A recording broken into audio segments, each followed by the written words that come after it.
Dear Lord. Hopefully the volume on my mic is coming through better than that intro did. Because, yeah, I don't know what's up with that intro. Not a damn clue.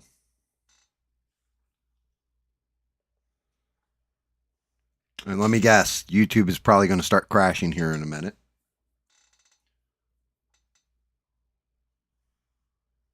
I don't know why it does this, guys. I've tried to figure this out 4 times.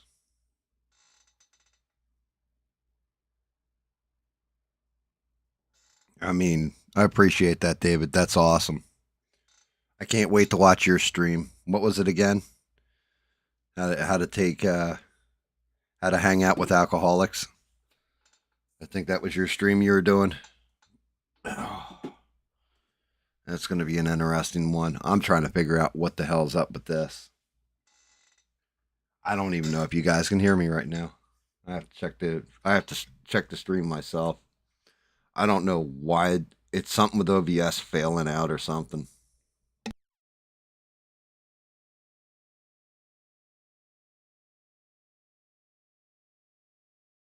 It's like the video for some reason isn't synchronizing anymore. Like all kinds of issues.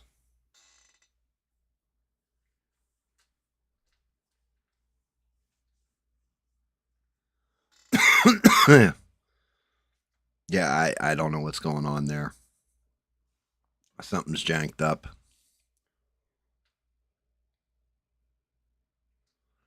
Almost 100 episodes of this. But thanks to David. Good call on this one, David. Shout out to you, man.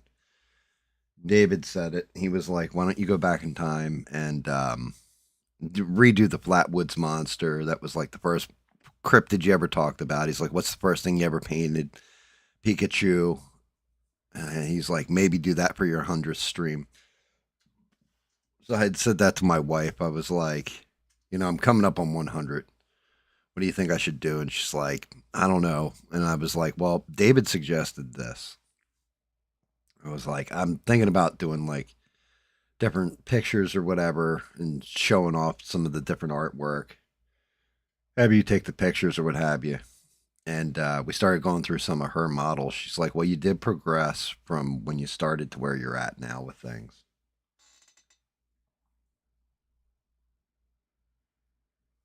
You just have audio. That's fine because that's all it is. That, matter of fact, you know what? That's a good call, bub.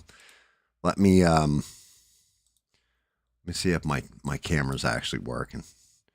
It's something with maybe it is. Maybe it's just Windows keeps updating different virus protection, and that's about it. It's not actually updating anything else. It looks like the camera is working. So hopefully this doesn't get all clunky and like it's been. There's something fighting in there, and I don't know what it is. I'm gonna have to figure it out. But anyway, so the wife was walking through the old cryptids I had done, and she's like, out of all the old ones you did, she's like, most of them are decent and all that. Not like the stuff I'm cranking out now. She's like, but the old ones were good, all except for, and she held them up, and I was like, yeah. I was like, I couldn't find a good sculpt of them. I did the best I could with the paint job, but the paint job, it isn't layered, like nothing looks right on it and all that. So I figured out, I was like, for the 100 stream, I'm going to present the one that I did originally. And then I found another one, sharpened it up a bit more, and printed it out. Let me move this little guy out of the way. And I need to do a redux on Bigfoot. And when I show the original, you will understand the difference between this one and the original. And yeah, it's quite a difference. But it's the one paint job that I actually kept and gave that should have been on the fail list that I still kept and gave.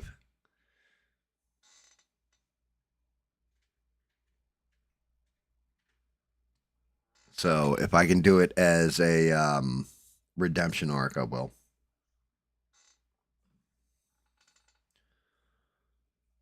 I don't even know what to do for tonight, guys, or talk about. I mean, I threw in the title "My Drone Defense Idea." I think that's what the hell I called it. I came up with an idea for the military to use against drones, and I don't know why they didn't think of it. Maybe they did, and it's impractical. I don't know. I'm hoping Bob, shout out to Bob, may call in, and I could discuss it with him since he, lived on the ships and all that stuff in the Navy for a while there. But I have an idea,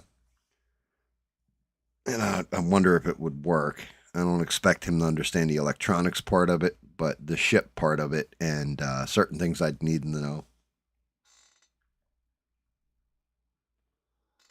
Reality is nothing major's going on. It's been a whole lot of war coverage. I mean, we've had domestic terrorism, so as far as the news goes, it's pretty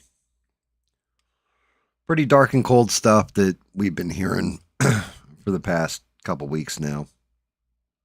Actually, it's terrible that I can say it's been almost like 2 weeks, if not 2 weeks, that we've been hearing nothing but news about war.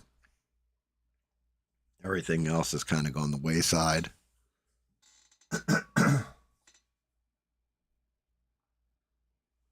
I'm going to Stranded. That's exactly the plan. Is I'm going to show the original first. Be like, this is what I painted because it's one of the earliest streams too. Like the actual first stream I did was me just talking, and painting everything in black. Like it was basically a blackout stream, me priming everything. Which I've got to prime this little fella here, and you know, showing the original and then doing the new one, painting the new one, and everything else.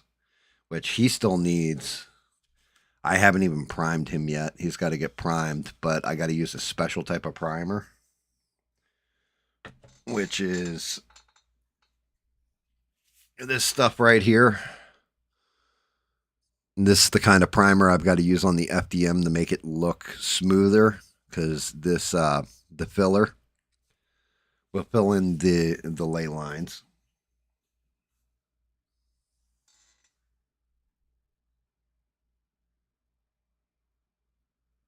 Do drugs, that'll give you things to talk about. I mean, hey, you know what? If you're gonna mail me weed from England, I'll take it, David.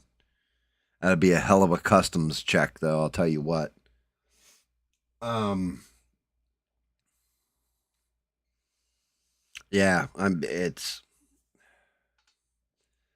one of these things that I did find though is an old episode of Art Bell. I might just play that in the background. See if that experiment works, and I can get away with it. I wanted to watch Project Hail Mary. I couldn't find it though to watch, so that was a no go. I don't even want to really see that movie all that much, but I heard it was decent, so I figure it's worth watching and giving a review on. It's just something new to talk about.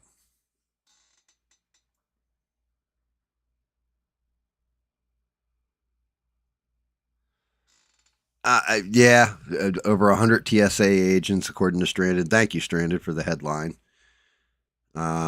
So TSA agents, Department of Homeland Security, they're still in shutdown mode. They haven't been paid in what 6 weeks are we on?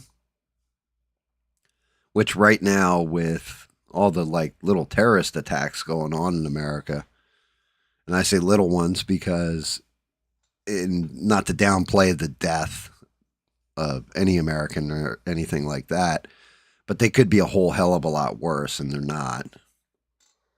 But yeah, no funding going to them. John Fetterman, I think, broke ranks with the Democrats and voted for DHS funding. I think he's the only one. But yeah, they got to get that shit up and running real soon. I don't even know what the argument is. But what are they even holding out for? Does anybody know?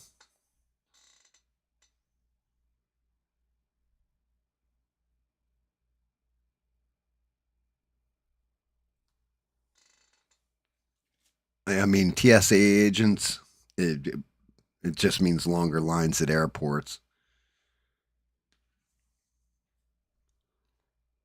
which, looking at that, that university shooting where, law enforcement didn't even shoot the guy. The three ROTC guys took him out. Shout out to those guys. That took balls. Rush a guy with a gun with a pocket knife and drop him and take him out with a pocket knife, Good on them. I'm waiting for that shit to happen.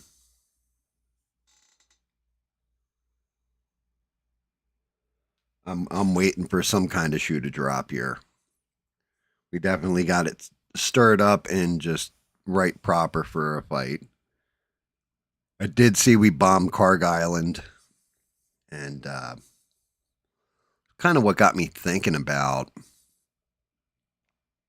the drones actually, because at this point, I think most of the stuff getting hit is with drones. And you know how they said they flew a drone in, the Iranians flew a drone into their own oil refinery or whatever, like their biggest, largest oil refinery, and set it on fire on purpose and everything else. And I had said at the time, I was like, it doesn't sound right to me. It sounds like either the Americans struck it or Israel struck it or whatever. And everybody was like, no, no, no. It was 100% the Iranians. That's what they've told us. And it didn't make sense. Well, now apparently that's what they're so pissed off with, and they're really trying to control the Straits of Hormuz. It turns out like that they are upset that you're taking out their oil infrastructure or what have you. So I don't think they set their own thing on fire and rained oil down on the people. I think that might have been either an oopsie on our part or maybe even an on purpose on our part, because it's hurting their pocket anytime we wreck their oil. Then they don't get funding.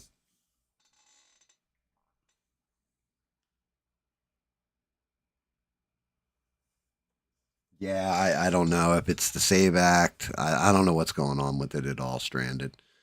I had honestly wasn't paying much attention to the shutdown because it was a partial shutdown and it's DHS. Maybe they want to defund ICE. Who knows? Who who knows? All I know is people have been doing their jobs for a while now with no money coming in, and it's like, well, I got to live at some point and get money.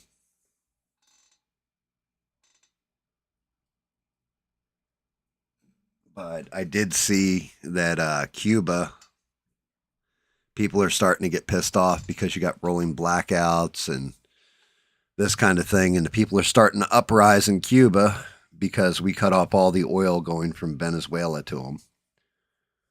And that's why Cuba, the president had called Trump. I don't know what he was trying to negotiate, but he called Trump up and all that, had a conversation with him, and that's what it was over. Because you're looking at a possible revolution, like natural revolution in Cuba, which that wouldn't be good. We don't need all kinds of different parts of the world on fire right now. And I still think it's a distraction from an entire pedo ring, that affects billionaires for some reason. Like I guess that's conspiratorial GAM right there. Is that's what makes sense to me is like, oh well, you're protecting pedos. Or, this draws attention away from them.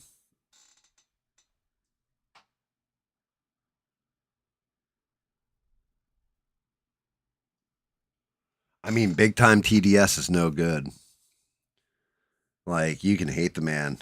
Um, but it also makes more prescient like what Art Bell has said in the past. Like it's crazy. So I found this old Art Bell podcast. Well, and I call it a podcast, but it's really a radio show.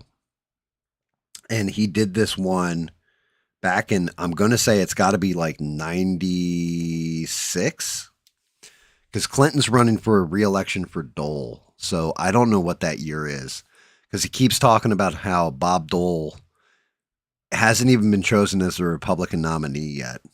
Right? It's still like Bob Dole, Steve Forbes, and Pat Buchanan fighting it out for the Republican nomination. And like he's arguing about flat tax and all this other stuff. But the stuff he's discussing, just the topics, the more things change, the more they stay the same. And I'm definitely, like I said, I think it's going to be one of those shut up and paint kind of streams.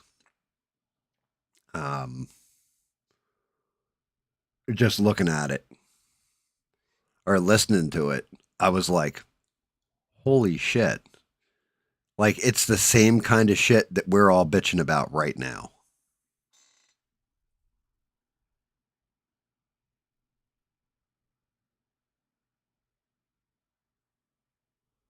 Woo, you were without, yeah, you were saying something about that. Like, you were without power and your phone wasn't charging and all that. Is that what happened? It was winds?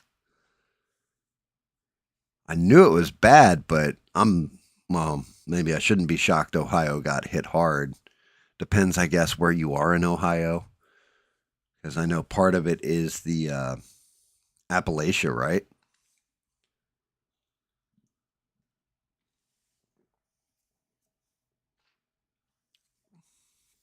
You'd think I would have more to talk about, though. We got a whole war going on and all the shit I could talk. But I'm kind of like, I'm pissed off we're in a war to begin with. However, now we're in it. We're in it. So I support the hell out of our troops, and I don't want to see like us fail in a war. That would be at this point in the game a catastrophe. If all of a sudden it's just like it's the same way people were cheering for Joe Biden to fail on the economy. It's like, motherfucker, that's my money too.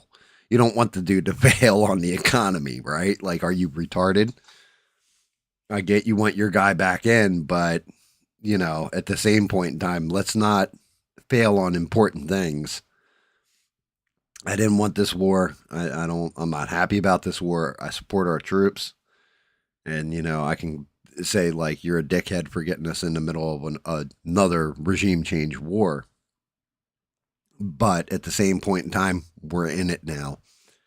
So it's like I don't even want to blast them too hard. Wait till wait till the crisis is averted, and then you talk shit.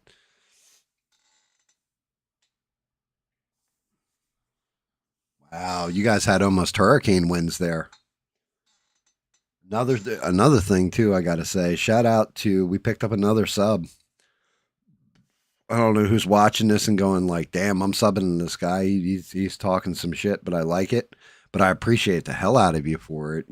Hopefully everybody subs. Appreciate all you guys. You're amazing. What's going down in the great state of Alabama there, Rogue? Anything good?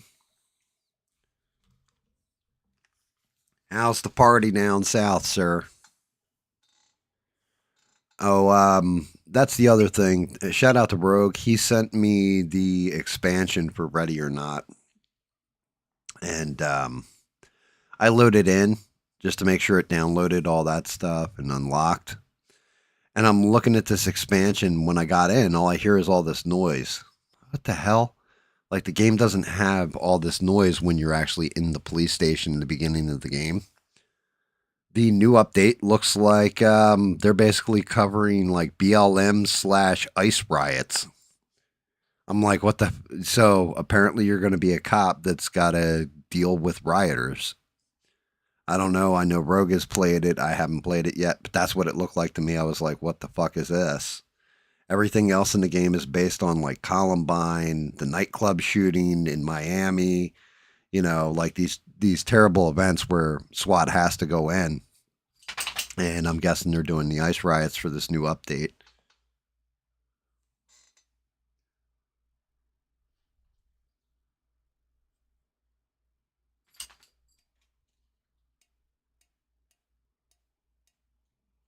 What's going on, Eugene? Thank you guys too for smashing the like button for the old guy whose mouth is tired of wagging. And yeah, I did see that too, Stranded. I saw taxes in New York, like he's calling for like 50% taxes on billionaires or something like this. He's already said he wants to raise the property taxes, and he's calling for a death tax. You got to love socialism.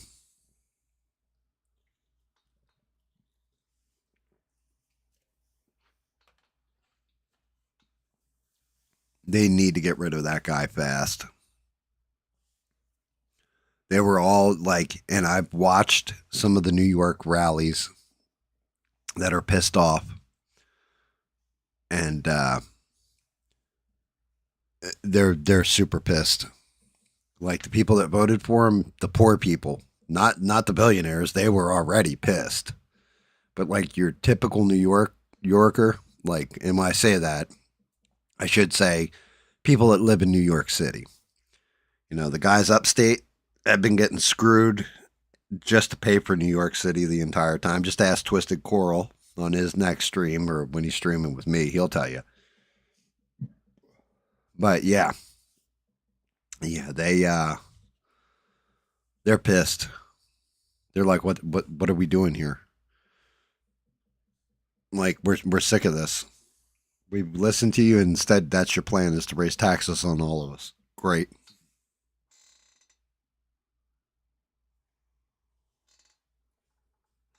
So New York City's soon to become a shithole, like an absolute shithole, and it's going to be bad because you're going to have the rich people that are going to leave, and then the poor people that can't leave because they can't afford to are really not going to afford to, and it's what happens then? Then the rest of the country gets to pay for it. Is this how this is going to work? I don't know, but we could watch New York City fail, and I think this is just me being a dickhead, though. I think this dude, Mom Donnie, should make it like California, where if you leave the state, you still have to pay him tax for like 3 years or whatever, just to punish the people. However long he's in office for is how long the person that leaves, like if a billionaire leaves, they have to pay taxes for that long. So if it's 5 more years, 6 more years, 4 more years, whatever, they have to pay. They have to pay that tax the entire time. It's like this is your punishment for voting in dumb shit. You want to play stupid games. Well, now you want a stupid prize, and now you. Oh well, I've got billions of dollars. I can just leave. Oh, the hell you can, sir. Nope. Now you've got to pay out your ass.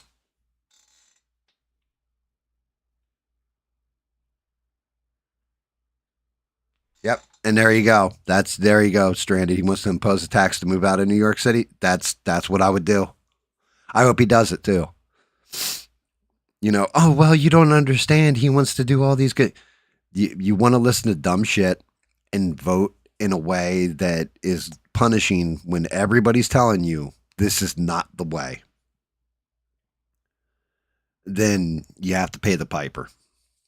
It's the way I look at it. You shouldn't be able to run away because now what are you going to do? Move to like Florida or Texas or hell, even somewhere like here, like South Kakalaki. And then what? You're going to bring those stupid ass politics with you. You're going to vote the same exact way, and we're going to get the same exact results across the U.S. Fuck that.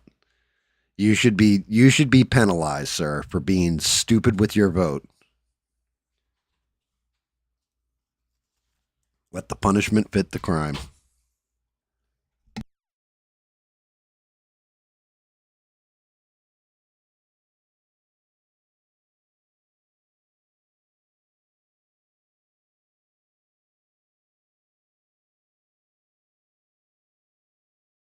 We are definitely in springtime. My nose is like clogging up every 5 minutes from pollen.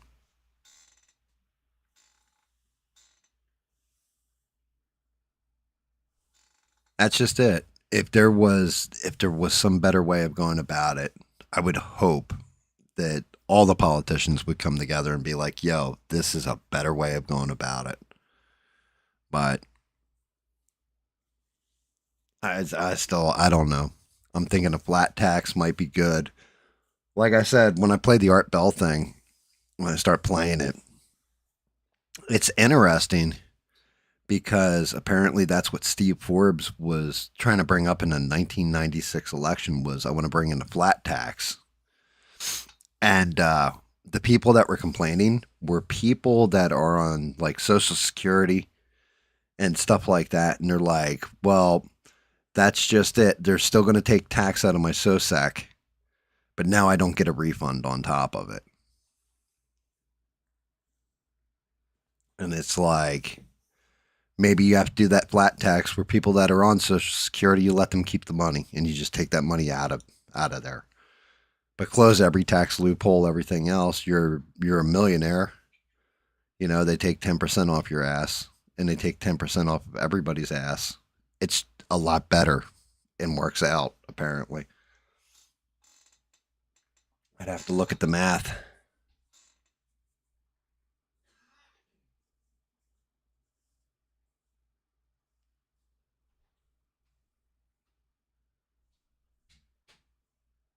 Yeah, well, and there you go, stranded. All they heard was free, and anybody that tried to say like, "Yo, this guy's a commie," this dude is like, you know, he's a communist. They're like, he's not even a socialist; he's a communist.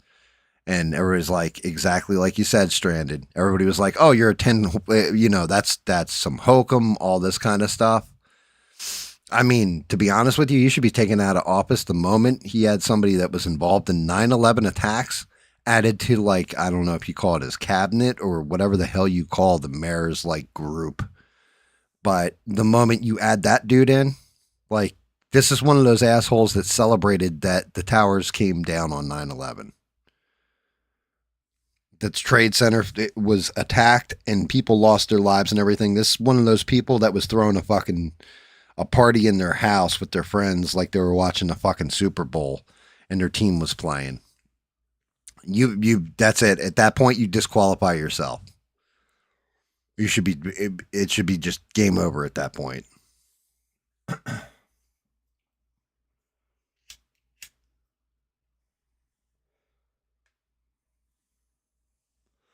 Unfortunately, that's not the way it works and yeah, people got sold a bill of goods. They heard free, free, free, free, free. Oh, the buses will be free. Oh, this will be free. That'll be free. When what they didn't realize was they're getting a free proctological exam with no gloves on, and there's going to be no results at the end of it.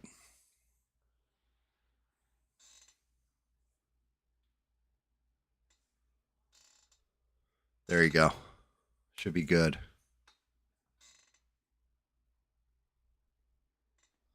Thank you, though, Strand. Yeah, the pollen is freaking brutal down here. I'm sure it has nothing to do with me smoking cigarettes either, right?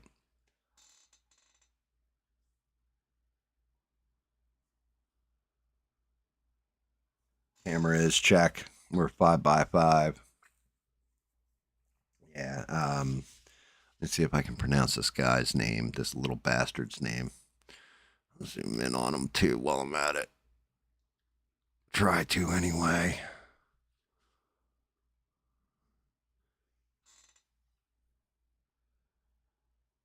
Mishipeshu, I think is how you pronounce it. Mishipeshu. Mishipeshu. Mishipeshu. Mish. Mishipeshu. It is a water panther, is what it is. It's going to be one of the little cryptid figures. Um, the color scheme on him looks pretty badass. I don't know if I'm going to paint him in. I have a couple different color schemes actually in mind because reading the description, there's a correlation between this thing and copper. But he's got like the spikes up his back, all that kind of stuff. So this one's going to be an interesting one to paint.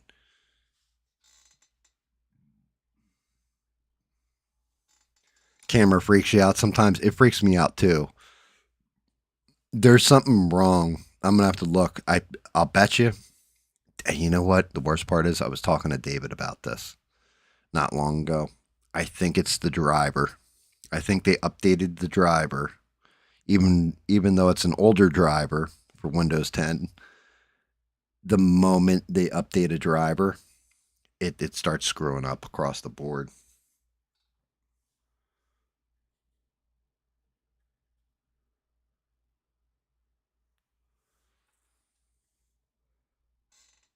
Yeah, you know, hopping off of Mom Donnie's crazy fucking shit. Evil son of a bitch. Like I can't even call him evil. He didn't put himself in office. He didn't force his way in there. He's not a despot. He told you what his ideas were. You were just dumb enough to listen. So, like I said, I think the punishment should fit the crime in that case, and you should be stuck dealing with this dystopia that you basically voted in there. Um, but yeah, my drone idea, because I was thinking about this. I'm like, the big problem at this point that I don't understand why they didn't compensate for. You knew you were going in. You know Iran is selling all those drones to Russia and stuff like this. That's what the bulk of the damage is now. It's not even like the missile attacks and shit that are hitting Israel are basically coming from Hezbollah. But the big damage, the thing that's like setting the tankers on fire and everything else, I don't think it may be missiles in some cases, but for the most part, it's the drones.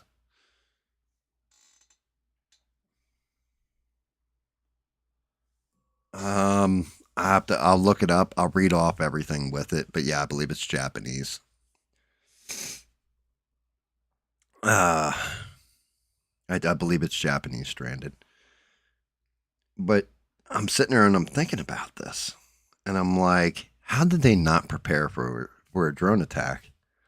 It got me thinking, like, well, okay, let's say I had to prep our ships for a drone attack. How would I do it? I'm like, it's kind of difficult, right? Because they're small. They're usually set on a target and just sent off. They're not wire guiding these things in. Like most of the US drones, you got a drone pilot that's flying the damn thing. But so they're programmed, you just let them rip and they go hit their target. And the more I thought about it, I was like, you know what? Maybe that's the flaw in the design. If you've got no wire guidance to it, you just need to basically build like a protective shell around your ship, right? Something that can take out something coming in at you from 100 yards, at least 50 yards, but from 50 yards to 150 yards. So, how do you do it? How do you take down something that's automatically programmed to hit this spot? And then I realized it. I was like, I know exactly how I'd do it. Now, maybe it's because I'm playing with magnets a lot and everything else, but electronics, what do you got? You got an EMP. That'll fry your electronics, an electromagnetic pulse. But a lot of times these things operate on a frequency. So do your communications, unfortunately. But if you set up basically like radar dishes, you set one on the back, one on the bow, one off on each side, and then one in the middle pointing straight up, and then had it just cycling through a frequency. And the idea kind of came to me because these drones act like bees. Now, Stranded's going to love this because she's a Star Trek nerd. Anybody else who's a Star Trek nerd is going to love this too. But it reminds me of when they're fighting the Borg. And the Borg are all one hive mind, but their shields oscillate. So the trick is when you shoot them, they adapt to that frequency. They switch to a different frequency in their shield, and your phasers have no effect anymore. So you have to do an oscillating laser. Well, if you did it, but you did it with a frequency blocker that just cycled rapidly through all the different frequencies. And I thought about it. The only problem is you're going to have planes and shit that as they're coming in, they can't communicate because it's going to jam all frequencies basically. If you allowed maybe 3 different ultra high frequencies through and you have them where they change out, but they change out on the plane as well, you'd still be able to communicate with your planes that are coming in. But the drones, it would still block the signal on them, disrupt their electronics. They'd either miss their targets, fall into the water, or whatever. But you do this, and it's almost like creating a shell around the ship. And you could broadcast it out for at least 100 yards, 150 yards. And then I came up with a secondary idea.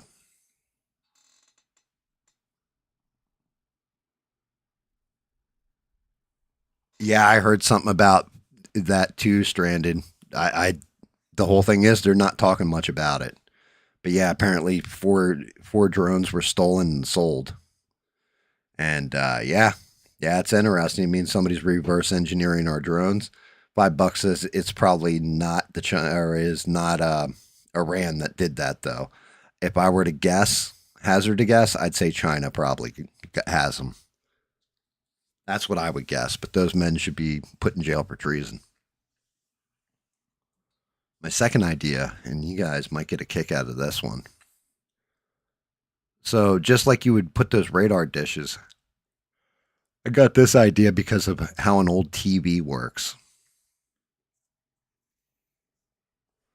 So old TVs, they had 3 guns in them, they call them.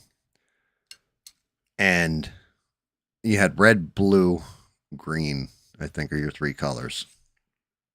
And what they did was on cathode ray tube, and so old tube TVs, they draw a line, and then they come back, they draw the next line, draw the next line, draw the next line, draw the next line. The next gun comes through and fills them in the same way. And then the other gun's coming through. So they come through in threes, basically, like red, blue, and green, the different colors. And they go real fast, which is why if you look at an old TV, you can see that line kind of move through it like this. You'll see it go horizontally down the TV. If you did the same kind of thing, mounted them the same way that you did the dishes, or use them in addition to them with directed energy weapons, and had them oscillate back and forth the same way you did in an old TV, you could basically create a sort of laser shell almost around you. Now that shit will melt through an engine block in a second if it's directed at it. I think it's like 3 seconds or something. So if you got them going fast enough, you don't have to break them up into the color groupings, but you just break them up where they're following each other through.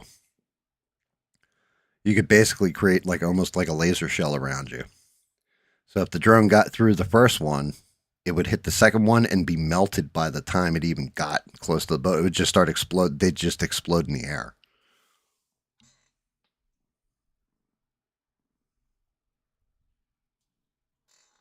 So that would be the backup to the oscillating frequencies.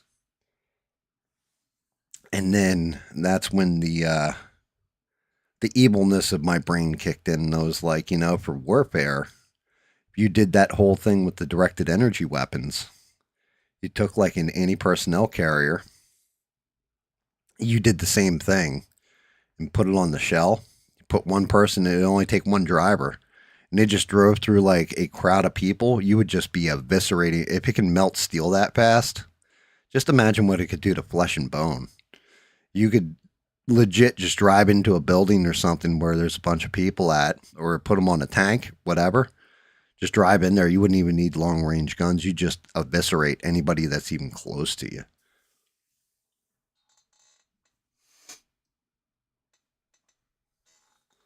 But yeah, 2 different defense options.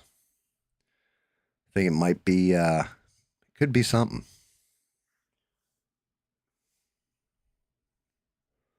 But even that is somewhat of a solution. The only problem is you'd have to R&D test it and all that, and we're already in a hot kinetic war, so it's too late. You'd have to retrofit all the ships, all that kind of stuff. But it would have been an idea. It would have been a cool idea.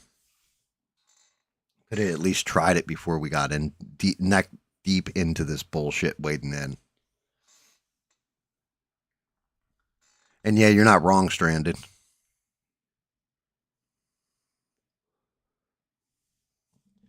I'm just looking at it like old solutions for modern technology.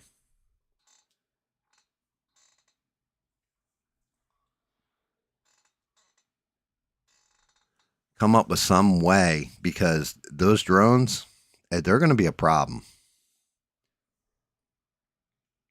They're definitely going to be a problem.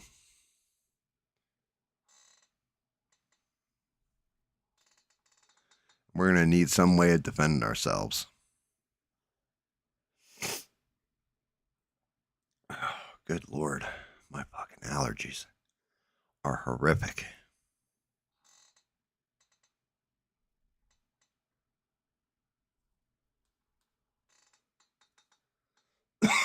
So what else has everybody got for me? Anything? Anything fun? Anything interesting? Anything going on? Like I said, I don't even know what the hell to talk about. I don't know what to talk about. I mean, I can go through the legends and lore. As a matter of fact, let me do that. Let me pull up the old reading device. And let's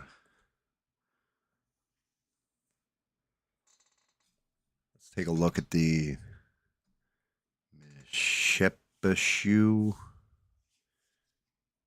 Mishipeshu, Mishpoo, whatever the fuck this thing's called.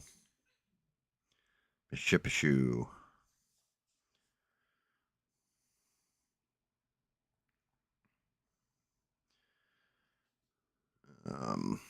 Let's see. So it's called the Great Lynx. It's a powerful mythological underwater panther from Anishinaabe and Great Lakes folklore. It is described as a chimera with a feline head and paws. Let's make sure we're looking all right here.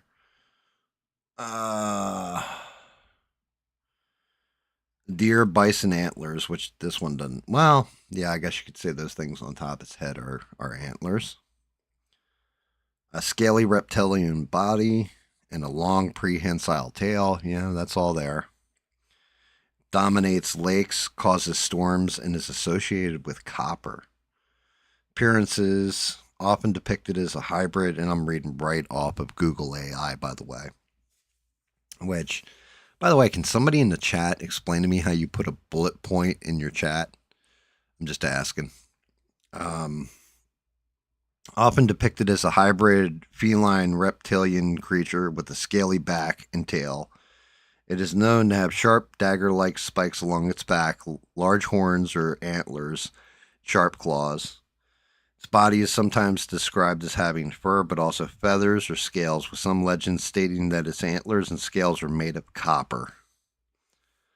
As a ruler of underwater creatures, it can cause violent storms, high waves, and dangerous whirlpools, often creating then breaking lake ice to drown people. Primarily associated with the deepest parts of Lake Superior, especially near Mishipeshu Island. Mishipeshu Island.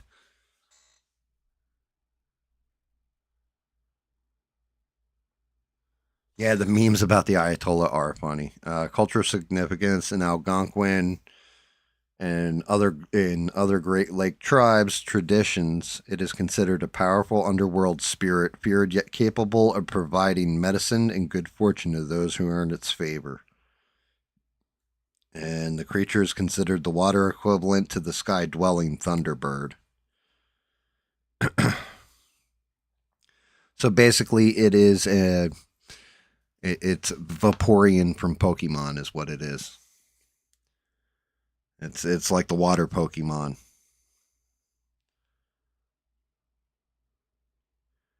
And like I said, reading that description doesn't give me a good image of it. So the best image I found, the one that really I was like, That would probably be the right paint job. Is actually on the Cryptid Wiki, but I was looking at doing something like this with it. Well, if the advertising gets the fuck out of the way, because I don't know why I need an advertisement for Paramount Plus, but I'm thinking about doing them like this. I think that would be a pretty interesting paint job. Like we've got the white coming off here. The green's flowing in. Well, it's more like an aquamarine, I think. Definitely a deep green. I'm not seeing the copper aspect though. That's the one thing that bothers me with it. Is I'm not seeing a copper aspect to this picture, but that is identical to the shit I printed out. Like it's even got the scales in there and all that.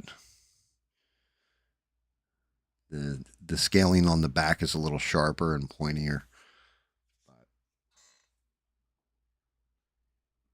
Yeah, it's American. It looks like it's Native American lore.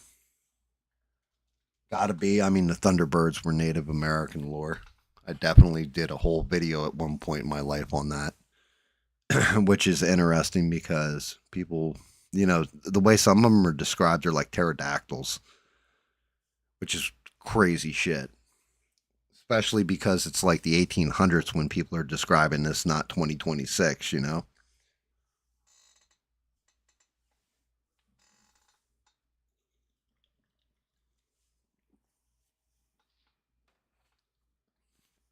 All right, I got to get primer on this bad boy.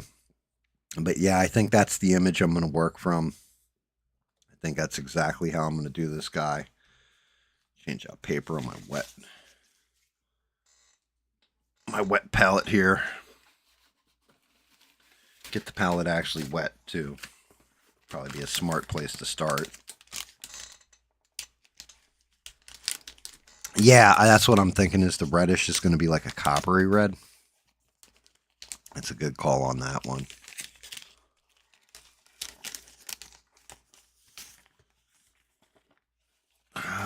And I guess I should probably fire up some Art Bell, huh? Give you guys something to listen to because, dear Lord.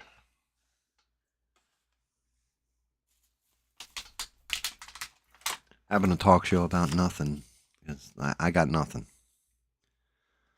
Got some fun topics, and you're awesome, Stranded, too, by the way. Nothing but a giant ass shout out to you because you're at least interacting and keeping me somewhat honest here. I don't even know what to discuss. Like I said, give my idea about shooting down drones, all that kind of stuff. But I think we don't have enough tech nerds to understand completely. Like, hopefully, everybody kind of took what I meant out of it.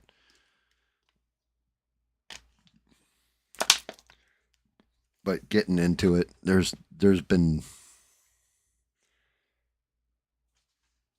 there's nothing good when it comes to war, actual war. People are dying.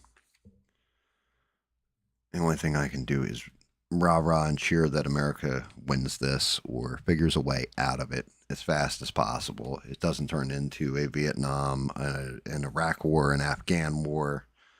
None of this nonsense. And yeah, I did hear that's one of those rumors floating is that the Ayatollah might be dead, but is all jacked up because apparently, according to Trump, all he's talked to is spokespeople. He hasn't actually talked to the Ayatollah himself, the new one. And he was supposedly, well, I mean, the one bombing raid did kill like his wife and his kids or some shit. So there is a possibility he's wrecked. And he's something, like he's no longer walking this plane of existence. It's definitely a possibility.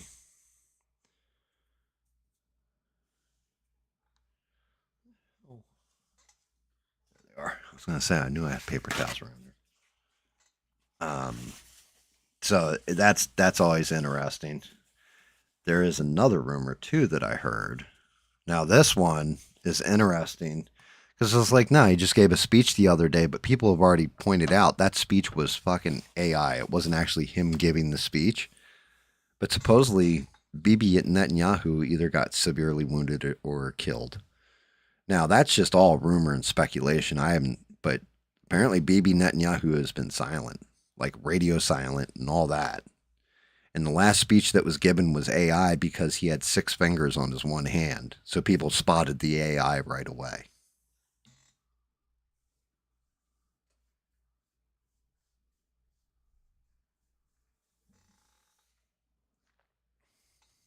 Yeah, I mean, I appreciate that you kind of understood where I was coming with it. Yeah, somebody like a tech geek like Mister would be in here and going like, okay, but like the power source, for example, you'd have to have like some kind of nuclear mini nuke reactor. They have them nowadays, but you'd have a mini nuke reactor on the ship that was just dedicated to powering the array. Um, that kind of thing. But yeah, it's the only thing I could come up with where I'm like that could take out drones. You interrupt them. You just got to shut them down for like a minute, and they'll fall directly in the ocean. They'll never make it to the ship. They can't even glide that far. And if it just interrupts them in flight and they stay up in the air, you just shoot them, pick them off with friggin' small arms at that point. Yeah, we should have kept out of we should have kept out of everything to begin with. We should have just focused on America. Well, like maybe somebody should start up a group where all it's focused on is the interests of America and making America greater. I mean, it, it sounds like you could come up with a catchy slogan like I don't know, MAGA or something like "Make America Great Again." Like, and you stick to basically America being first and everything, and building up the infrastructure of the country and making lives better for the citizenry. That's a fucking crazy idea, though. It'll never work.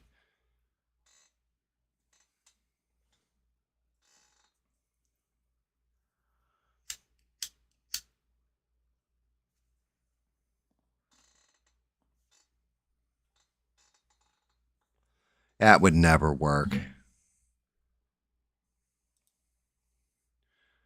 Everybody wants to be Littlefinger. Got my finger in everything.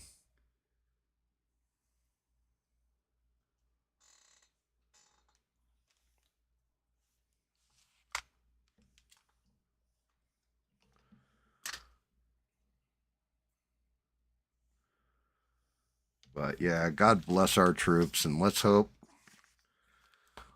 they stay safe. Hope they all make it home one piece, as many of them as possible.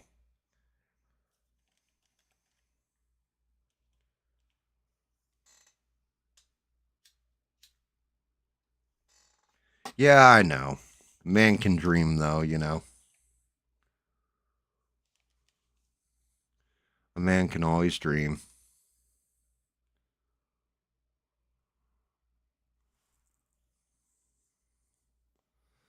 Let's see.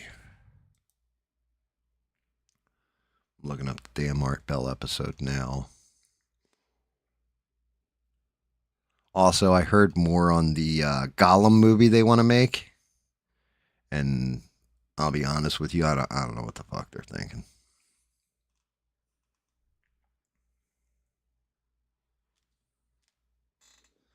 I almost put in verses last stream too that I did paint stream on Thursday because you had Ben Shapiro and Dave Smith getting into it, and Candace Owens going after Charlie Kirk's widow.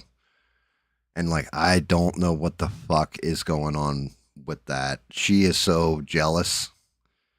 Actually, tell you the truth, I think it's jealousy in both cases. I think Ben Shapiro is upset that people aren't buying his political takes anymore, and they're going more along the lines of Dave Smith. And I think with Candace Owens, same way I've always thought, she's jealous as hell of Erica Kirk and wanted to be in Erica Kirk's shoes. So she's going to do everything she can to destroy her.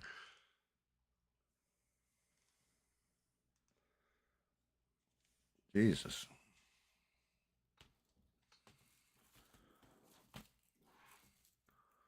Going through all this nonsense. I'm looking back. I've watched so many damn YouTube videos. Digging through the history.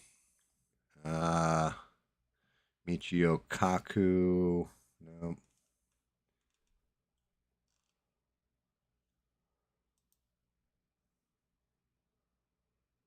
Let's see, as soon as this thing fires up, pause it real quick. Okay, good. It is muted. It's on the same channel. I got to find the one I watched, though.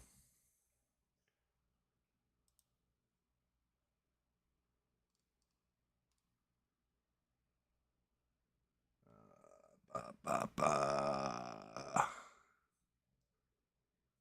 see if it's this one.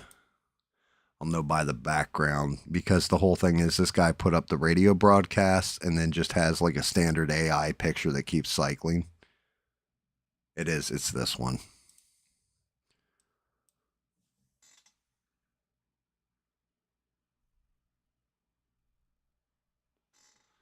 Well, you know, a man can dream. Stranded, let me know if you can hear it. From the high desert in the great American Southwest, where finally the rain has stopped falling and the skies are clearing as they should in the desert, I bid you a great big good evening or good morning as the case may be across all these time zones from Hawaii and Tahiti. Can you hear all that?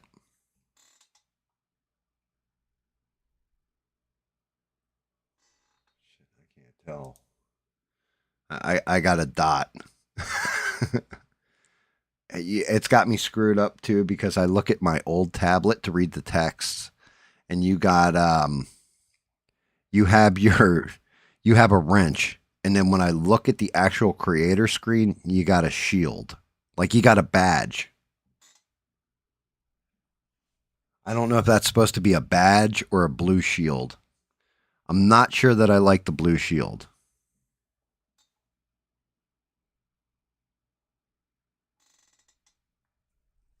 Got me screwed up though, like looking between the two screens. I'm like, is it a wrench or is it? Yeah, the left screen is going to be frozen. Wait, left screen's frozen. Are you talking about the camera? Camera should still be good. I think the camera's good. Let me look. Let me just double check. Yeah, I'm good on my camera. I'm just not moving right now. All right, so let's get some Art Bell in, and I'll just shut my mouth and start painting. Chime in when it's the right time to. In the west, east to the Caribbean and the U.S. Virgin Islands, south into South America, north into Santa Country. This is Coast to Coast AM, and I'm Art Bell. And let me give you sort of a little preview of what's upcoming. This morning, nothing but open lines all the way. Whatever you want to do. Tomorrow night, there are a number of possibilities. One possibility is that we may get the software and begin to make it available for download for the video telephone. Now, I won't remember before he gets in here balls deep. This is 1996. Bill Clinton is currently, I think it's, yeah, it would be 96. Bill Clinton would be president, running for re-election. Republicans have to pick their candidate, all that. But he's like, we're going to get the software for video phone. Like, I want you to think about this. This is a 30-year-old broadcast. 30 years ago, we didn't even have video phones. And in 30 years, we've got, you can watch a dumb asshole down in South Kakalaki painting on the internet and talking shit at will whenever you feel like it.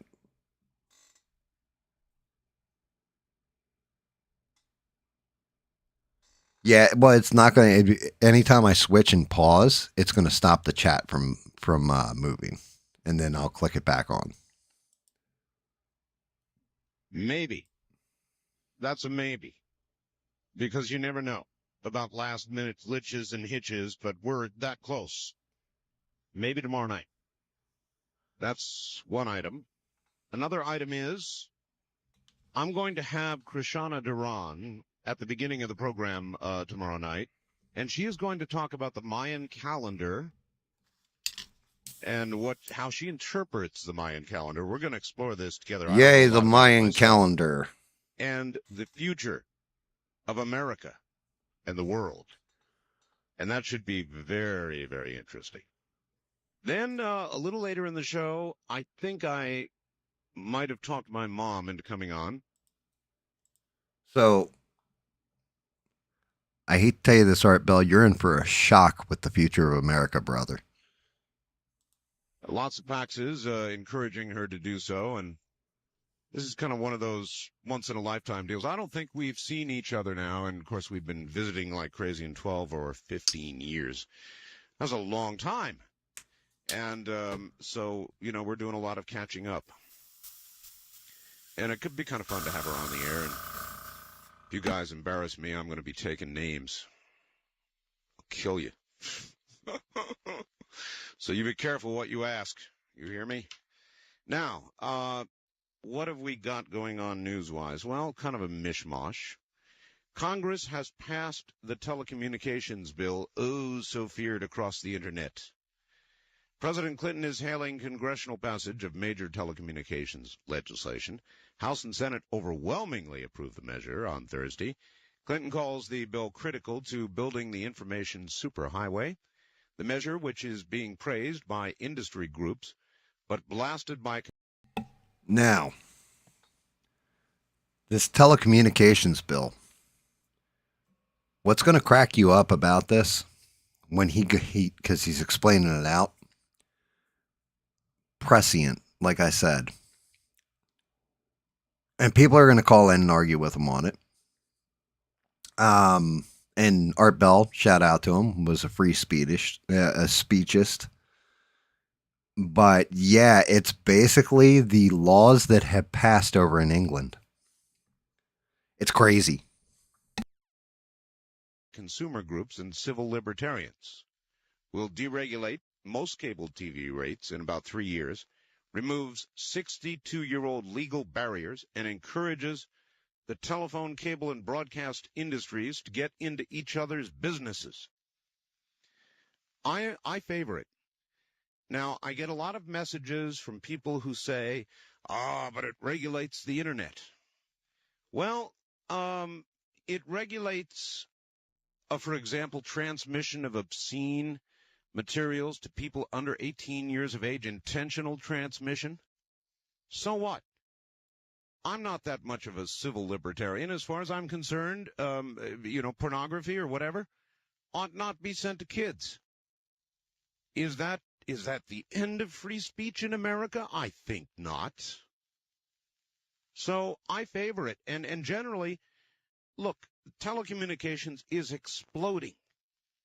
And to allow competition with the telephone, cable, and broadcast industries can do nothing ultimately but good. We will have more diversity, more delivery, cheaper prices. Yes, in the short term, maybe the cable companies will hike their rates, try and make up for some of the cuts they took. But ultimately, my view still holds that in America, competition produces lower prices. And so I think in the end, it'll be good for you. It'll be good for me. It'll be good for all of us. So I do favor it. And I know there's going to be some argument with that. And there are people out there, many of them on the internet, sort of anarchists who think that anything at all should go. Well, So, yeah. When I say this is a discussion that was happening 30 years ago that's still ongoing today, I'm not making it up. Like, it's crazy. The shit that he's going to bring up, the more things change, the more things stay the damn same. It's unbelievable. Yeah, exactly. Hey, Art, about those cable rate hikes, Wait till you see what the hell happens with Netflix. Wait till you see what happens with what they do with the internet. Wait till you see that it's still not regulated and kids can get to it up until about 2025. Wait till you see this crazy shit that happens in the future, Art. Hey, rest in peace, Art Bell. You are absolutely the greatest of all time. But my God, you want to talk about being ahead of the curve? This man was. Like, he really was. And even crazier is it's a time capsule. Thank God for the internet, because we can go back and listen to this and hear how they had pretty much the same issues we got going on today to an extent. It's insane.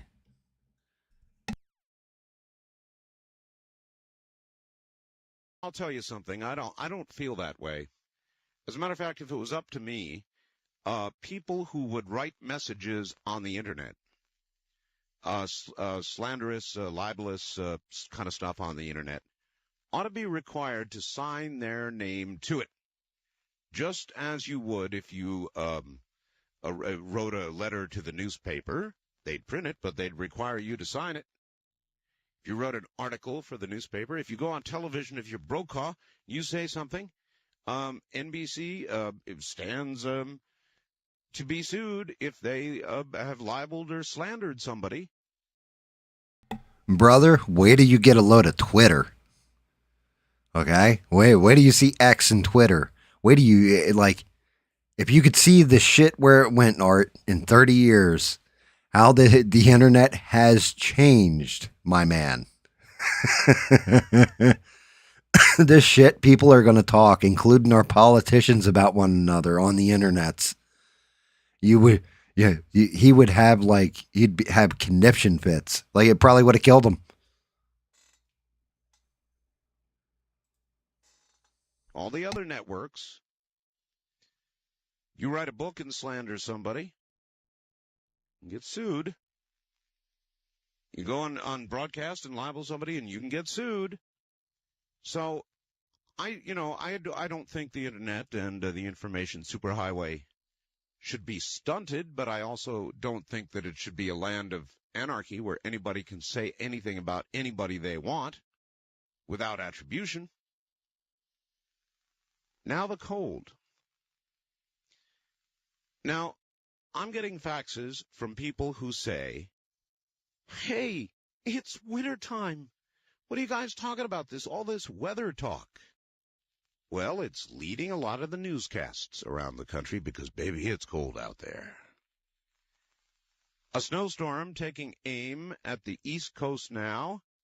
Forecasters warn bitter cold temperatures across the north are about to get even colder, with freezing weather likely as far south as, get this, folks, Mexico and Florida. It was 41 degrees below zero Thursday at International Falls, Minnesota. Forecasters expect the town's 28-year-old record for the lowest temperature, 46 below zero, to be shattered on Friday, literally shattered. Now, how cold is it? I will ask you. We are having hotter summers, bigger storms, bigger snowstorms, bigger blizzards, bigger cold waves. We are having weather that rivals the extreme of our politics. Now, do you suppose there might be something to that? The more extreme politics gets, the more weather becomes extreme. That's a reach, I know, but I thought I'd try. Train derailed, carrying hazardous... You ever notice, inevitably, Murphy's Law, any train that derails has hazardous stuff on it, chemicals. It's about 50 miles east of L.A. What in the absolute hell? Remember the train wreck in Ohio?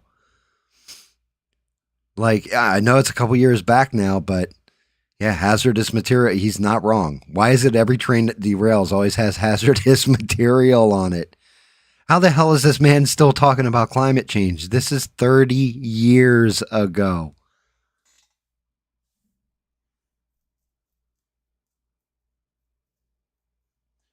That's there you go. And Beans is saying it too. Like, do you see what I'm saying though? The more things change, the more things are staying the same. They're saying the same shit 30 years ago.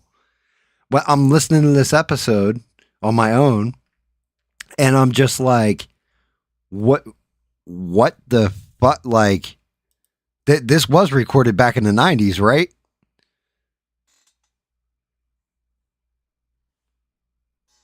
Like, this was the 90s when he put this out. And I mean, because he even says it, Clinton's in office. I'm like, yeah, Clinton, it's 96 is when this one came out. And I'm just like, yeah, so exactly 30 years ago. Well, not exactly to the day, because he does say it's winter out. And I'm just like, I'm blown away. Like, and it gets crazier. Like, it just keeps getting fucking crazy. I'm just like, what the fuck is going on? Are we in a repetitive history type moment here? Which is not good. By the way, I'm not saying that's a good thing, but like he's talking about all kinds of shit that I'm just like, we got that going on right now. Like, wait, what? This shit'll make you paranoid. It'll make you feel like the world doesn't change. The fire sent up a huge toxic cloud. People were evacuated. People were hurt. And I guess that's going to happen. Speaking of people hurt, 2 U.S. soldiers have been injured by a landmine explosion in Bosnia. Predictable. Here it comes. Pentagon says the 2 are in stable condition now at a military hospital. One of the soldiers suffered injuries to his right foot. The other hurt by shrapnel. No identification of the soldiers yet. It's going to be a long, hard year. If it is a year, ha ha ha, in Bosnia. The U.S. is currently at war in Bosnia. Oh, no, wait, it's not a war. It's a military operation. What in the... What? Like 30 years later, and where are we? Yeah, it's just, you switched out the country. It's not Bosnia, it's Iran. What the... I mean, Iran's just a little bit bigger, I'd say, and a little bit more well prepared for this, but what the hell? How?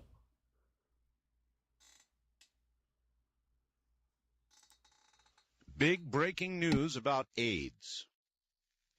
And I always take this with a bit of caution because there have been so many times, but this does seem to be substantial. NBC did an in-depth report on it last night.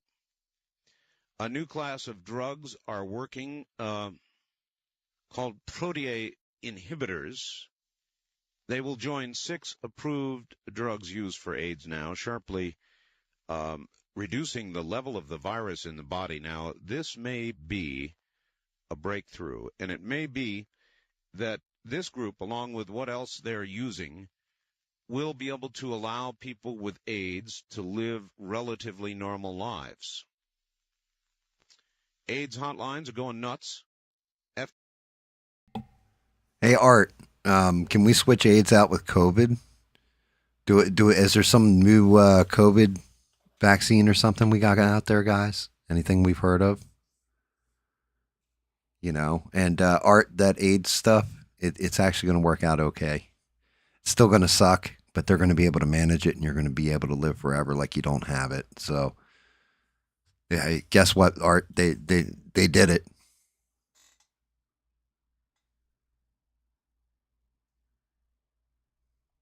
What's up, Danny? Thank you guys all jumping in here, smashing the like and all that kind of stuff. I appreciate you. It's crazy. This like, it's a fucking time machine. 30 years ago, same shit, different pile. FDA expects rapid approval. Now, of course, they don't know about all the side effects because they have not been able to test very long. But they're not going to hold it back. They're going to let it go. And we shall see. But Oh, so you mean like the vaccines for COVID? Gotcha. Gotcha. Yeah. Yeah. Operation Warp Speed. Got it.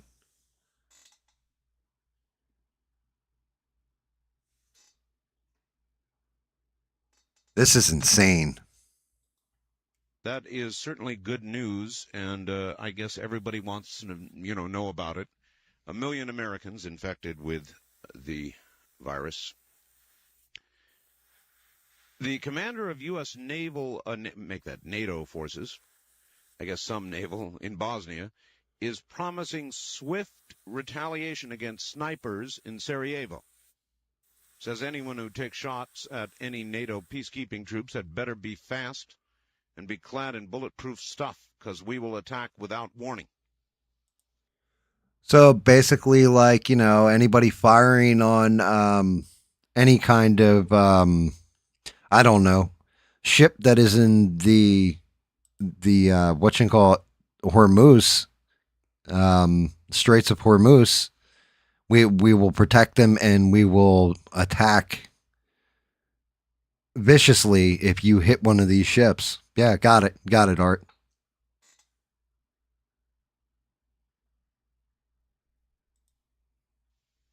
And I keep wondering, there are 3 million landmines in Bosnia, and as our American soldiers lose feet and legs as a result of them, who are we going to attack? Clinton and the French President Jacques Chirac are talking. They're meeting in Washington, agreeing on the future of NATO and on efforts to achieve a total nuclear test ban. Yeah, we ought to be talking to the French about that, huh? Congress has passed a measure to ensure Social Security checks to go out to 43 million, so you don't have to worry by March 1st. But Stimulus checks? Wait a minute. Is that on the bingo card too, guys? Like what? $3,000 to American citizens or something was talked about from the tariffs, right?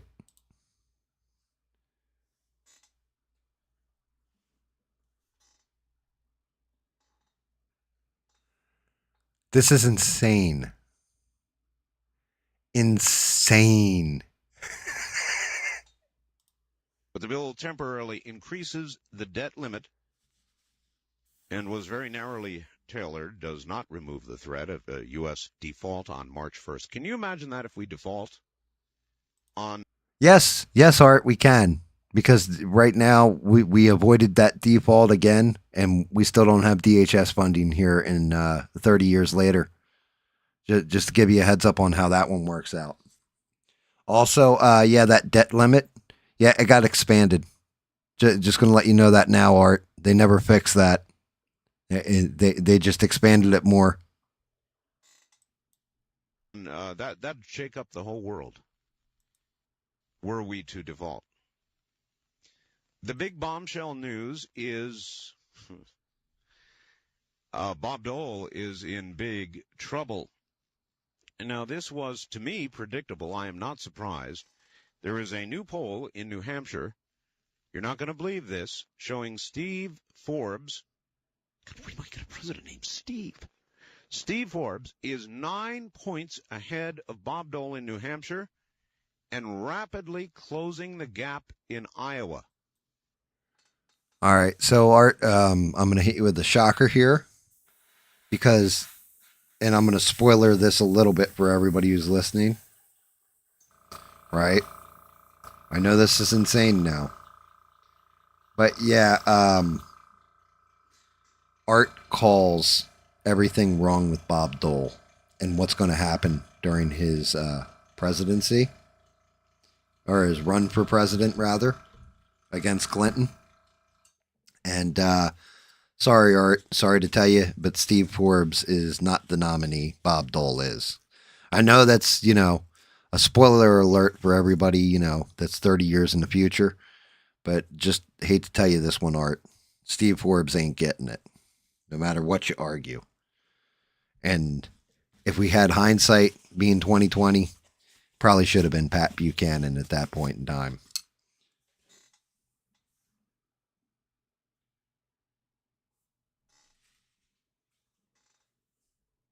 Dear Lord.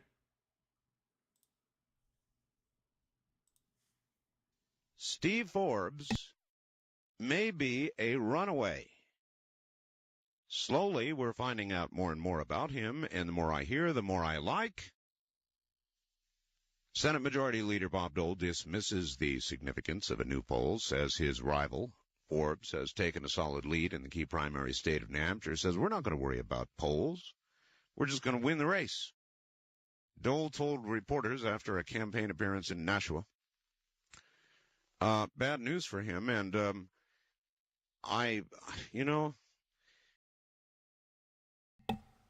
So wait a minute. You're telling me the polls are lying about who's going to win the race? Never heard that one before either. I've never heard of a candidate who the polls said he wasn't winning. Everybody else was going to stomp him in the wine, and then he went on to be the nominee of the party. Yeah, I don't know. Sorry, guys. I can't name anybody. I got nothing.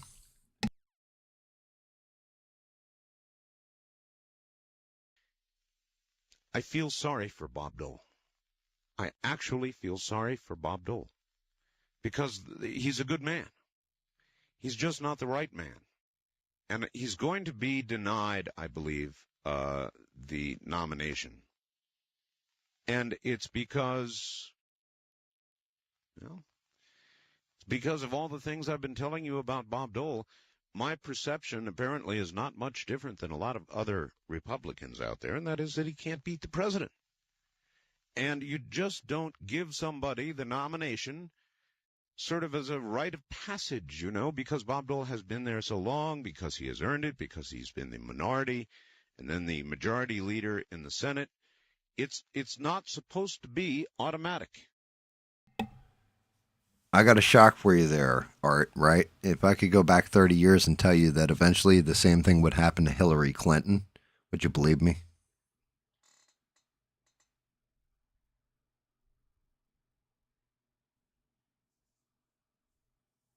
Bob Dole with the one hand that's janked up. Yeah, it's crazy.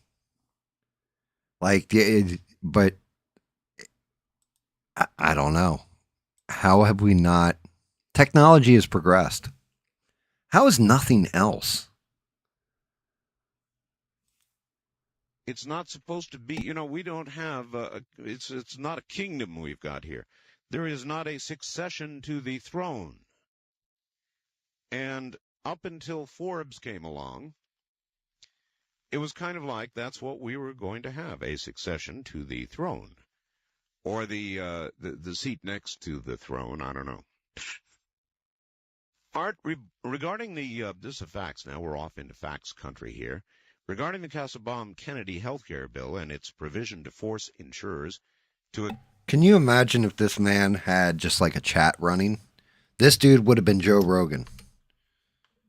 Like if he had a chat running and super chats coming in. We got super chats coming in. Let's read them. Instead, it's we got faxes coming in from a fax machine. It's craziness. Crazy. accept pre-existing conditions? Could this be an attempt at driving insurers out of the health insurance biz so the government can take over our healthcare industry? Get ready, America. I think we're getting ready for another government takeover of 1/7 of the nation's economy. God help us, Julie from Brighton, Colorado.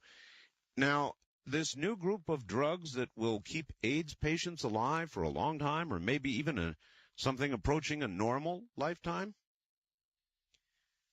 well, that's great news.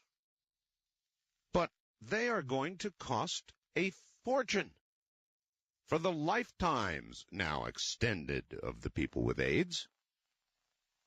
And if you force insurance companies to accept people who go down and get a test and suddenly find out they've got AIDS, and then they're going to run out and they're going to get their insurance, and they cannot be denied, well, Who's going to pay for all of that? The other people who have decided to keep their insurance. Why would they keep their insurance, I ask? After all, they get sick, they can go down and the company has to accept them, even with a high premium rate. Lifetime AIDS patients, you're talking millions, perhaps. Pretty good deal, huh? Sounds like socialized medicine to me. Bruh.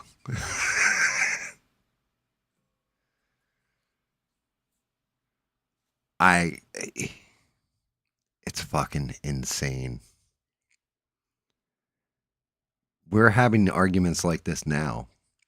Hey, Art, what if I were to tell you that the healthcare companies are going to get the biggest transfer of wealth from the poor to them and the pharmaceutical companies within 30 years of this broadcast? That you can't even turn on a news program without hearing sponsored by Pfizer or some other drug company.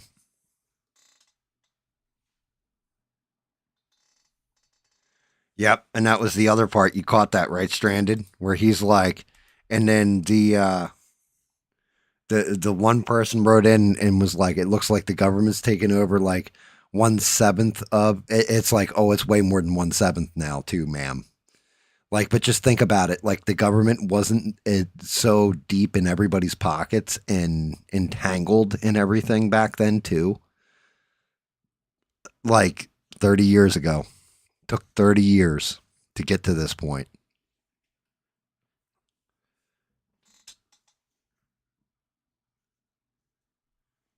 Yeah, thank you, Beans. That's why I'm playing it, because I feel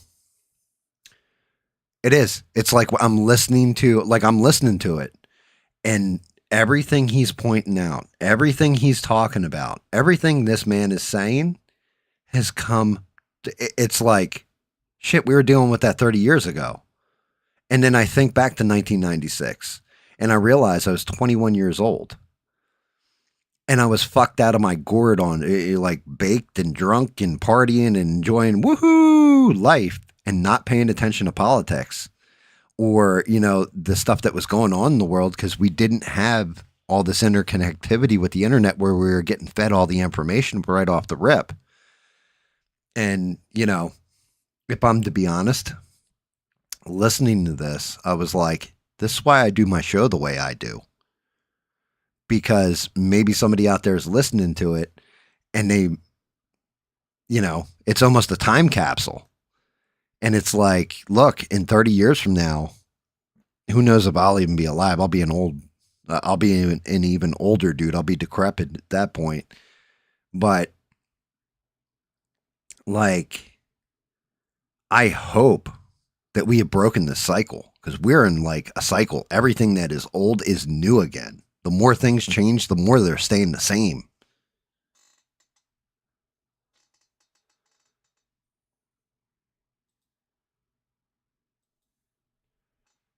Yeah, make sure you guys smash that like button, subscribe if you haven't already. And like, yeah, let's keep going down this little flashback rabbit hole here. Because when he starts taking the calls, some of the stuff the callers are saying and shit too, you're gonna be like, what? And then you apply it to different politicians, like you just change out the name of the politician and shit, and you'll be like, holy shit. Holy shit.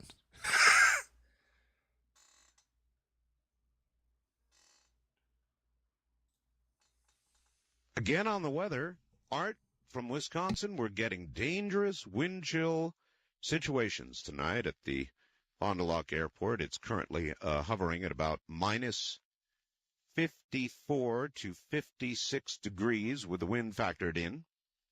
Minus 50. Hey, GAM, from Ohio and Missouri, just to let you know, the weather is, and this is what it was yesterday, and we're getting dangerously close. Like, what the fuck? Like, am I stuck in a time loop? Are we all stuck in a time loop?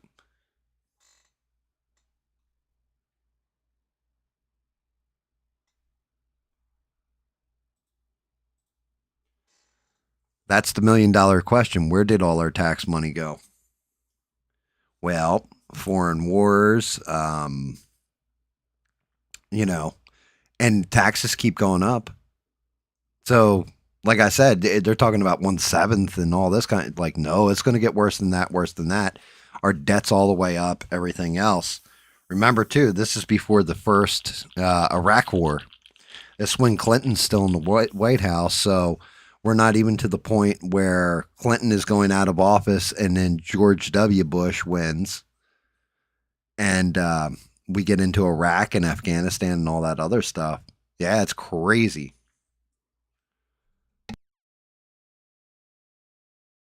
Well, that's life endangering. So, and my faxer obtained 3 frostbitten fingers just trying to put gas in my truck. That's cold. Now, check this out for weird weather, all right? This is from Martin in Albuquerque. Says that AP ran a story saying a severe storm over northern Japan, get this, dumped more than 22 inches of snow by Thursday evening, and another 40 inches could fall before all ends. Some isolated mountain areas will get twice that much. That's nearly never happened. Most airports in northern Honshu are now closed. So, as last night, I will ask, how many of you think some little guy is sitting behind a curtain somewhere pulling levers, maybe up in Alaska, the HARP Project, whatever else? Oh, I heard from Dr. Nick Begich, who would like to come back on the program on the HARP Project. And he may be coming down to visit me in a couple of weeks from Alaska. Yep. Yeah, you're not wrong there, are you? I'll be telling you. The Matrix has you. Everybody eat the red pill. Wake up and see reality. And in a moment, we will take the plunge. Simulation theory may be a thing. We will talk about anything you want to talk about. Let's talk about whatever you want to talk about. This is calls unscreened. This is definitely one of those things. Unexpected. The show, ranging from the funny to the... This is one of those reasons I love Art Bell. He's opening up, open lines. You can discuss whatever the hell you want. And they do. Oh, God, they do. But, yeah. Yeah, it's crazy. Very frightening to the sometimes ridiculous, sublime. I never know what it's going to be and don't want to. I'm Art Bell, and when we come back, it's open line talk radio all night long. Just this one item, and then we're off into talk radio land. Dear Art, strange happenings here in the Midwest. In a small town in Franklin County, south of St. Louis, an entire class of 24 third graders contracted a mystery rash this morning. All were taken to a hospital, but required no special care because the hive-like rash quickly disappeared on its own. Doctors ruled out chemicals, toxins, furnace malfunction, dust, mold, food reaction. Good night, Stranded. Thank you for everything. Yeah, so now we got to look for a school all of a sudden having an outbreak of measles or something like that. Maybe some of this shit is still yet to come, but if it holds in a cycle, what's going to happen? Like mysterious virus out of nowhere.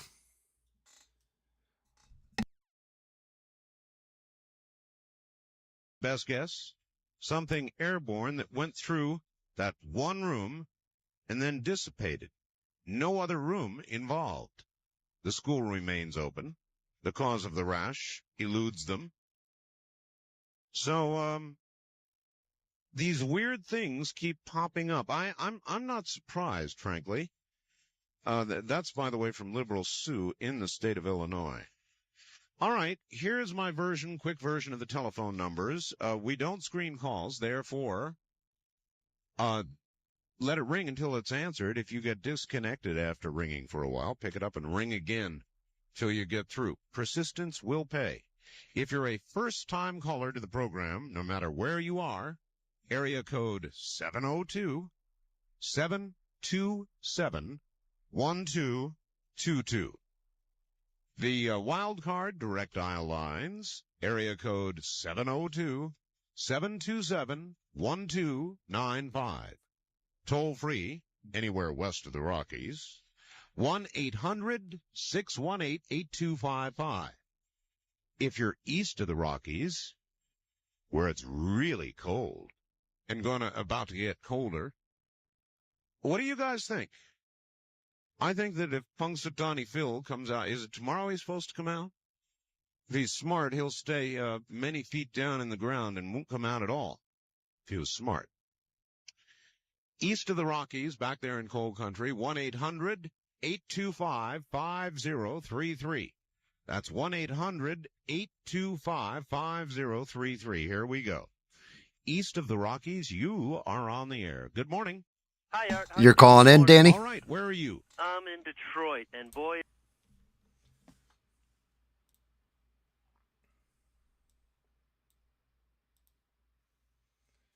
All right, Danny, if you hop in, I'll pull you in, bud.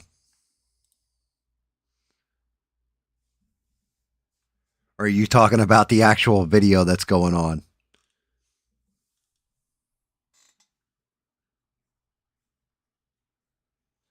I mean, calling into a dead man show. But yeah, if you want to come on, I'll put you on the air. You can go through this craziness with us.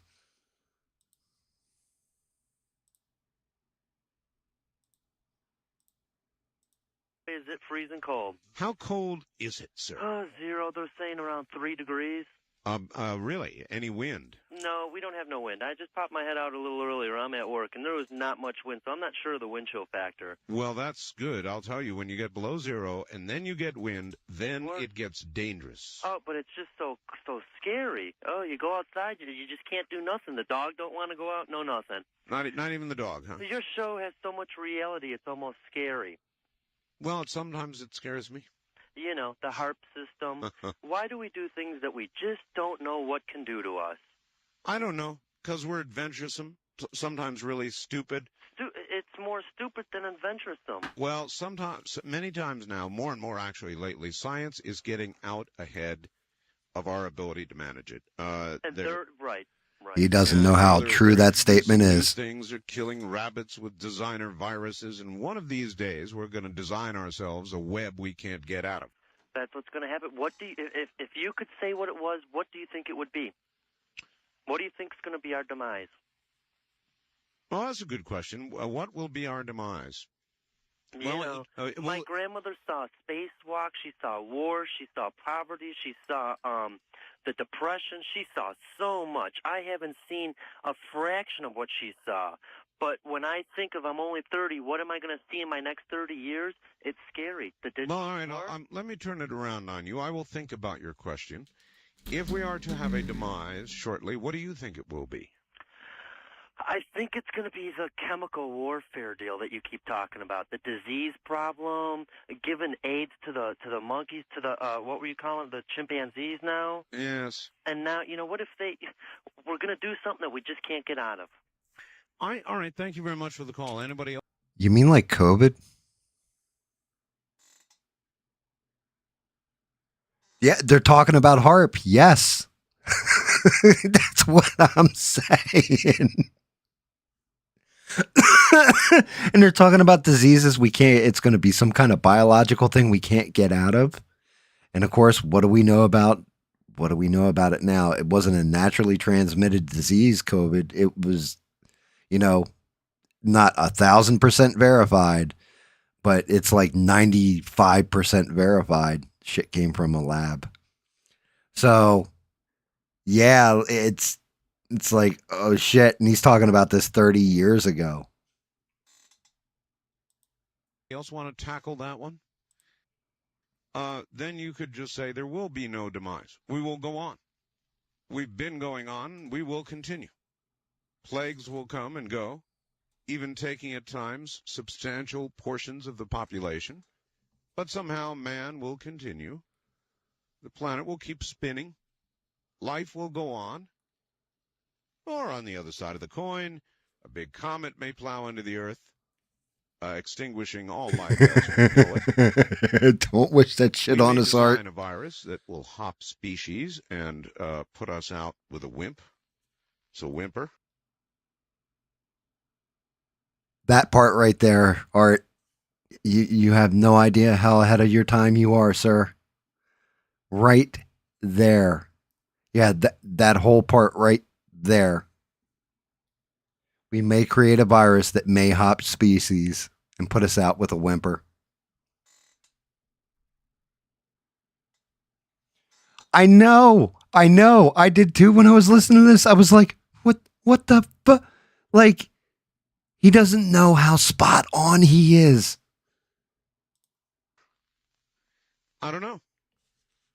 I do not foretell the future, but it is kind of fun to talk about. Wildcard line, you're on the air. Hi. Hi, how you doing? Okay, where are you? I'm in Springfield, Illinois. Yes, sir. Frigid Jimmy, and I'm the guy that called the other night and on Fast Blast and asked for some Steely Dan bumper music, by the way. Oh, that's right. And I'm looking into that. Cool. Okay. Well, first of all, before I ask my question, I just want to say the FX wave is a total groove. Oh, isn't it excellent? I love it. You know, not enough people understand it. I advertise it, and I try and tell them what it is, but they don't quite get it. You know, a lot of people don't get it. It is an FM transmitter, and you can put anything into it. I mean, you can make it into your own little radio station. What are you doing with yours? What I do, basically, is, for example, I have to admit, I sound like a total geek saying this, but the first night I got it, a bunch of my friends came over and we played radio. Find a bunch of old records and CDs and stuff. No, that's cool. That's one of the things to get it for. In my case, I hook it up to my audio output here on the board. So my mother, in this case, in her bedroom, my wife in hers, can listen to the program throughout the house. Mm-hmm. But there's a million uses. For example, people in metal buildings, you know, they can't receive AM radio. Gets blocked out by the metal. So what you do is you go over to a window and you hook up an AM radio to the FX wave, and it transmits it throughout the metal building on beautiful FM. Well, sometimes what I do, too, is I've got a high-fidelity VCR, and I make big, long 6-hour music tapes. I mean, right. This guy's way ahead of the curve. He's got a high-end VHS. My studio, I just patch it in there, and I've got, perfect the music that I pick on my radio. It's great. No, I know. It's the coolest. I know. We advertise cool products. That's no lie, and they work. Yeah. and C. Crane, they're very courteous. Yes, they are. My question sort of relates to that, a little bit later than our imminent demise, I suppose. But I do radio, sort of, on a part-time basis. Yeah, me too. In a nutshell, what it is, it's a little show on a little 3,000-watt small-town FM station once a week for 3 hours. Right. And it's... What do you do? What kind of show? Well, it's simply it is to music radio what your show is to talk radio. It could be anything at any time. Oh. It's called Groove Time, and it's built in... Oh, that's my kind of show. It's called GAM Catches Up. I paint shit, and people, listen in. Sometimes they call in and chat. That's good. And that's what's going on here, Art. I've been doing it for 4 years with some friends of mine. Well, I've only been doing it for a year and a half, so... about the internet, and I kind of sense that you do. I'm not an expert, but I'm learning more and more and more. I'm getting better all the time.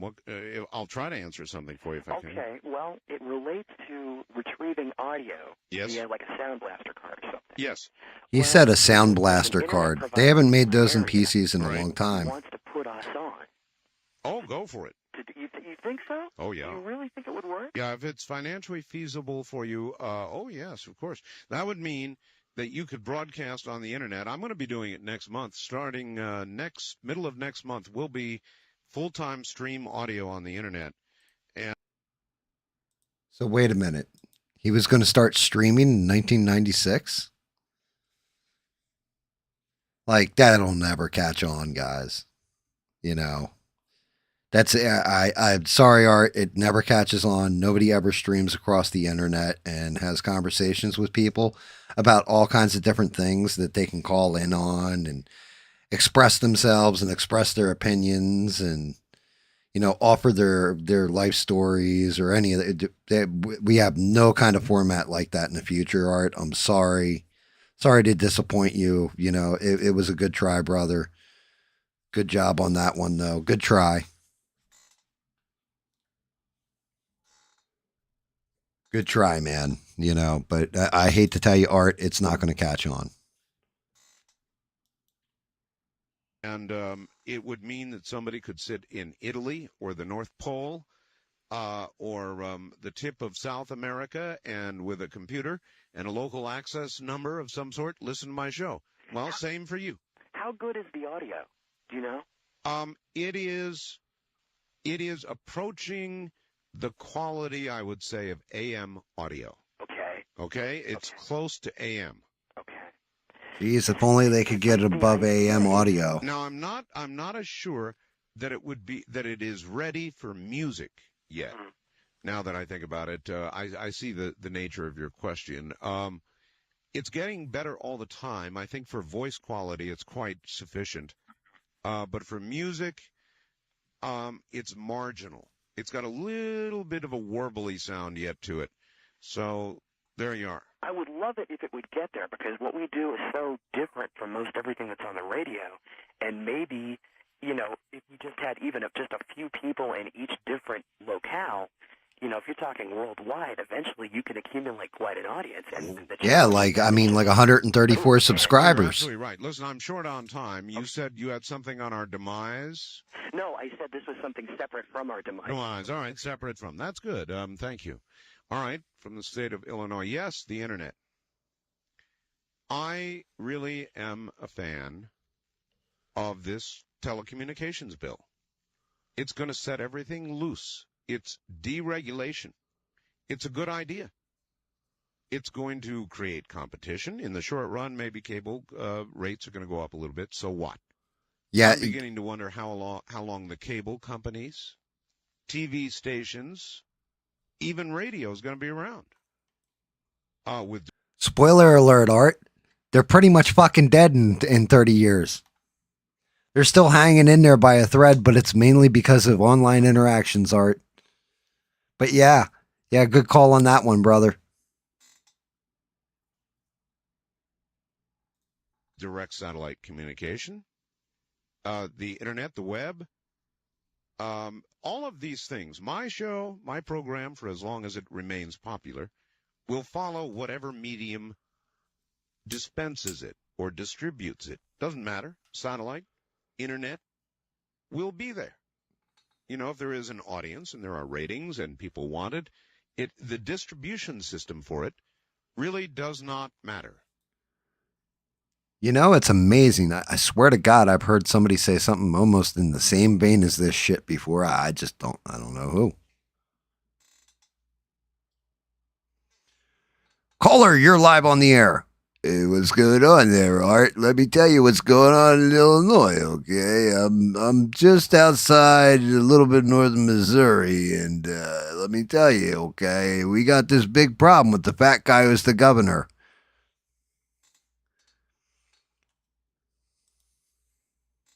So I'm really a fan of all this. I'm looking forward to it. I really enjoy the information age. I was very angry at my computer earlier today. It did something wrong, which is probably a lie. It probably didn't do anything at all. I did it. I should not blame a machine that simply responds to human error. First time caller line, you're on the air. Hello. Hi, Art. This is Joe. I'm calling from Evanston, Illinois. Hi, Joe. Yeah, well, I had a funny story I wanted to let you know about. I'm originally from Milwaukee, and I'm down here at school at Northwestern, and I just had a funny story about a football sportscast that I don't think got much national attention, but it was one of the funniest things I've ever seen on live TV. What was it?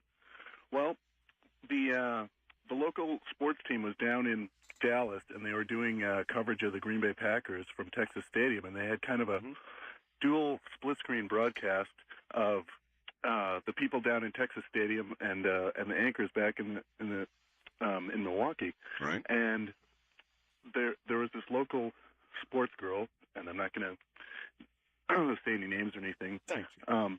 But they were commenting on Mike Holmgren riding a Harley Davidson to the workout, and she came out and she said, Now I'm going to be able to air this, right? Yes. Oh no, this is no. It's basically it's just. All right. She said she came out and said. Wait a minute, is this Bob who's called in? Wait, hold on. You allowed to air this? Wait, what are you going to say there, Bob? Before we get there? Said it was nice to see a successful motorcade in Dallas for a change, and she honestly said it, and I don't know if she had been thinking it up for a while or if it was just like a spur of the thing that she thought would be funny, but it was really hilarious. I'll try and get a copy of the tape. And well, there are hilarious things that occur on live radio and television, and that's why I like this program. Yeah, because it's live. You know, it's not a tape repeat, and it's not screened, and so you never quite know what to expect. Now, every now and then that results in absolute unmitigated disaster. But that, too, is entertaining in its own perverted way. Yeah, well, yeah, and the other thing I'll just leave it up to, I was wondering if you saw the Nightline on Hillary Clinton the other night. No, Nightline airs here, unfortunately, after I go on the air. Oh, okay. So I always get to miss it. Thank you very much for the call, and I appreciate it. I understand it portrayed Hillary as quite the shrew. Yeah, there's going to be a caller that calls in here and talks about Hillary Clinton, and that shit is hysterical. Especially when you guys hear what she says, like her take on Hillary Clinton, you'll be like, oh my God. Yeah, unfortunately, that newscaster, he's no longer in business, the one that did the interview that made Hillary Clinton look like a shrew, because, he accidentally was crossing traffic and two school buses hit him at the same time, opposite directions. I don't know how it happens, but it happened. Allegedly.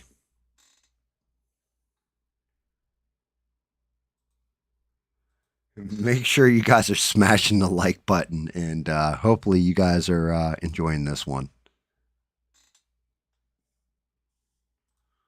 That'd be accurate. I didn't see it, so I don't know. I got a bunch of faxes about it, though. What do you think Hillary's like in private with Bill? You think she's a wild one? Think she pushes him around? I suspect so. I mean, you can sort of look at her face and you can see it in there. Kind of like, you're going to do exactly what I tell you to do or else.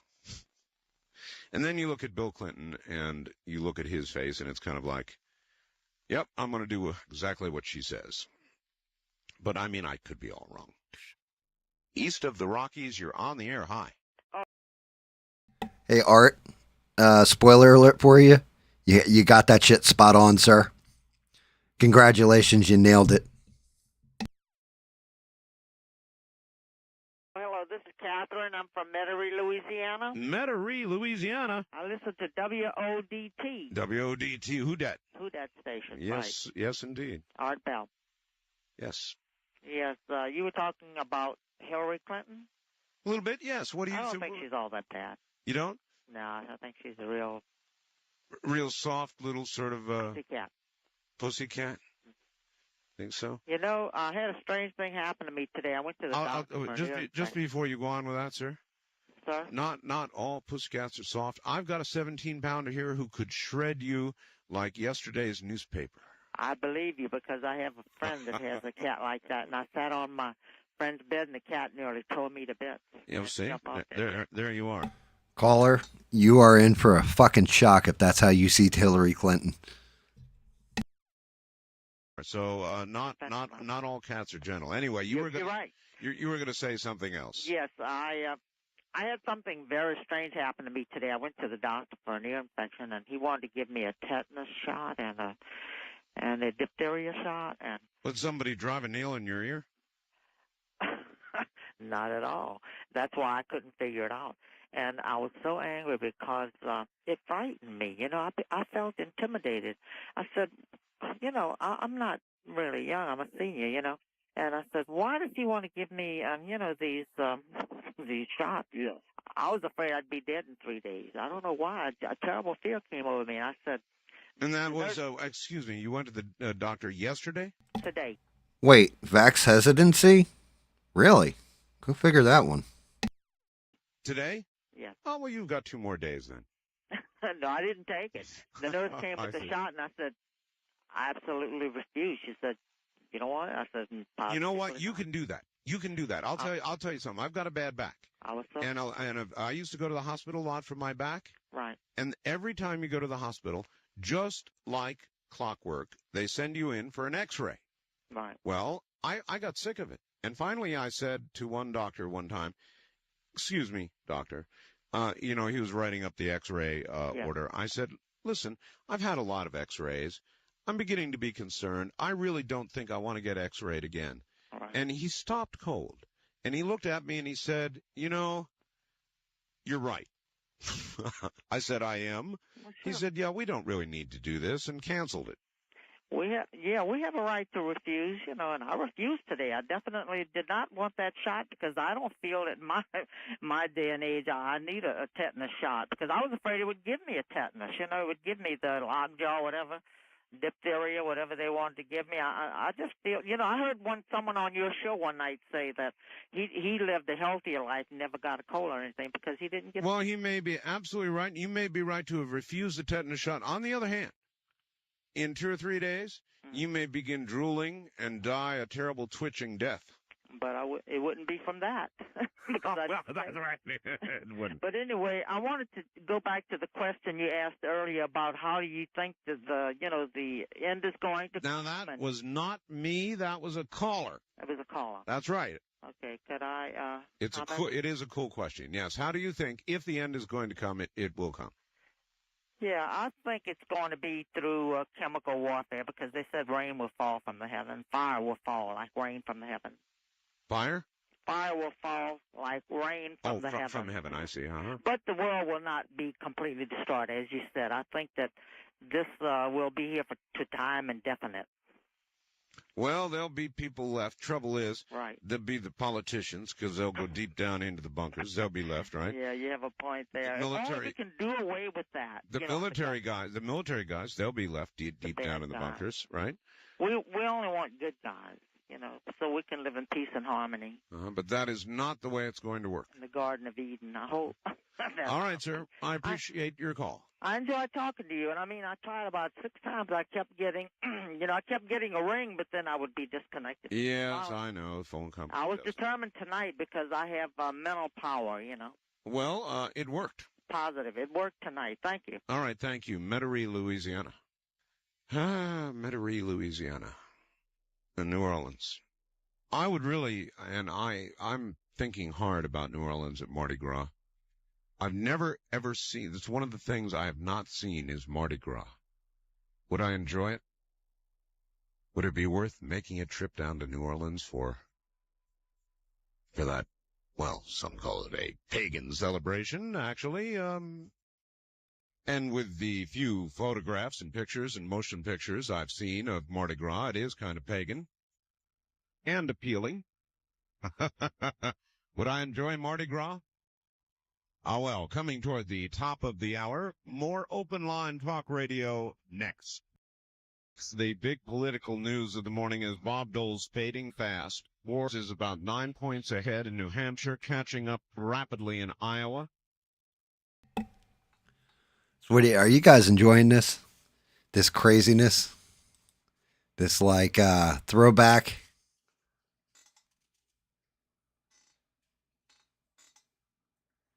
You liking hearing, looking back in time, 30 years back in time. And just hearing it, everything, again, more things change, the more they're staying the same. Price tags have gone up, stuff like this. Our technology is way, way better. And we're still having the same discussions about the same damn things. Well, maybe it's just me. Maybe I'm the one who is having the discussions, but about these same damn topics. But I don't feel I'm alone in this. it's insanity to me to look back and go, wow.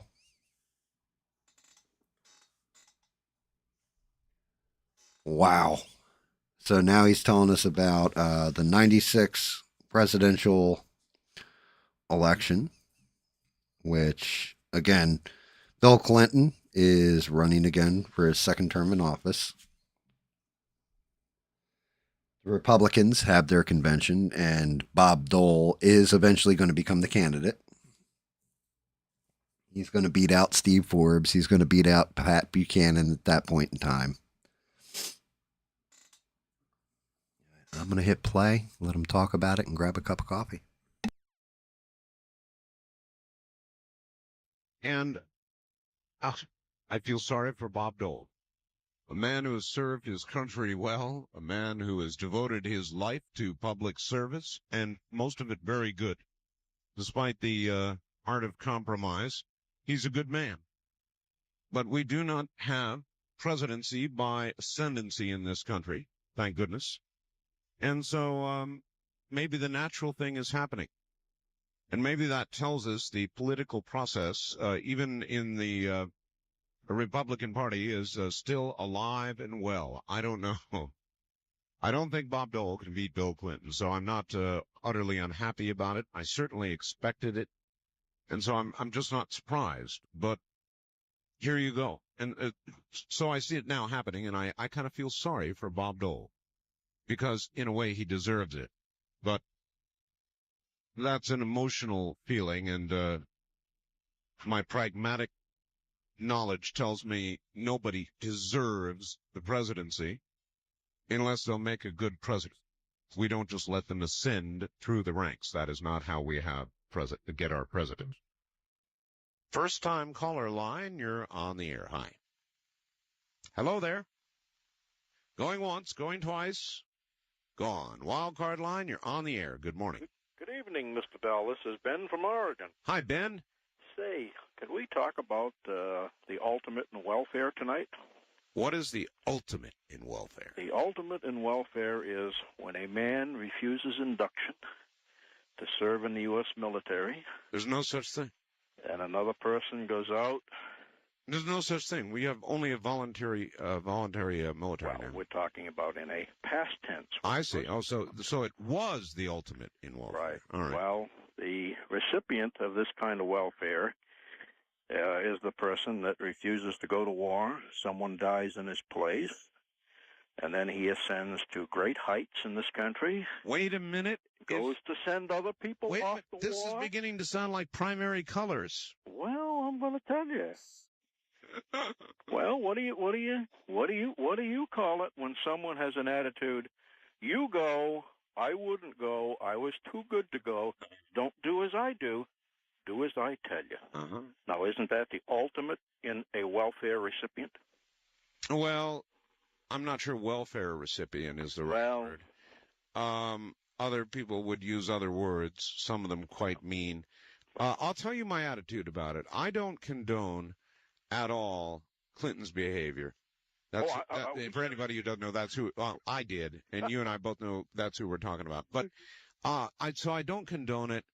He was wrong, but on the other hand, he's the president, and he was duly elected, properly elected, and he's the president, and he actually is, nauseating as it may be, the commander-in-chief. And when he gives an order, it is the military's job to follow it. Oh, I agree with you, but can I say one more thing? They don't have to be happy about it, but they follow it. God bless Steve Forbes. Let's hope he makes it.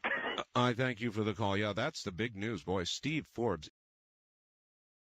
So, yeah, that whole call right there is an interesting one. Because, you can kind of say the same thing with the current situation going on. And damn, like Art Bell is 1,000% on point with it too. He really, really is with, look, you may hate the guy, but he's the commander in chief. He tells the troops to go, they go. That's what I'm saying. Like, it's just, it really does. It sim theory, people saying history rhymes. It doesn't repeat itself. It just rhymes. Like, it's crazy. But I digress. Is just going nuts. And it's, I guess it's karma for Bob Dole. Poor Bob Dole. George Bush did it to him in '92, and now it looks like Forbes is going to do it to him this year. And while I don't want him as the nominee, I feel sorry for him. Isn't that weird? I mean, I've been, in a way, not blasting Dole, but right along I've been saying that I don't think he's the right man, and I still feel that. I nevertheless feel empathy for him. He has worked so hard. If there was such a thing as ascendancy by tenure, then Bob Dole certainly has earned it. Unfortunately, or fortunately, I guess, we don't have ascendancy by tenure to the presidency, and we shouldn't have. But it doesn't stop me from feeling kind of sorry for him.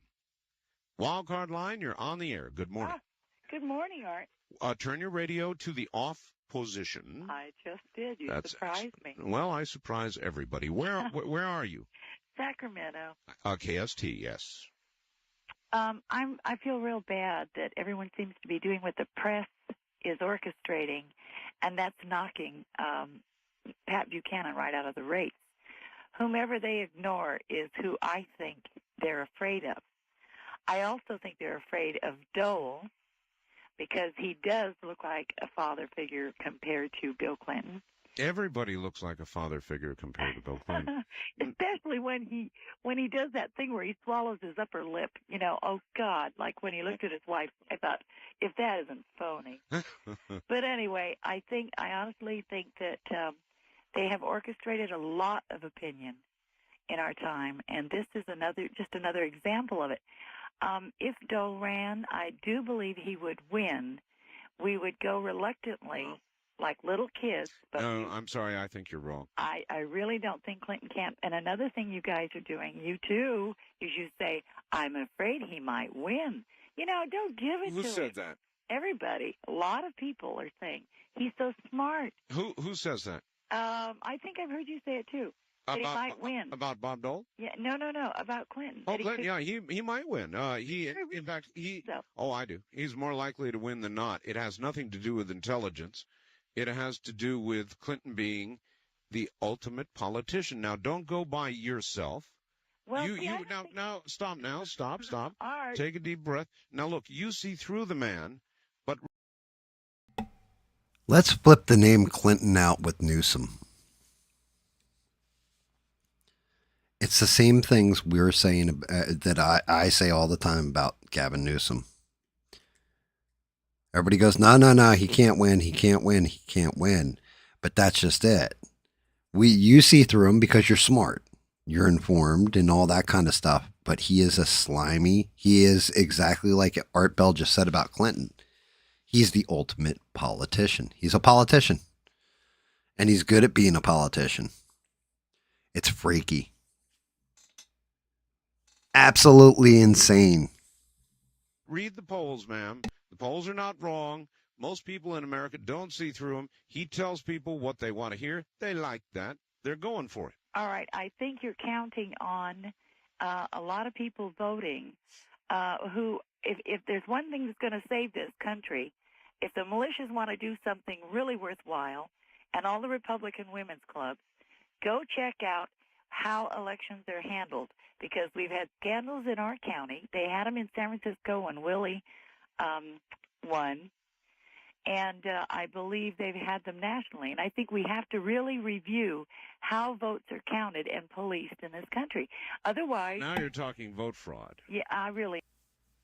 So in other words, maybe if they had something like, I don't know, a SAVE Act back then, like we wouldn't be having this issue. Is this what you're saying, ma'am? Because, like, Spoiler alert, 30 years in the future from when this call happens, we have the same conversations about our election systems even now. And Art Bell is going to present a point here that, again, is prescient. It's just an observation, but yeah, it's very prescient. Am, yeah, and I think it happens. Everybody goes, "Oh, dare! How dare you say that?" No, I don't. Well, I generally don't believe it. There is vote fraud on a wide scale. Oh, I believe it. I don't think so. Oh, I think it is. But anyway. All right. Well, I appreciate your call. Thank you. Yeah, of course there's vote fraud. I mean, dead people voted in Chicago. I mean, it's happened. But on a wide scale, no, I don't think so. Generally, our elections are on the up and up for the most part. You know, I think that a lot of people talk vote fraud when elections don't come out the way they want them. It's kind of like polls. An awful lot of people call me up, and when the polls come out in a way they don't, they don't, with something they don't agree with, they say it's a fraud. I don't think it is a fraud. For the most part, polling is relatively accurate. I think you'll find the surge right now by Forbes is going to be validated by the New Hampshire primary results. And I think Bob Dole's going to be in the dumps. Only thing is we don't know enough about Steve Forbes yet. Yesterday he came out and said he does not believe in same-sex marriages. They asked him. Somebody the other day said he favored gays in the military. Well, I hadn't heard that. But he came out last night on NBC and said he definitely does. You know, he said, look, if two people want to live together, that's their business. But as far as society sanctioning same-sex marriages, no, I think not. So bit by bit, we're learning about Forbes. And I, too, do not favor same-sex marriages. I don't think that... Well, if you, what about that? It's really a good question. How many of you think people of the same sex ought to be able to get married, just the way a man and a woman can? I've never been in favor of that. But on the other hand, my attitude is, you know, to leave people alone if they leave me alone. I mean, it's their business. What they do in the bedroom is their business. But to sanction it with marriage, I'm certainly not ready for that. Are you? Wildcard line, you're on the air. Charlie, liberal in California. Hello? First of all, I'm going to say this slowly for those winning it. All right. So now I've got to let you guys know this. For those that have watched ABL. So Charlie, liberal in California, is the name of the caller. He is Art Bell's Ivan. He calls in on a pretty regular basis to Art Bell. He's just like Ivan, except for instead of calling him, oh, you're stupid, you don't know what you're talking about, stuff like that, he actually presents an argument. And instead of, excuse me, sir, Art Bell actually gives him an argument back. But he is Art Bell's version of Ivan, which is crazy to me.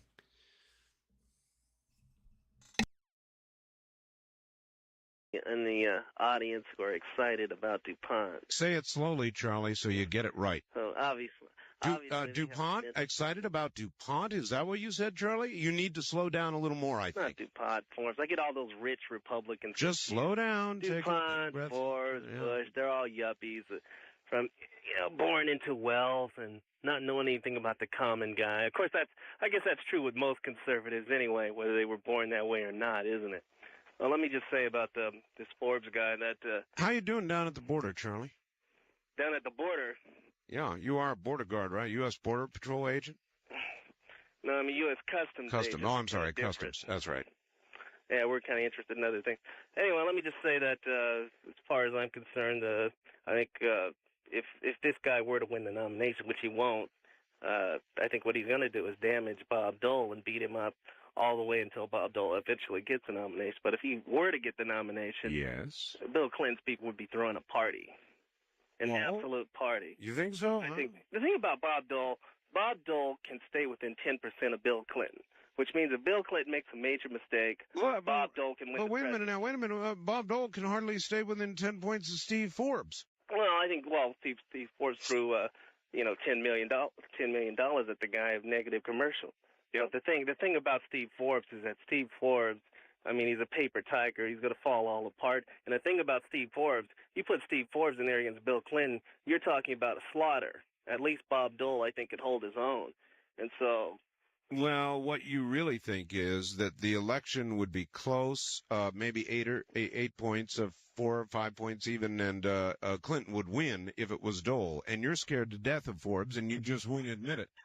I think if you think that, I think you need a political examination. Bill Clinton would wipe Forbes out. First of all, Forbes' plan on the flat tax thing alone would destroy it. Would absolutely destroy his candidacy. Just that alone. That's why I don't think he's going to even get the nomination, because you can't run on it. And Bob Dole's already attacking. Charlie, if I were a political proctologist, I would pronounce you terminal. Well, I would say if you honestly sit there and you honestly believe that Forbes would stand any kind of a chance, A, of getting the nomination, which he won't, and B, of beating Bill Clinton, you got a very, very serious problem. Well, that's what you really mean, and and I can always tell when I'm hitting the mark, because you come in here sort of with a higher tone of voice, all concerned, laughing it off, 3 octaves higher than you are. You want to know the candidate that the Clinton people fear most, and this is what every political expert in the country is saying, is Lamar Alexander. Well, that may be so. Common sense should tell you that Lamar Alexander would be the strongest candidate to put up against Bill Clinton. In a lot of ways, he might be. But he has not caught fire. But I think why hasn't he caught fire? Because I think it shows you how extremist the Republican Party's got.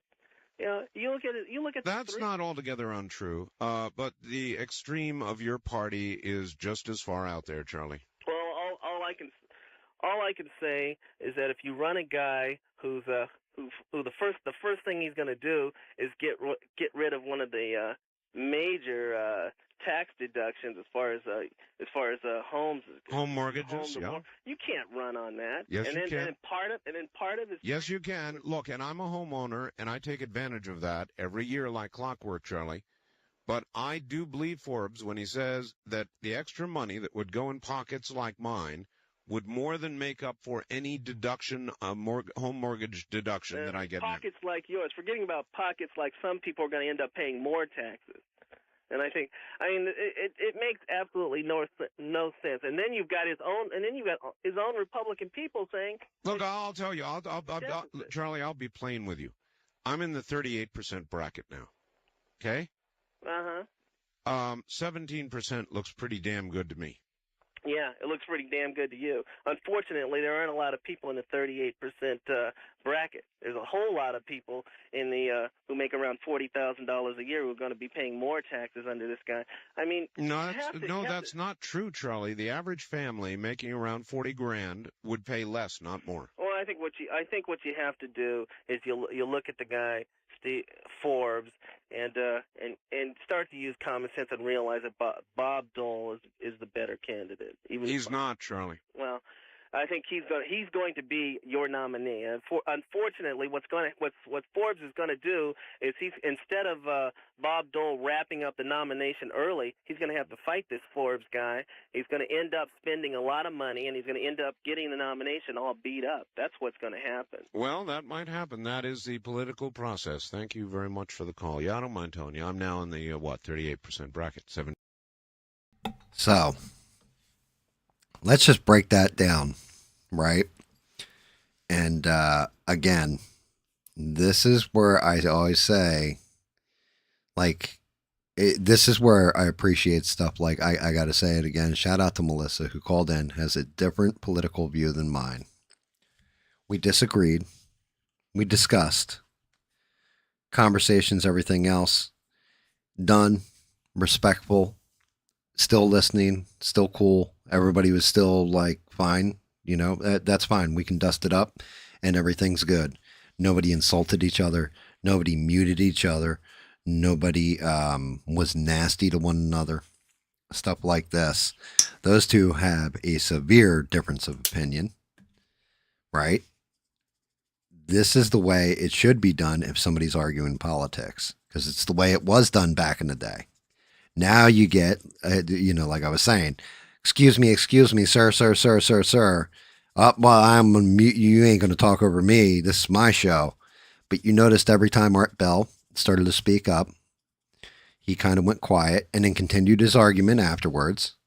And they were respectful to each other and completely disagreed. Now, the funny part is that Charlie Caller was spot on in everything he said. Bob Dole got super bloodied up, and Clinton did steamroll him. So, and he was right. Dole was the candidate for the Republicans and everything else, so it was crazy. He was actually right. Art Bell was wrong on that one. This is it's got to be 1996. Yeah, the description of it doesn't have what year. Like most Art Bell stuff has the year and the month that it was done in. But we're talking about, they're picking their nominee and everything else. So it's got to be 96. Right. He also mentions, the war in Bosnia and all that. That was all 96 too, if I remember correct. So Clinton's already been in office for a term at this point. And I mean, that's just it. That used to be political discourse. How they had the conversation right there used to be the political discourse in America, not calling each other names, all this other bullshit. They actually just stated their issues, how they saw things, perceived things, agreed to disagree. And Charlie calls in all the time. Like I said, he's a consistent caller on Art Bell.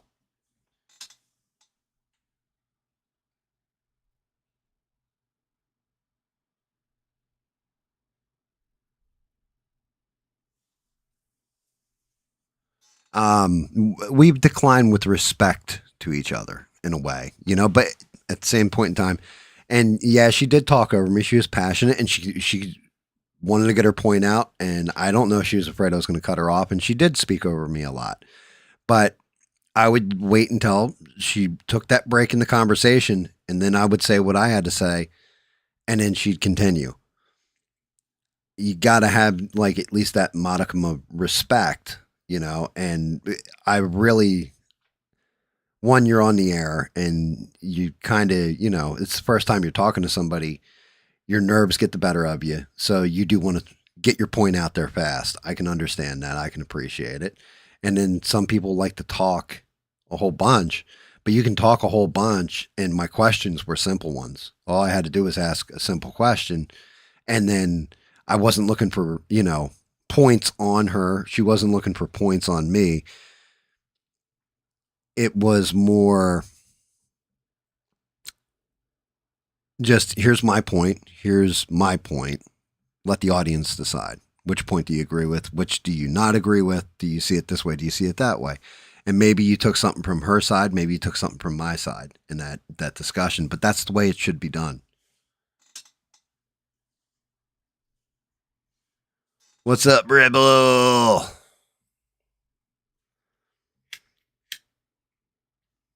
But yeah, this is 1996. I'm guessing, and yeah, it's crazy.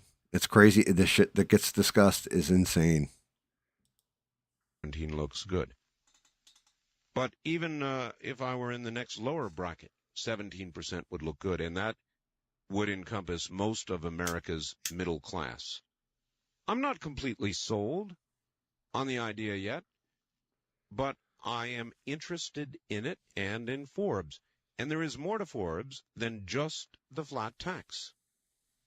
More and more, we're beginning to hear more and more, and the polls are going up, not down. West of the Rockies, you're on the air. Hello. Hey, Art, let me turn on my radio. All right. Thank you. Two things. Okay. I think the only one, I read a couple books about Bill Clinton, and I tell you, the guy is very, very lucky. His campaigners couldn't believe how many times he almost shot himself in the foot by all these things that would come up. He has a way of rebounding. I mean, he gets down in the dumps. It looks like it's the end, and that's why they call him the comeback kid. Yep. I think people will vote for him. They think he's strong, a leader. He's young, and they think that he's that he's like another Kennedy. And Kennedy got a lot of votes because he was good looking and, you know, the wife and all that. And another thing, Art, in the aftermarkets, gold is up $6. What is the current price? Do you know? $419.80 in the April contract. Oh my God! Is it up to $419? Well, this is in the aftermarkets, you know. Wow. Silver is up. I'm sorry, right now. Again, 1996, and 30 years ago, gold's up and silver are up. Yeah, history doesn't repeat itself at all. Like that, history doesn't rhyme at all.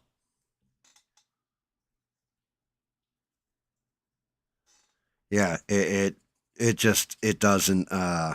There is no history doesn't repeat. Maybe we really are in the simulation, guys. What's gold at now? What's silver at now? Dear Lord, could you imagine buying in that low back then and having it for now? You'd be fucking filthy rich.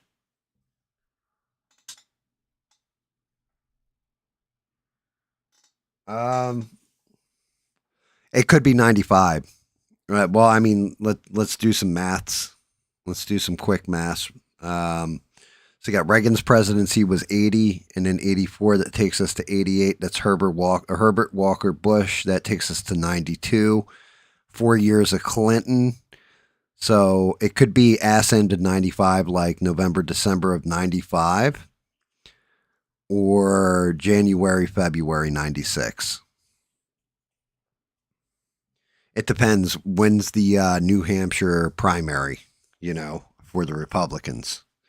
Because they haven't hit the New Hampshire primary yet. So it's pre that.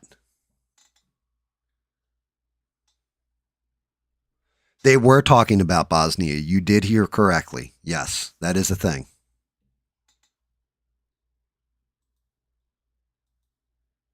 Yeah, he was talking about Bosnia. They hadn't said it didn't. He didn't say it started. We were already in it.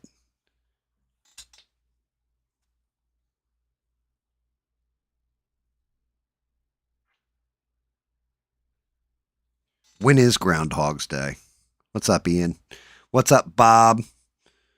What's going on, Rib?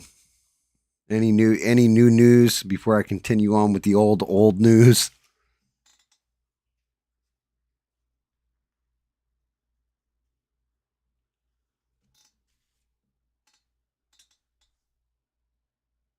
And he mentioned Groundhog's Day, so we're looking at like February of 96.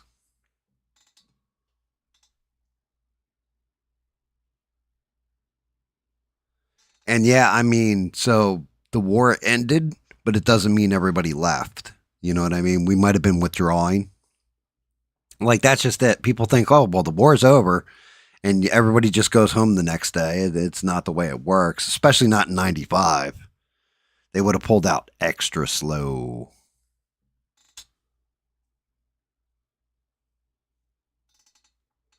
Yeah, crazy. All right, here we go. Back to Art Bell. Silver is up 8 cents.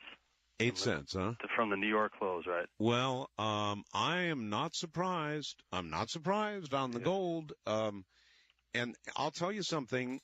I would pay more attention to the price of gold than I would each new daily record of the stock market.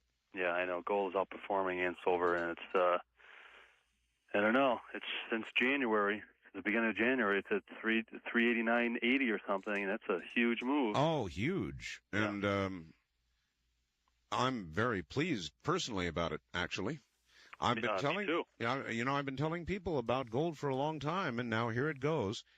And I mean, here it goes. I'll bet you we could get another rise in gold as things get closer to crunch point that would rival. You remember when gold got up to 800 once? Yep. It could happen again or go beyond. Yep. Anything, who knows? It just, the monthly charts don't look like that, but it's, they're ready for big outbreaks. So, okay. I appreciate the call, sir. All right.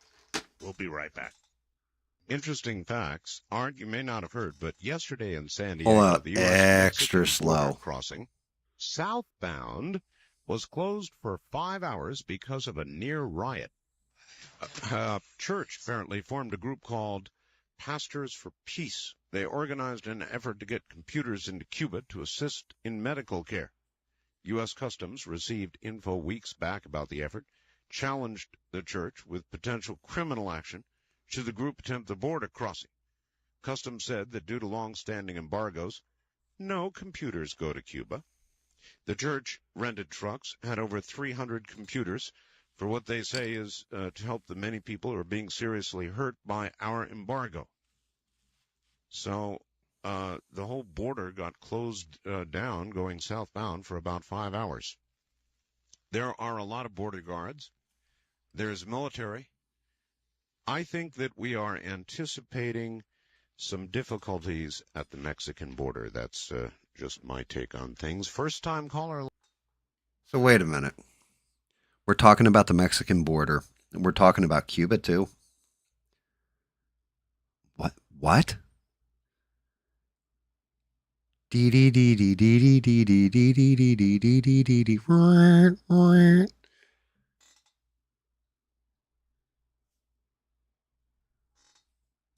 Line, you're on the air. Hi. Hi. Hello. Mark, great to talk to you. And to you, sir. Where are you? I'm in Wickenburg, Arizona, listening to you on the skip. KOB out of Albuquerque tonight. Well, that's the way to do it. You bet. I can't get KFYI. I'm not far from Phoenix, but because the AM. Well, you're probably in a weird area for direction. I'm about 60 miles out of Phoenix, and the AM power goes down. But I find you on the skip wherever you are. Well, KOB is a smasher. You bet. Hey, listen, a friend of mine called me a little earlier this evening and told me that a friend of his called him and was telling him about a mining operation north of West Yellowstone, Montana. Yes. That had been shut down by the United Nations. Why? Well, I don't know. I was shocked when my friend called me, and I said, well, where did your friend hear this? Yeah. And he said, on the news. And he also said that the people in Butte, Montana were very upset about it, and I guess, guns type thing. I have heard nothing, so I thought if anybody have heard anything about this, whether you or some of your listeners there in the Butte, Montana area or West Yellowstone, I'm sure they pick you up in that country. They sure do. And or Helena, Great Falls, any of that area. I go to Montana for my summer times. And maybe they found something weird and bizarre down there. I don't know, but this is what I heard. He told me he heard it from another friend of his that had called him, said he heard this on the news about the United Nations shutting it down. I don't know what business it is that of theirs, but, well, with the guy we have in the White House, nothing seems to surprise me as what goes on any longer. Well, I never... Go figure. Blaming the shit on the guy who's in the White House. I guess it doesn't matter who it is. They're going to blame him. Never say never, so let us open up. We'll open it as a question to the audience, see what we can find out. Thank you, Art. Right. Take care of yourself. Take care, thank you. Anybody know anything about that? A mine near Butte, Montana, shut down by Boutros and Company for whatever reason. Boy, the price of gold, that one's got me quite surprised. It's rising very, very rapidly right now. And I'm telling you, that's what you better watch. Where people are putting its flight to safety, that means they're anticipating something. East of the Rockies, you're on the air. Hello? Hello, this is Mike. Hi, Mike. Where are you? I'm in Wichita, Kansas. All right. The reason for my call is? I just got back from Australia last week. Oh, you did? And I had a friend of mine record your conversation with Ken Goddard. Oh, yes. And I have seen rabbits in wheelbarrows. Oh, my God, really? The reason for my call, I want your facts and Mr. Goddard's facts so I can give you guys some information. Well, I can give you mine. I don't have Mr. Goddard's handy. I know he's from Oregon. Right. My fax number is area code 702. 702? Yeah, 702 727 8. So, I'm not sure if he's going to explain this one, but they did an experiment in Australia, because they were getting overrun with rabbits. Little cute bunny rabbits, but they were destroying crops, everything else. And they did some kind of biological testing on them and created basically like a designer virus and released it on the damn rabbits back then. And it was only supposed to be a lab test, and the shit got out in the wild and started wiping out the rabbits in fucking Australia to a point where they had to dump truck bodies out and burn them and stuff.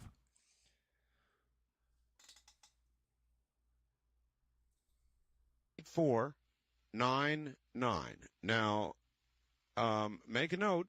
Do not send, including cover, more than 3 pages. If you do, my fax machine automatically does not print it. I'll probably just have 1 page. Yeah, that's fine. I'll just give you some information, because I'm going to request, if you find it interesting enough, because in listening to this stuff, Ken Goddard was talking about virus control, disease control, species jump, etc. Yes. I've got all those notes, and I've heard your conversation about it. Yeah, well, I've got a little article here.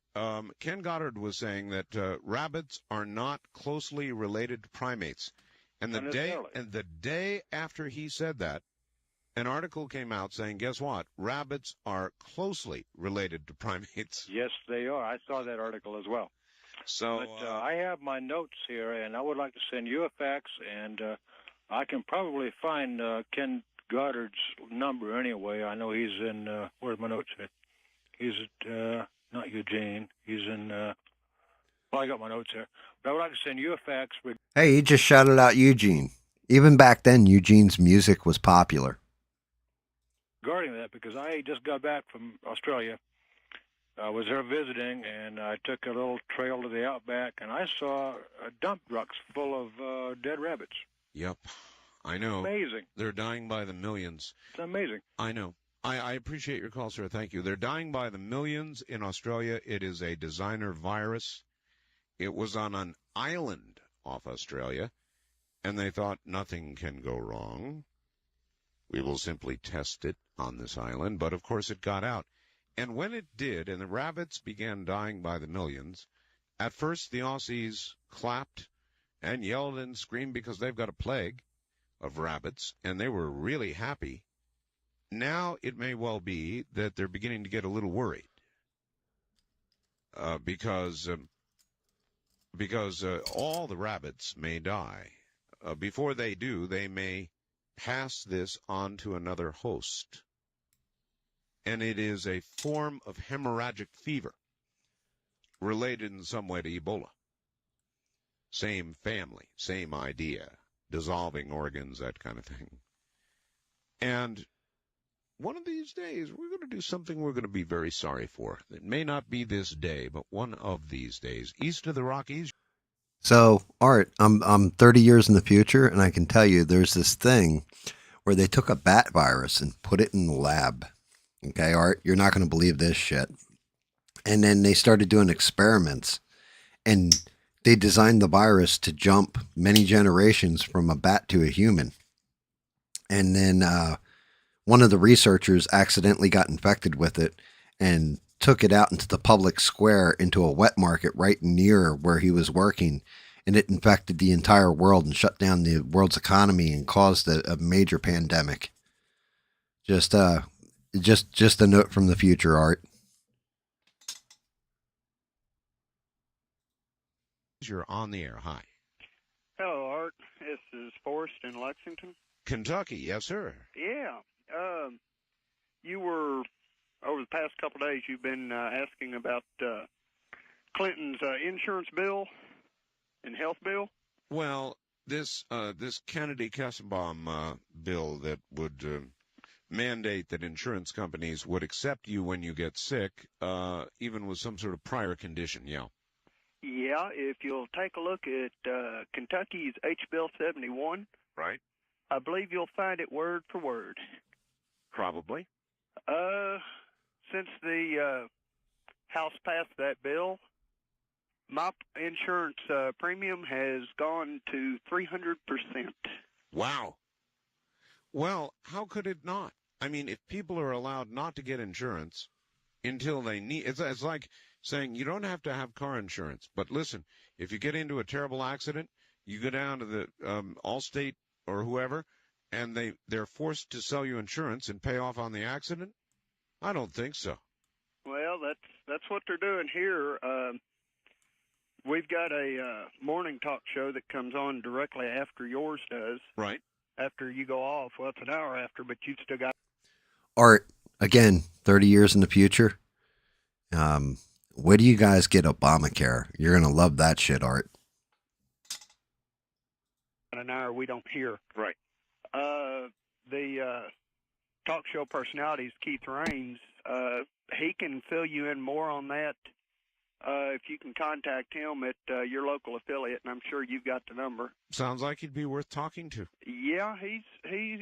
I'm just approaching this from a common sense point of view. If an insurance company is forced to accept you after the fact, then they're really not. You can't call them an insurance company anymore. In fact, I'm not even sure you can call them in business very long. No, we're down to... And there's only one way that company, if you want to call it that, could stay in business under those conditions, and that is it would be subsidized by the federal government. It's just a sneaky way for the president to get what he wanted all along anyway, and that's health care for everybody, period. Well, because of them, we've got four plans, and no one can be turned down from them if you can afford them.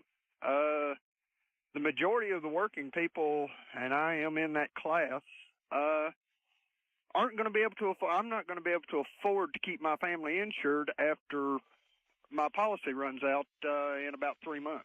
Well, yeah, but suppose, let's say you can't afford it, so you drop it, okay? You're uninsured. Now you get the big C. You come down with cancer. Well, according to the way I'm reading this, you can go back and get your insurance after you've got the cancer, and they can't turn you down. Yeah, that's the way it works. Oh, yeah, well, that's a good deal. That's not the way we were raised. That's a good deal for you. That isn't, it voids the whole concept of insurance. It's not insurance. It's a national socialized health care plan. Yeah.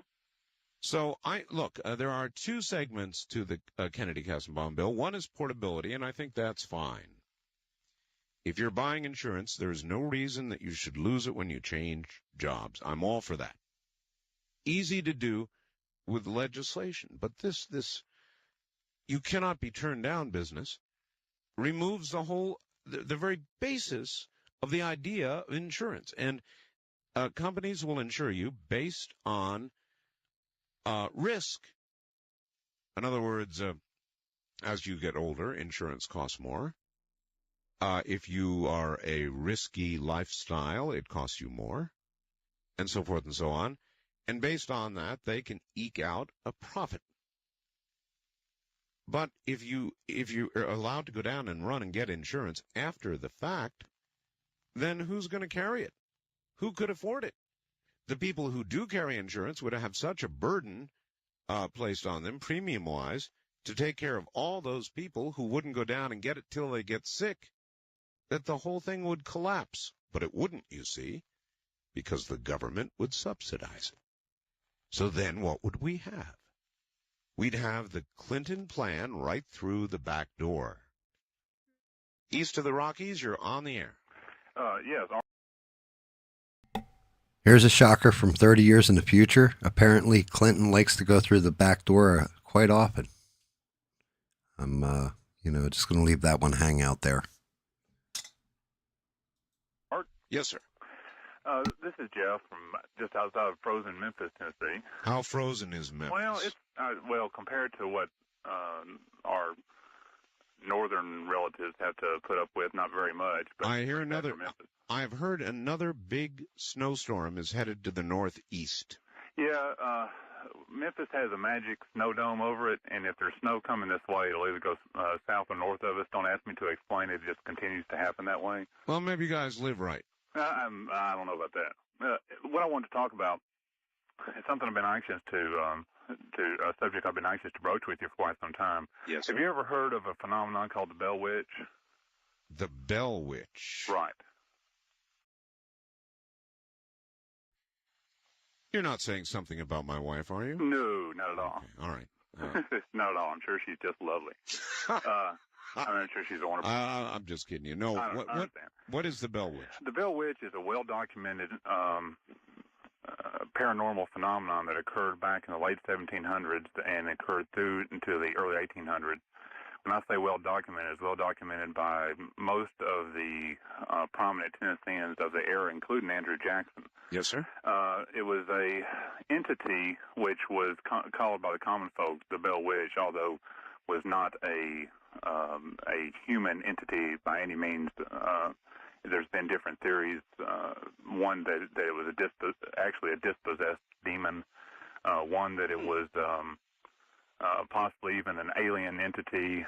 But it goes along the lines, if you believe that, basically that if you have superior technology, it appears like to be as magic to those who don't understand it or whatever.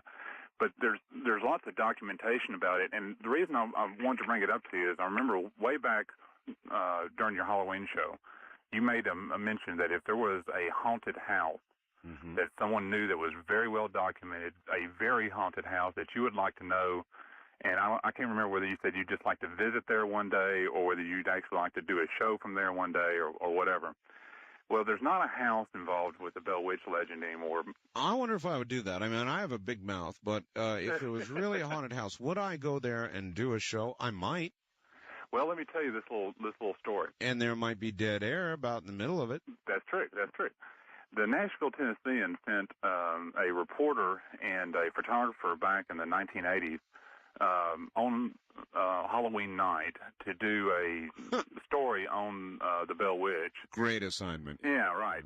And the only part of the Bell Witch legend which is still existent, since the homes that were built in the time which she frequented are now dilapidated and gone, for good, was an area called the Bell Witch Cave, and it's currently owned by a family called the Kirbys, who have people from all over the area that come and visit there. And in fact, if you wrote a letter to the owners of the Bell Witch Cave, quote the Kirbys, and sent it to Bell, Tennessee, you would, Adams, Tennessee, you would actually get that letter mailed to them, because everyone in that area knows who they are. But they allowed this to occur. The reporter and the photographer set up a camp just inside the entrance of the cave, and they didn't want to go any deeper because they saw a few brown-recluse spiders. Yeah. So they decided they were going to set their cots up more towards the outside. Okay, we've got to hurry here. I understand. They heard a voice that sounded like a scream come from the back of the cave towards the front of the cave, and when it got to about 10 feet away, they both lost their nerve and bolted. A scream? Yes. Well, that would do it for me, too. I don't like screams. But at any rate, there's a wonderful book out now by a guy who does a lot of the mythology from that area, and there's a picture. He says every time you try to take a picture of the Bell Witch Cave, something else appears in it. And since I know you're into pictures for your website and everything, I'm going to try to fax you a copy of this picture that's in the book. Oh, no, faxed pictures don't come out well. Do you have a computer? No, I don't, but I have a friend that does, that I could probably get him to send it that way. All right. Welcome to 1995/6, where you get asked if you have a computer, and you say, no, but I got a friend who does. Like, what the... Like, nah. Spoiler alert, guys, 30 years in the future, yes, we all pretty much have access to computers at any time. As a matter of fact, we have them right there in the palm of our hands. They're called cell phones.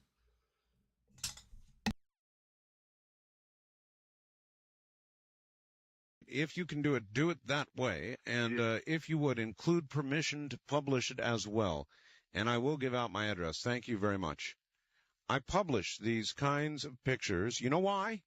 Because people don't believe it. People don't believe it.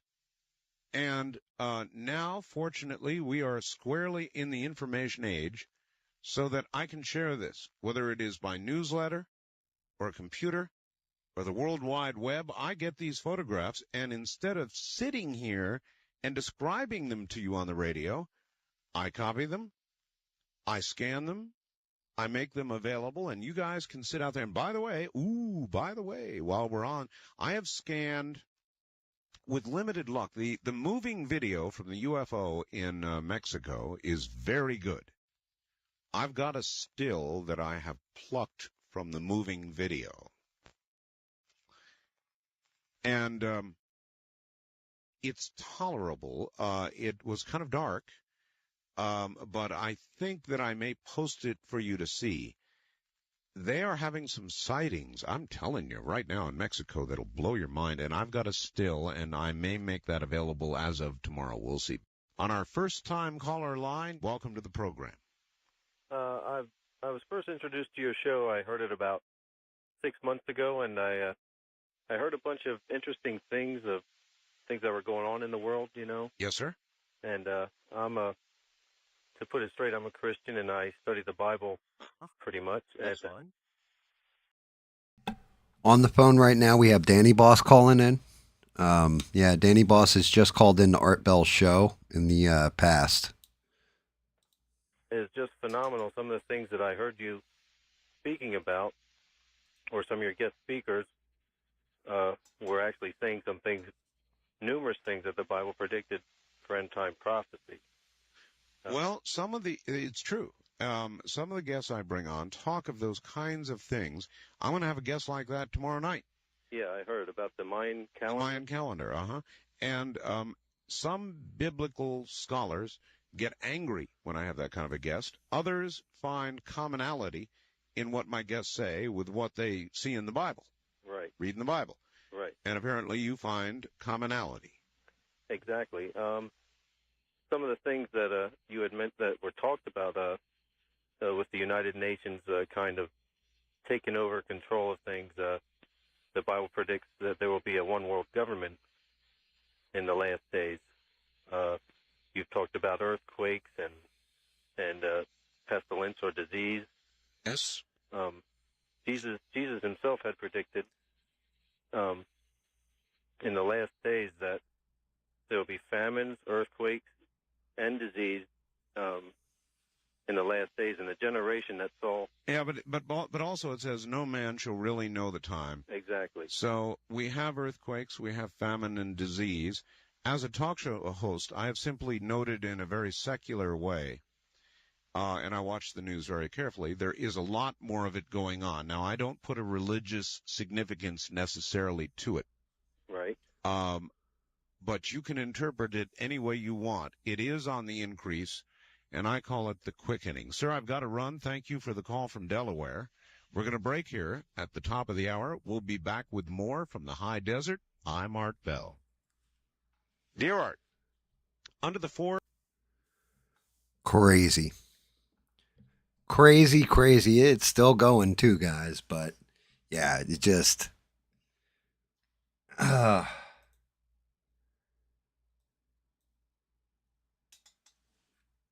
Between the calls, the topics, everything else, and listening to history just rhyme.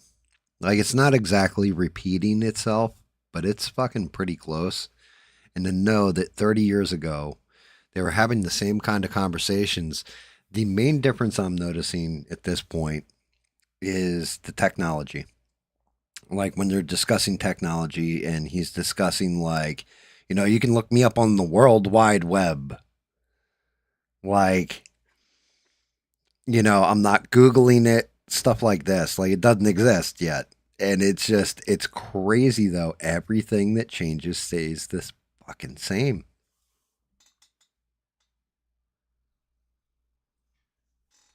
You're putting your toolbox together. Oh, shit. Well, hopefully it's an easy build. I mean, would you get a snap-on toolbox? Like the big old rack toolbox, Brad? Hopefully it's going good. I'm gonna fire it back up in a minute. I just had to take a break for a second there from it. Again, I'm giving this a shot and seeing, because last time I played Art Bell, I thought I was going to get nailed hard, and I even had music in the background and nothing. I didn't get hit, no copyright, no nothing. So this is all right now. This is an experiment, But if people are actually enjoying this or whatever, I'll look up some of the more famous of the Art Bell call-ins. Like, I think somebody did a compilation of a guy named Mad Mike Mardigan, who claims he's traveled through time and tells how his machine's built and like all this kind of crazy shit. There's also John Teeter, who called in. I'll see if I can find a compilation of him. But these are definitely good when I don't have shit to talk about, like now. And it's providing some kind of sound that you guys can listen to while I'm sitting here painting, you know.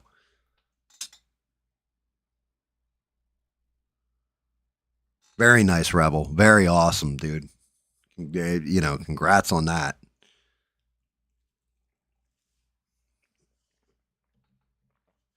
But yeah, if this actually works out where I don't get smacked with a copyright, this could be a fun little side quest every now and again. Oh shit, you got it in lime green. Well, I mean, technically you could paint the box whatever color you want. You can just honestly auto primer or automotive. I can't remember what the hell the actual paint type is called, but you can use that and fire it on there. Either through an airbrush or even a paint sprayer, and it'll come out nice. And a lot of times you can just get it in shakeable spray cans, you know, like regular ass spray paint, but it's built to be like automotive paint where it won't rust out and all that kind of stuff. All right, let's continue, Mr. Bell. I think he's getting like faxes in right now. He's reading, which is crazy to even say the word fax. Like a fax machine actually spitting out notes from people. Forbes flat tax, I would lose $1,900. Millions of Americans in low-income brackets will be very big losers. Under the Forbes plan, all deductions are eliminated, so are all credits. I am totally disabled. My wife of 20-plus years lost her job last year due to plant cutbacks, and I've got 3 children at home. Now, wait a minute. The loss I refer to is the loss of the Earned Income Credit, for low-income families. I agree it's not fair to other taxpayers to give someone more money back in the form of a refund than they actually paid in to the federal government in taxes. But the fact remains that many will lose this credit. This will translate into a real tax loss for those that need it. David. Well, on the face of it, that's probably true. Let's see, you're married and you have 3 children and almost no income, so you pay no tax. Under the Forbes plan, you would pay no tax. But you're probably right. Under the Forbes plan, all deductions. Well, wait a minute. That's not a deduction, though, is it? So I'm not an accountant, and I cannot answer this. Maybe somebody else can. Can anybody tell me what would happen to this man under the Forbes plan? He pays no tax now. He would pay no tax under the Forbes plan, but under the Forbes plan, with all deductions and credits gone, he would lose the credit he has for being disabled. Low income. Art, Steve Forbes. I can answer that one for you, Art. So basically, what would end up happening is he would still pay no tax. The thing is, at the end of the year, he's been getting a refund because if you earn $0, you're not getting taxed on it, but you're still having income on record. They are giving him, let's say at that point in time, it was $1,200 per kid. He was getting back, and he's got 3 kids. So you're looking at $3,600 that he was getting back on a tax return for not paying into the tax system. That's what would happen. And that's why he says in his letter to you, dear Art Bell, that while I don't think it's right that people get money for more than they paid in taxes back, he's still like, he's bitching because they're going to take away that benefit where he gets an extra $3,600 on his tax refund, even though he isn't buying into the system. Now his wife may be buying into the system, in which case she's getting taxed, and if they're filing jointly. But if he wanted to scam the system, he would be on disability, have those 3 kids claimed as his dependents, be able to reap welfare, SNAP, and then, of course, the child tax credits. But he has no income on record, so they would give him whatever that deduction is back in taxes, believe it or not. And his wife would just have to pay her own damn taxes. But that's if they were filing singly, as singles. If they were filing jointly, then that's a different story.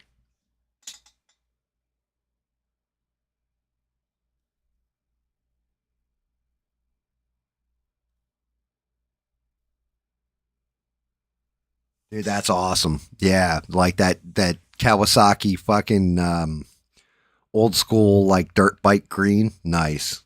Very nice. Has the answer. Why don't we do something about all those lazy freeloaders who aren't able to pull their weight in the job market? Free trade is not the problem. It's laziness. Looks like Bob, our good friend Bob K, MIT, has sent a letter to Art Bell, and, you know, because as soon as I hear you lazy freeloader, there you go. Get him, Bob, get him. Employment is low. Over the last 7 years, first-time claims for unemployment have only averaged around 350,000 a week. That's nothing. 350,000 a week times 52 weeks times 7 years equals 127,400,000. That's peanuts. When are these people going to wake up and go out and get a job? Pat Buchanan is off the mark when he claims free trade is costing America jobs. We need somebody like Steve Forbes who supports free trade so we can keep the cost of goods cheap here in America. D in Auburn. Or this. Art Bell, Steve Forbes. He's saying exactly what people want to hear. Doesn't that remind you of someone else? Wake up and smell the coffee. He would never be able to follow through with any of his idle promises. I'm going to vote for Dole in the primary, and if Forbes wins the Republican nomination, I will vote for Clinton. Nick Fuentes just entered into Art Bell's fax. Go figure that one. Love your program, he says. Now, let me get this straight. You're going for Dole, but if Forbes wins, you're going to vote for Clinton. That's remarkable. Absolutely remarkable. What a choice. Shish. Let's see. I left a file called Wash Zip on the BBS. What it is a trial brief for proving driving is a constitutional right. Well, I'll read that. A lot of people think driving on the roads is a constitutional right. You don't need a license. You don't need insurance. You don't need any of the stuff they tell you you need. You can just do it. Then this, Art, I think you are guilty of becoming a little like the mainstream press, supporting Clinton by default because you think he'll win. Well, I'm just telling you what I think. If that makes you think I'm like the mainstream press, then I can't do anything about that. If Forbes is the candidate, he may well give Clinton a run for his money. I don't think Bob Dole can win. It's true. I'm sorry. I'm sorry if that makes you think that I have sold out. Then that's the way it is. I'm just honestly telling you what I think. Bob Dole does not have the personality to beat Bill Clinton. To beat him at all. As a matter of fact, Bill Clinton would push every hot button Bob Dole has, and he's got them all over. Bob Dole's hot buttons are easy to push. Bob Dole has not been a happy man lately. Have you seen him?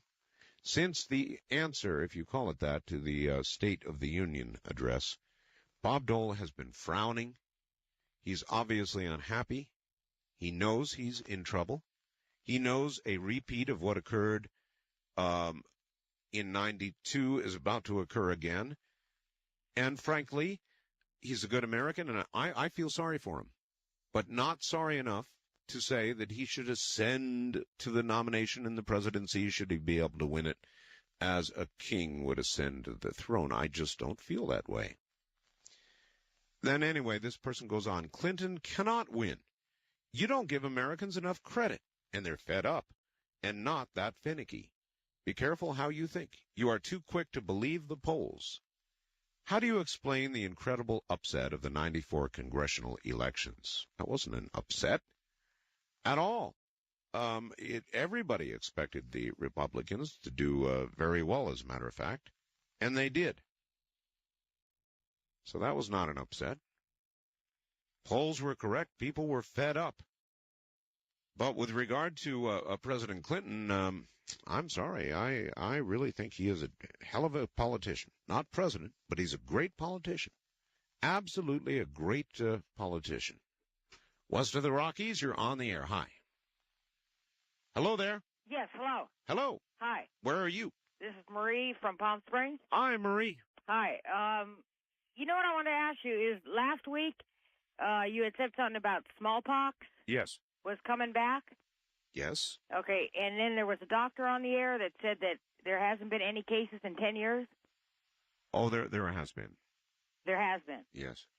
Okay, I just wanted to find out about that. Mm-hmm. Because I know the doctor said there hadn't been in 10 years, and you said that, smallpox was coming back. That was a lady doctor who called from Arizona. Right. No, they have had smallpox. Okay. And one other thing. What's your reason why you don't favor same-sex marriages? What's your opinion on that? It's a really good question. I'm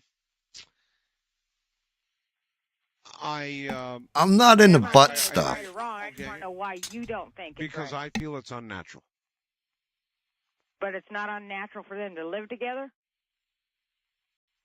I do think it's unnatural for them to live together. I don't think society has any right to prevent it. Okay. Okay, that's what I wanted to know. Right, thank you. That's the best answer I can give. People do unnatural things all the time. That's one question. Do I have a right to stick my nose into their affairs? No. Does the government? No. Do the police, barring any real law breaking? No. So if two women or two men want to live together, that's their business, not mine. However, if they want to get married and have the state, in effect, sanction that union, then I think we have a different question, and I'm sure that does not properly answer your question, but it's the best I can do. West of the Rockies, you're on the air. Yeah, I was wondering about this is Phoenix, Arizona. Yes, sir. And the name is Marvin. Hi, Marvin. And the hemorrhagic fever and that, I was wondering what would doom us, and the only thing that I can think of that would really be a sore spot is if the oceans themselves caught some of the diseases and moved completely through our sea life. Well, the ocean is necessary to life.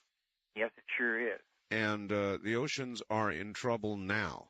Yes, they are. So I do not take the traditional Republican anti-environmental position. A lot of what the environmentalists are saying is total nutcase stuff, but a lot of it is not. And but I'm talking about the hemorrhagic fever. If there was one of these diseases that would propagate through sea life, you can see that 3/5 of the earth would have no borders. Mm-hmm. Well, if we keep dumping nuclear waste into the oceans, we won't need to worry about hemorrhagic fever doing in sea life. And if we keep dumping hospital waste, which is a part of this chain anyway, this DNA chain, we're certainly inviting the problem. Oh, yeah, there's nothing like going down to the beach and for a nice day at the beach and finding a bunch of used hypodermic needles with some red fluid floating about inside and that sort of thing washing up on shore. Really makes you want to jump right in. Somebody just wrote me a quick fax and said, "Hey, Art, next time you get an immortal on the line, ask them how long they can hold their breath." Wildcard line, you're on the air. Hey, Art, this is Tony in Eva Beach, Hawaii. Eva Beach? Yes. Birthplace of my wife. Oh, really? Oh, yeah. It's where she was born. One of the only people who know how to pronounce it correctly. Yeah. Right. Well, let's see. I want to talk to you about Steve Forbes. Yes, okay. Okay, well, let's see. Winning the...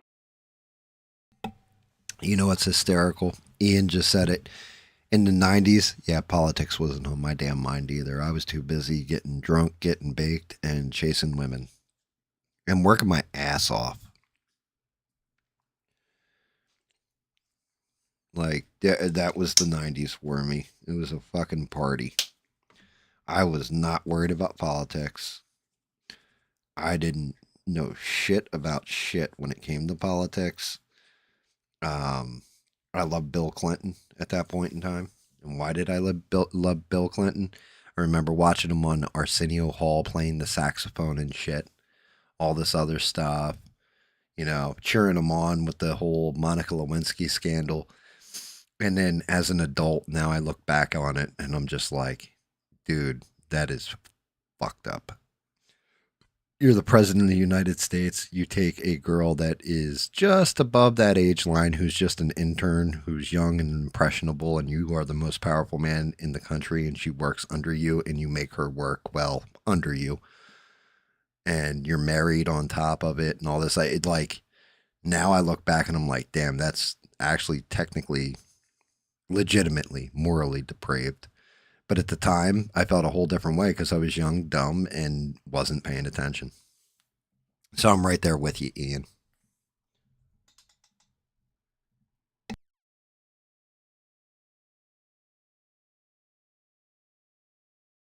Even with and that's just it. Eugene said, until the Monica Lewinsky business, Bill Clinton was cool. That's just it. Even with the Monica Lewinsky business, I always thought Bill Clinton was cool back then. Because, like I said, as a younger man, you don't realize the implications of everything and how bad that actually was. You know, you're looking at it from.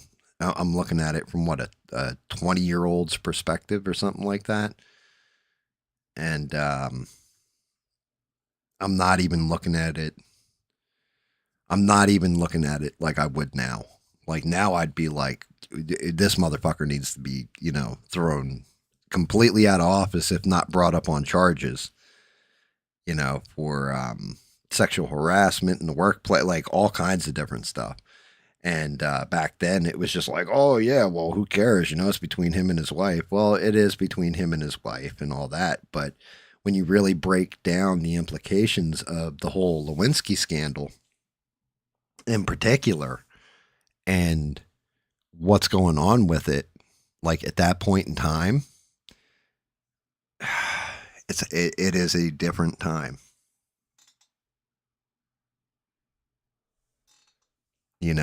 I'll never forget printing out all the findings, and we printed them out because I was in computer shop at that point. Well, wait, was I? Yeah, I was in computer shop, wasn't I? And going through it with everybody. So I couldn't have been 20. I had to be like 18 when that happened. 17 even. And I'll never forget, maybe even 16. I don't know when Lewinsky happened. I'd have to look it up. But I do remember being in high school and then printing out like everything that they found. And like the whole thing with the cigar, like all this kind of stuff.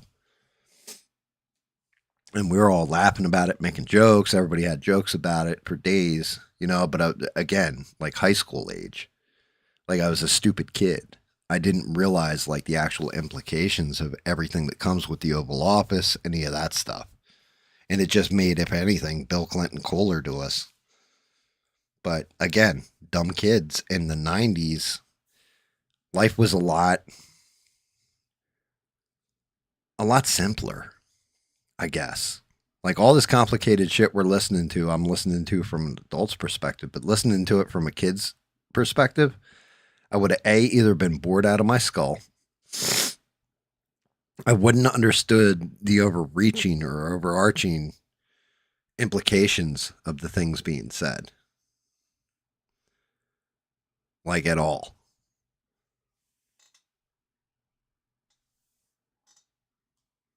Like I just simply wouldn't.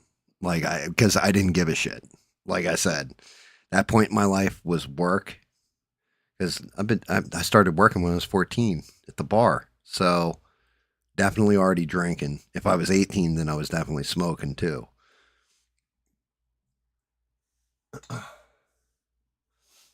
Yeah, you were in church. So I wasn't in church. And that's just it. Like I've never been religious and all that. I was already in my party phase by the time I was 16.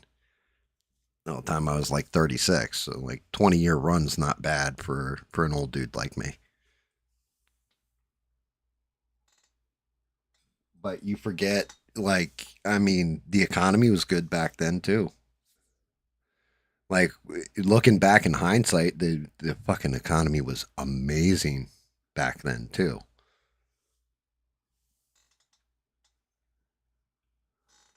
But yeah, I mean, it's nuts looking back in the time machine. I'll let this keep going. The primary would be his biggest. I think that'd be great for the Republican Party if he can take New Hampshire and Iowa. But now you mentioned that he was he ahead of Bob Dole in the New Hampshire primary? 9 points. He was ahead of him. As of today, he's 9 points ahead of Bob Dole. And Bob Dole looks like one dour Dole. I'm telling you, he looks unhappy. Bob Dole is not running a good race. He's hardly running a race at all. Well, it didn't look good after the State of the Union address. It's sort of like he's stonewalling everything, and he doesn't look happy. He doesn't look into it. He doesn't look energized. And so I don't know whether it's that Steve Forbes and the flat tax and the other things he's got are so great. It's just that Dole is so weak. Well, Steve Forbes seems to have a personality. Yeah. Bob Dole does. He just does not have the passion I think a lot of the American people want the Republican Party to have. You know, Newt Gingrich has that passion very well, but he doesn't, of course, want to take the run. You're correct. Dole just, he's too monotone.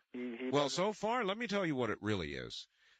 You remember the fondness that we all have for Walter Cronkite? Mm-hmm. Remember that?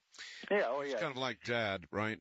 Right. Well, Ronald Reagan, most Americans, love him or hate him, had the same sort of deep fondness for Reagan as the father figure. Right. Bob Dole does not fit into that category. To some degree, Steve Forbes does. Well, like Steve Forbes says a lot of things that people like. Economically, he does have an idea of what global the economy is all about. Mm-hmm. You know, I've seen him on Nightline. I've seen him in other places. And as for world events, and it seemed like Ted Koppel was trying to get him on the world event. I know. Koppel was trying to say, oh, what do you know about Bosnia? Or what do you know about the Middle East? And Forbes did have an answer. I mean, he's been writing editorials for Forbes magazines for a while. Sure. You know, and so he has an idea of what's going on just, besides money. You know, and I don't like the idea of the way they're attacking him because he's a rich person. This is a capitalist country. You know, everybody has a right to earn as much as they can and go with it. And it's not right for But there is yes, but wait. There is a valid question to be asked, and I'm dealing with it myself, trying to. He has spent thus far $17 million. He's outspending his opponents on television by about 3 to 1. Big money, really big money. Yeah, now, it's his money. That's right. It's a free country, and he's allowed to do it, but I wonder if he ought to be. In other words, that kind of money potentially distorts the democratic process. Now, okay, but on the other side of the coin, you got the ACLU pumping $35 million, or the AFL-CIO. No, I know. Look, in the end, I think I come down on the side of he ought to be able to spend whatever he wants to spend. But I'm considering that argument.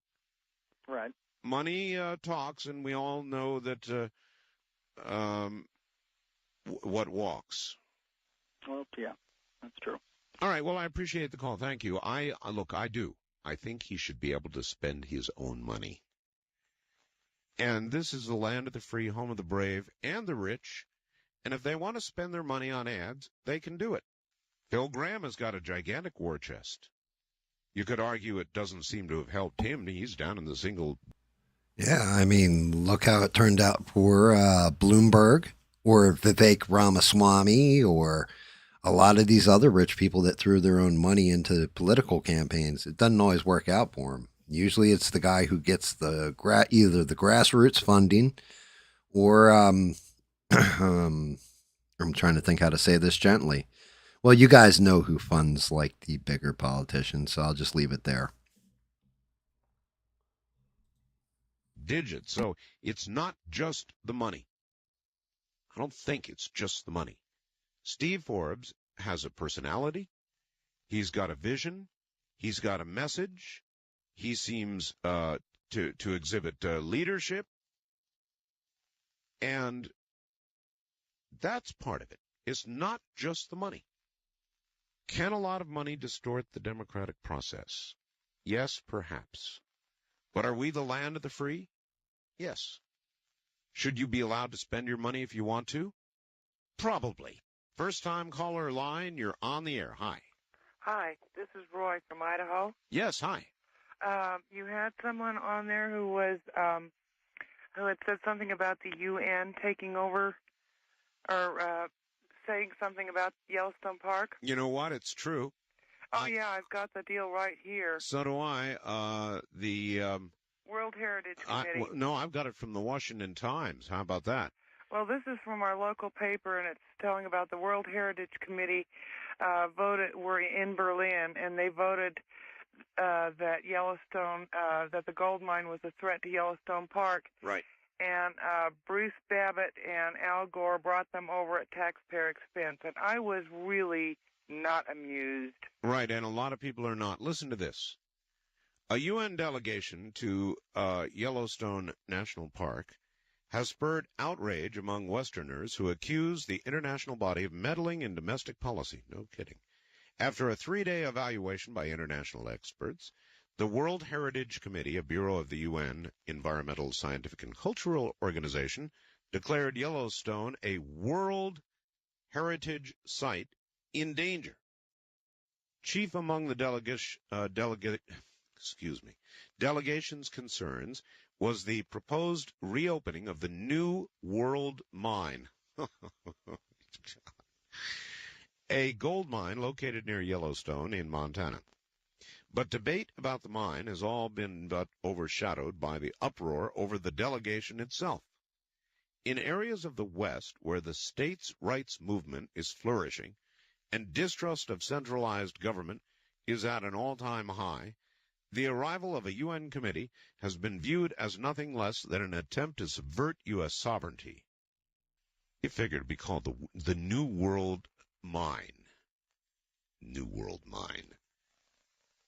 And I've got to agree, the UN can stuff it, as far as I'm concerned. What right do they have out west telling us what we can and can't do? I really do feel that way. And apparently a lot of other people do, too, because this delegation is going to be lucky to get out of town without being tarred and feathered. West of the Rockies, you're on the air. Hi. Yeah. No, they don't. But anyway, all right. Long time ago, you gave out a picture. 10 years ago? Don't remind me. Ooh, I love it. So I like it. I mean, I keep it handy. You've got it around, huh? I sure do. And I wondered if I sent it back to you, would you autograph it? No. No. No. You know why I must say? You know why I have to say that? You know, don't you? Why would you call me on the air with such a question? You gotta love it. I got this picture of you from way back in the day. If I sent it to you, would you autograph it? Fuck no. Hell no, lady. I don't send shit back and forth between the people that listen to me. Have you lost your fucking mind? It was just great, though. He was just like, no. Question. If I were to say yes, okay, I'd say yes to you and millions of other people. And the show's about 1 million times bigger than it was then. And the U.S. Post Office would bring big 18-wheelers to my house and dump off loads and loads of requests. Did you send out that many? I sent off thousands. Oh, you did? Oh, yes. Oh. And that was long ago. Right. Well, not that long ago, Art. A decade. Well, okay. Have you changed that much? I bought your book. Oh, you did? Mm-hmm. Well, then you see a current photo of me in there, so you tell me, have I changed? No. Maybe I'm immortal. No. Maybe. Maybe you are. I liked the line I got, and I want some immortal to answer that. Did you hear me a few minutes ago? Somebody sent a fax and said, next time you get an immortal who calls, ask them how long they can hold their breath. I thought it was 2. It's a good question. Well, I still like your picture. I really do. So. Well, very kind of you. Thank you very much. And the answer, I'm sorry, has to be no. I did that once. I said, yeah, okay, send me a self-addressed stamped envelope and I'll send you a photograph. Biggest mistake I ever made. I was getting photos copied, licking envelopes for weeks on end. Never again. All right, we're going to pause here. We'll be right back. Good morning. Hey, Art, I've got to correct you on the comment you made. You can put anything on the net wrong. Today, Congress and the Senate passed the new communications bill, telecommunications actually, which will allow the government to censor the net. So what? Censor only in the sense that you can't send pornography to children. Is that outrageous? Is that too much censorship for you? Do you think you ought to be able to send pornography to kids? I don't. And so if they can regulate that, fine. This is from Hawaii, where, by the way, they're having a big debate. Hawaii, as you know, may be the state that begins same-sex marriages. I think there's a bill now. Somebody in Hawaii called me and told me about it, but they may do it, and then it's going to go to the U.S. Supreme Court. Oh, yeah. Well, that's just it, Ian, right? Like, Ian's laughing because he said fax it. Like, that's the kicker of this, is that there's no super chats. There's no chat screen. There's none of that. Instead, what you got is a fax machine. So when he's reading those messages from people, it's not from people who are calling in. It's from people sending him like a physical fax on his fax machine. That's what he's reading off. Like the guy with the tax credit that had a question about it but didn't call. That's how he's getting all the messages in his fax machine. It's fucking crazy. Court, and if it is upheld there will be then same-sex marriages allowed in every state. Something to look forward to. Boy. East of the Rockies, you are on the air. Good morning.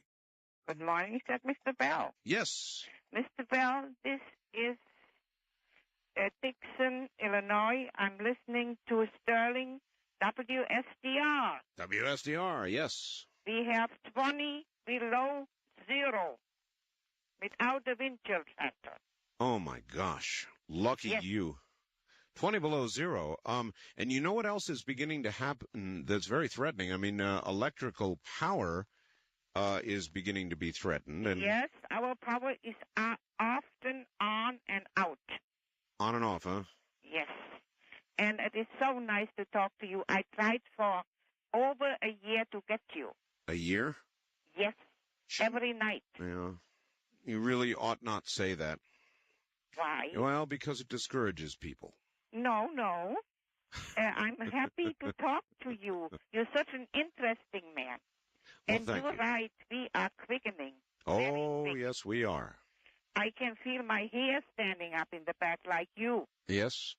Yes? Yes, there are many times I feel that. And it is coming because I have connection to Germany. I was born and raised there. I would have guessed that. I was born and raised there, and it is coming.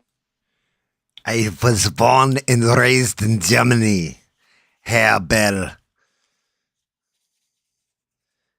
It's crazy. People born and raised in Germany calling in. I think that's happened on a different show. I don't know. Anyway, back to Art Bell.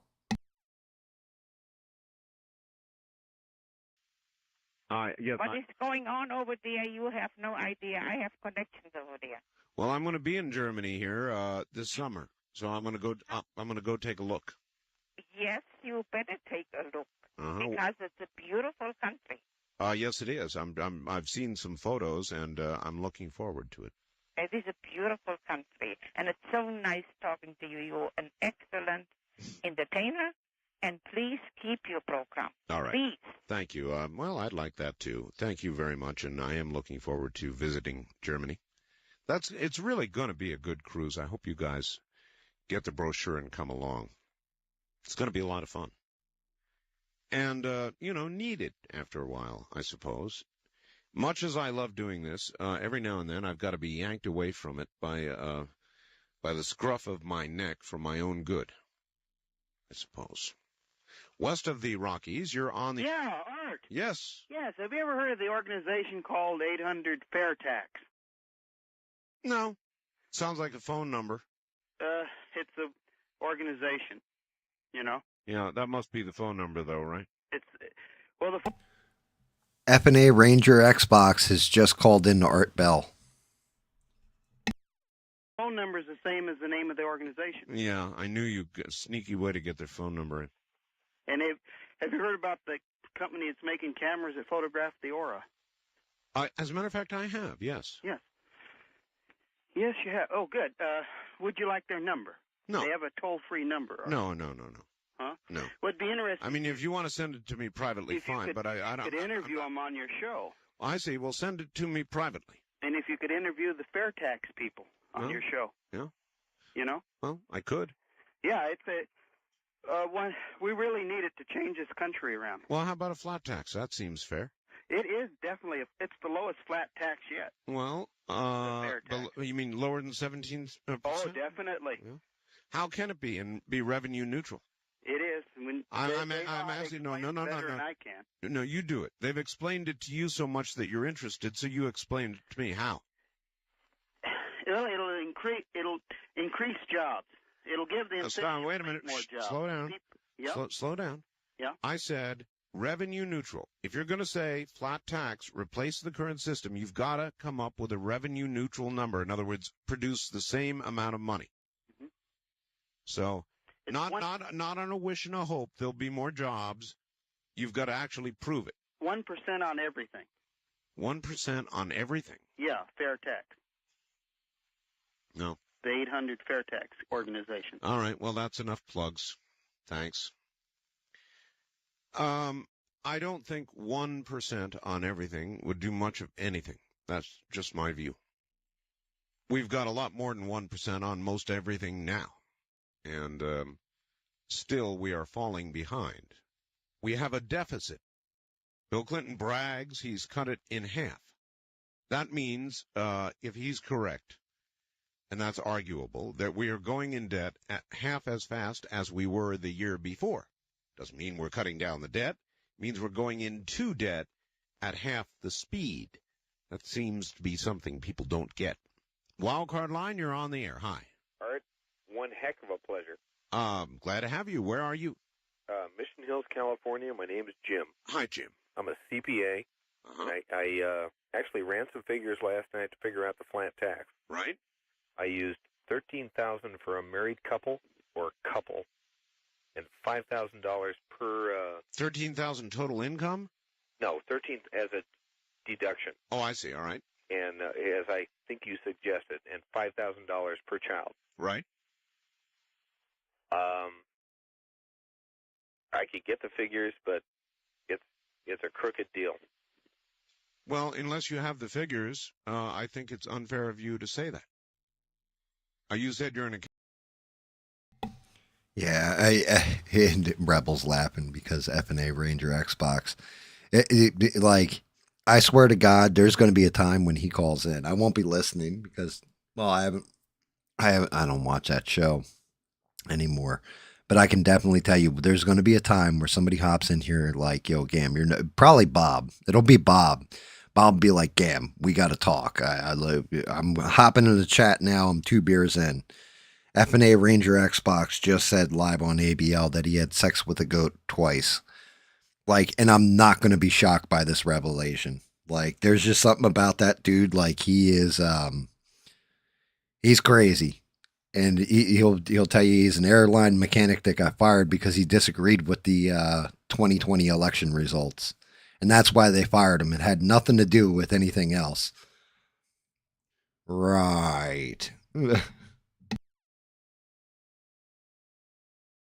Count. So give me the. Go ahead. Well, I'll go get them. I'll go get them right now. Can you put me on hold?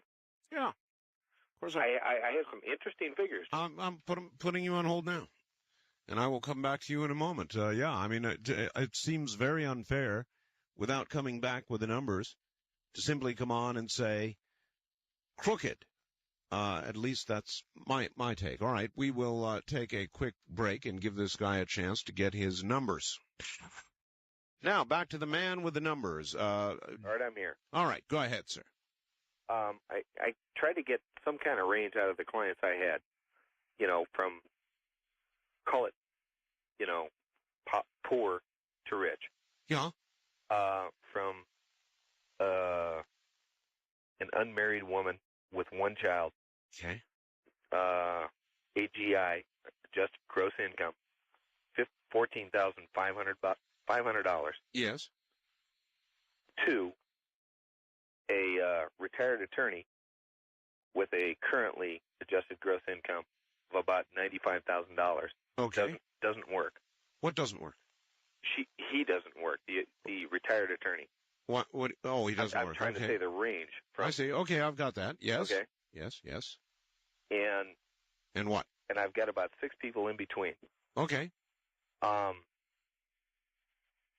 Figures can bore people. I used a... Bore me a little. Pardon? I said bore me a little. Come on, sir. Get to it. Give me the numbers. Okay.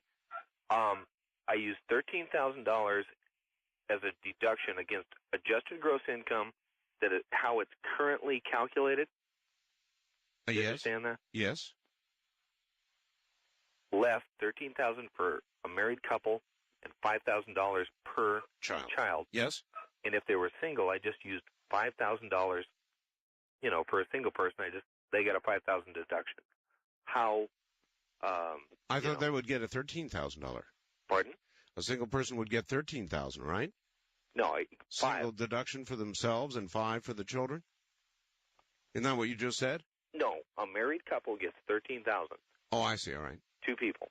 All right. Because they're married. Okay, so the bottom line is. The bottom line was, the people that make the most money paid less taxes than current, and the people that are, every single one of them went up. Who was actually it's an extreme. It's my dog's barking. I don't look, sir. Your dog is probably objecting to your lack of getting to the bottom line here. Mr. Forbes has no business coming on the scene. Sure, he does. Well, he has. So now, this is fantastic. This is the kind of shit I love. This guy's like, yeah, I ran all the numbers and it doesn't work and all this other stuff. And Art Bell is asking for something very simple here, right? And I know you guys are listening to this too. And it's why you can tell, like, Art Bell's getting a little annoyed.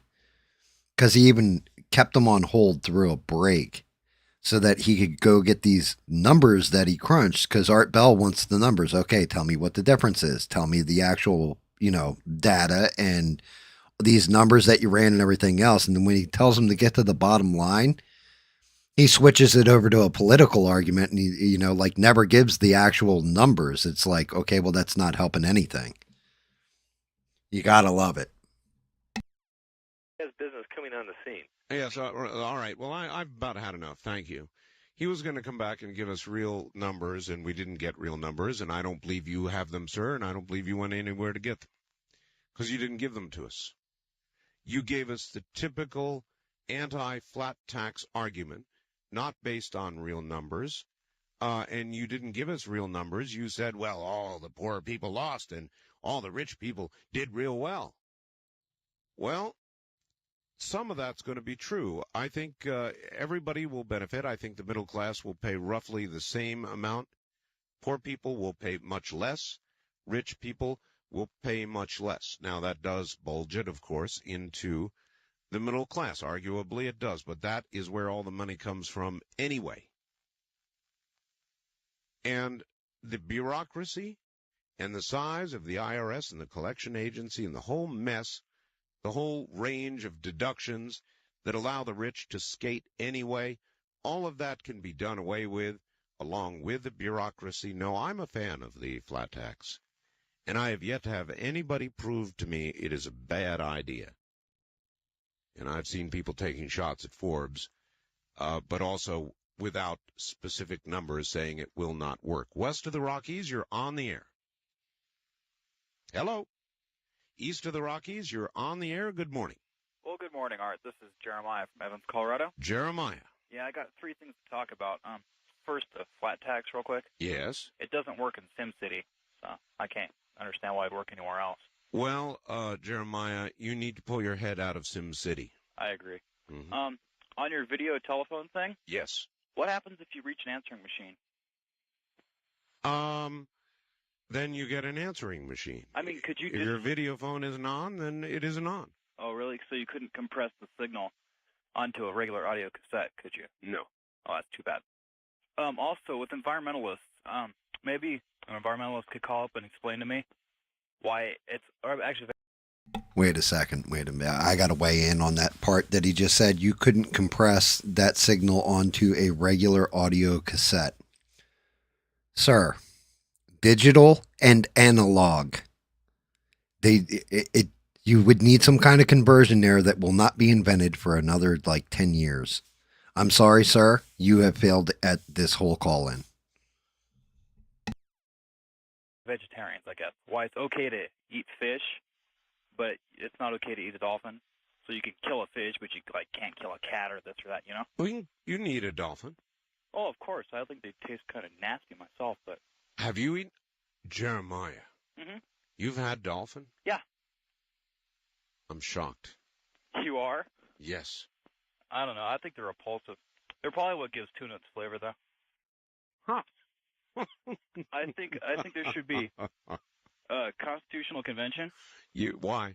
I think they should change the part of the presidential race where it says you got to be 35. Yeah. They should lower it by 20 years. Really? Yeah. So you could run? Yeah, I think I could do And a better job. what would Jeremiah's 15-year-old platform be? Go back to the Constitution. No, just forget about all this political garbage. All right, thanks, Jeremiah. Simplistic thinking, I would say, for somebody who just recommended a constitutional convention. Go back to what constitution? After the convention, Jeremiah, there wouldn't be much left to go back to. First-time caller line, you're on the air. Aloha, Art. Oh, Hawaii. How you doing? How you doing this evening? Land of the to-be same-sex marriages, huh? Well, no, that got blown out. That's not They what shot I'm... that down in the Senate. It's not... Oh, but it's not done, though. Well, they're trying to breathe some air into it, but the legislate said no, and they're trying to pass a bill to ban it permanently. Really? That's where the fight is. Yeah, they threw it out. I see. Yeah, so that's good news for people like us, I guess. I guess, yes. Hey, my friend, I wanted to call you because who's going to be on tomorrow night? This Mayan I got to know because my son is part Mayan, and I want to listen to this. Really? Well, yeah. This is not a Mayan person who is going to be on. This is somebody who is going to be talking about, her name is Krishana. At least I don't think she's Mayan. What do I know? Maybe she is. And she's going to be talking about the Mayan calendar and about America's future, the world's future, as a matter of fact. Mm-hmm. And so you don't want to miss that. About 11 o'clock tomorrow night. No, I don't want to miss it. And when I was down in Belize, in Ambergris Key, we picked you up on the skip down there. In Belize? In Belize, Central America, yep. Well, that's what I keep telling people. We go down there, and so you can hear us. How long ago was that? I was down there over Christmas and New Year holiday. My wife and my son live down there. I wish you had called me from Belize. Well, I know it's I was hard. busy playing with my little boy. Yeah, I understand. Yeah, so hey, you got to get down there sometime because there's a lot of ruins down there, Mayan ruins, and they got a big calendar out at Caracol, the one out by Coppola's place. Ford Coppola has a place. Well, I've been thinking of going down to Cusco in Peru. Mm-hmm. Oh, you're going to want to go up there to, what's the name of that, was it Inca? Yes. Ruins up there? Yes, oh yes. Oh, yeah. All right, sir, thank you. See, we're heard in Belize. Listen to us in Belize. Hello, down in Belize. West of the Rockies, you're on the air. Hello. Good morning, Art. Gary from Santa Rosa. Hi, Gary. I can't explain the Earned Income Tax Credit.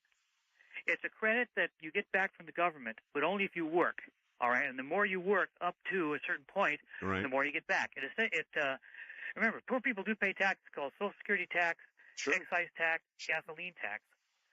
This is an attempt in part to hold them unharmed for all the other federal taxes they pay by giving them this credit, which, as I said,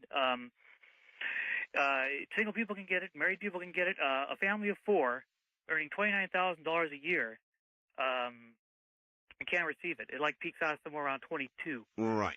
A couple $1,000s a year, and it's paid for. It was paid for, in fact, by the increase of the tax on the highest bracket. Right. So I think it's a great idea. It encourages people to work. If the whole point is to make non-work pay more than non-work, then you've got to reward them for working. Can we give them at least that much? I've got you. Take care, Art. All right. Thank you very much for the help. I don't think any of us fully understand this, and even our accountants don't fully understand it. It has not been fully explained. All I know is this. I'm sure there are those who will have to, one way or another, be taken care of. At the very low end, the disabled, those kinds of people, you can't let them begin to starve. And there's got to be a way to eliminate the horrendous tax system we have now in the IRS and the bureaucracy and all of that, and simplify the whole affair, tax what is now in the underground economy, which I am in favor of doing, and just simplifying the whole mess. And that's what Forbes wants to do. Now, there are those who may fall through the cracks, and that question is going to have to be addressed. East of the Rockies, you're on the air. Good morning. Good morning, and greetings from Matt, the all-night studying, almost graduated college student in Central Kansas. How's it going, Art? All right, Dorothy country. Yeah, wanted to ask you a couple of questions. First off, you are on the air in Belize, and that's great because it looks like that's where I'm going to be going in the Peace Corps here in June, and I'll be able to listen to you down there. Well, would you do me a big favor and try and call me at least once? I certainly will. I'm not actually leaving until September, and the other thing I was going to say is I'm hoping to meet you because when I graduate, which is in May, we're looking at your cruise as a possible graduation gift. My parents and I are thinking about going back to Europe. I studied. Oh, that'd be a gift, all right. Yeah, I studied in Russia 2 years ago, and I want to go back and see it and see some old friends. Well, I'm told St. Petersburg, which is where the cruise ship is going, is beautiful, the most beautiful place you can see in Russia. But then I'm debating whether I should get on a plane and go to Moscow. I kind of want to see Moscow. I know it's dark and sinister and scary, and the mob's there, the Russian mob and all that, but I want to see it. It's incredible. I studied in St. Petersburg, and I was there in the middle of winter, so I can't wait to see it in the middle of summer when it's all going to be lit up, and it'll be light most of the time instead of dark. That's right. Moscow is just incredible, and, I mean, of course, I was... I'm going to go out on a limb here and say this caller is probably in favor of same-sex marriage. I think his boyfriend is too, but I digress. There right before October, I was there in 93, from January to May of 93. Uh-huh. So this was before the coup happened, and so it was a little different. And so Moscow is a little bit more scary than it was even when I was there. Right. One quick question, though, I do have for you, and I'll hang up and get your answer. You're in Nevada, and what are your thoughts on riverboat gambling? That's becoming quite an issue here in the Midwest, and it's something that it's going into debate, and one of my professors was talking about it in class. Well, I'm against it for Nevada. I'm sure that's interesting. we don't have a lot. You don't need it, do you? No, we don't need it here. But as for your area, well, he's gone. As for other areas, I'm against it. It's not moral. I think you people really ought to think about this before you indulge it, before you allow it to occur in your area. Who knows what kind of stuff it might bring with it? Think of how it might erode your morals to have gambling in your area. There's only one place where gambling ought to be, and that's in Nevada. They ought to even outlaw it in New Jersey, as far as I'm concerned. You see, here in Nevada, we have no income tax. State income tax. You know why? Because of gambling.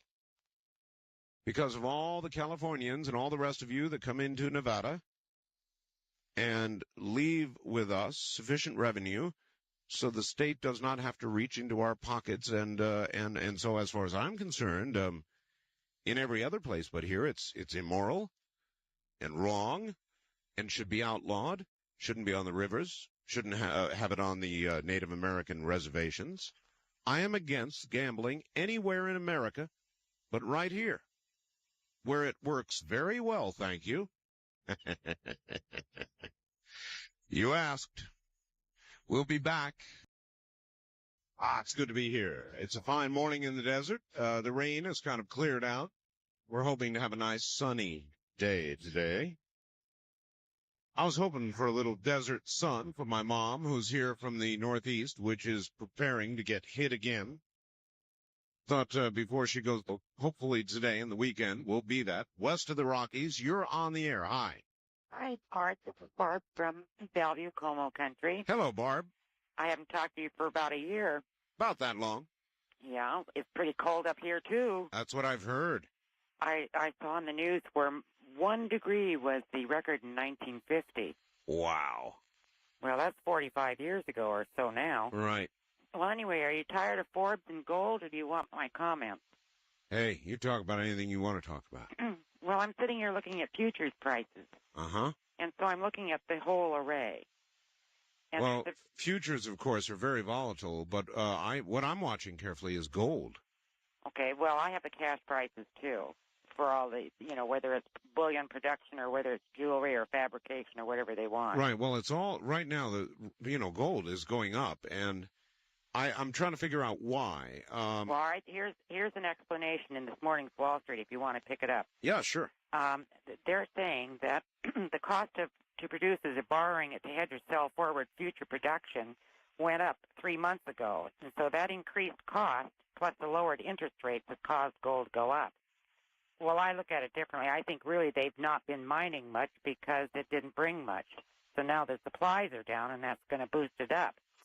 But the interesting thing is the other day I happened to say to the person at one of the banks I deal with, hey, what do you hear about the new money? Funny thing, we saw a video on it the other day. So I said, well, is it colored? And they said, no, it looks green until you hold it up under a light, and then you see the colors. Right. In the $100 denomination. Right. Well, now, was that on your program, or was it something else I listened to where the Russians are furious because they have over 200 billion? No, that's my program. Yeah, and they're very angry over this new money. That's right. I'm kind of a cynic. You know what it makes me think? What? They've been printing it in the basement, so to speak, and now it's not going to be worth anything. Well, I don't know. I'm a little bit cynical about the whole thing, Barb. Thank you very much for the call. Good to hear from you again. I'm not sure whether the rise, I don't think I can attribute the rise in the price of gold to production, limits in production. I don't believe that. I believe that the rise in the price of gold is because there's a lot of nervousness with regard to the underlying economy. Even though, as a general rule, when the market rises rapidly, gold falls because people are investing in the market. They're not scared. They're jumping into the market. But now we have a situation where the market is rising and the price of gold is rising. And unlike Barb, I think I believe that there are a lot of people out there, enough apparently, who believe there's an underlying problem. It's not to say our economy is a total disaster, but they're worried about the debt and the new money. And they ought to be. And whatever changes that's going to bring, gold would sort of bridge the gap to the other side, as it were. And I think that accounts for the rise in gold. Production may have something to do with it, but that's a big hike. Wildcard line, you're on the air.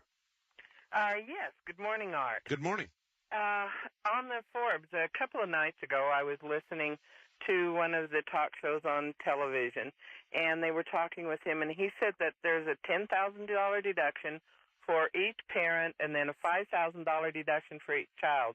So a husband and wife with 2 children would have a $30,000 deduction before there was any tax, and then above the $30,000 it would be 17%. See, so that would depend. You know, a guy making $40,000 would come out fairly well. That sure seems that way, doesn't it? Yes, it does. Now, I'd heard something on gold. I can't remember where I heard it or read it or wherever, that they had chemically figured out a way to make lead into gold, and it acted like it and all kinds of things, except when you actually ran an assay on it, it still come up and said lead. I don't know how true that is. I know that's been a dream of chemists and alchemists for a lot of years. Yes, yes. So I don't know whether that's true or not, but when you buy gold, be careful. Make sure you got a good assay on it. Well, that's why I... Bro. Wait till they found... If you want to talk about something that's really going to blow their damn mind, Reb? You know, you're worried about same-sex marriage and all this. Wait till they start putting, like, the transgender movement comes out and in women's sports. How do you think they would have reacted to this shit back then? Art Bell would have been out there punching kittens. Like, what the hell am I dealing with now? Like, you know, if he thinks just like a gay couple getting married was over the top. Dear Lord. I mean, look, I'm glad that they allow like gay marriage to go through and all that stuff, you know, in the future from when this podcast was or this radio show was. I'm glad they let, you know, gay people get married. Otherwise, David Mon would never, you know, he'd never know the joys of marriage. But I digress. I like gold coins. $20 U.S. gold pieces are a safe buy. You know, they're a good, solid ounce of verifiable real gold. Well, what I would like, I've got a few silver dollars, not the old ones that are worth a lot of money or anything, but the newly minted ones that were minted in 1984. And I think that if things really got tough and you had to spend this as money, they would be a lot easier to handle than... I mean, the question is, was it simpler times, right? Or was it people just accepted reality for what it actually is and didn't complicate it? That's the real question. Like, was it just everything was simpler? Or was it that people were just like, yeah, that's not reality. Like, and I'm not going to believe that shit's reality either. Like, oh, well, you have to respect, like, for example, you know, my pronouns or whatever. Hey, you know, that's a thing, and I can understand people want to be recognized because they were forced into a closet at one point or what have you. But that's just it. Sometimes you can push too far with things. And I think that's what kind of happened was you kept pushing and pushing and pushing, and eventually, you know, you're going to feel a backlash to it.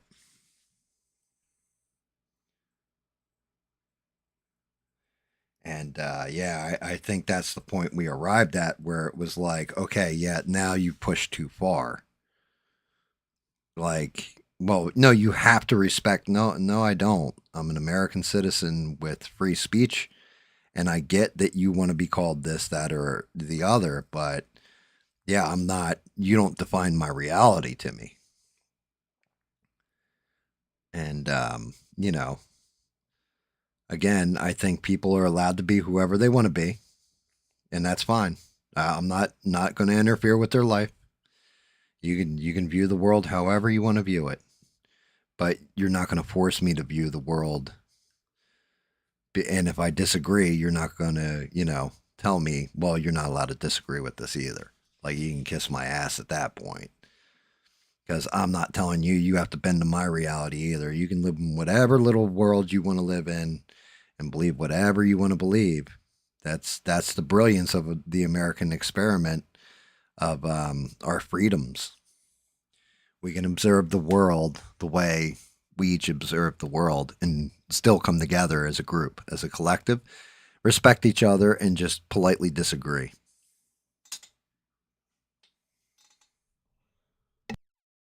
And with gold, because gold would skyrocket so much, and if all you wanted to buy was some chicken and some bread or something, you'd have a hard time with a $1,600 ounce of gold.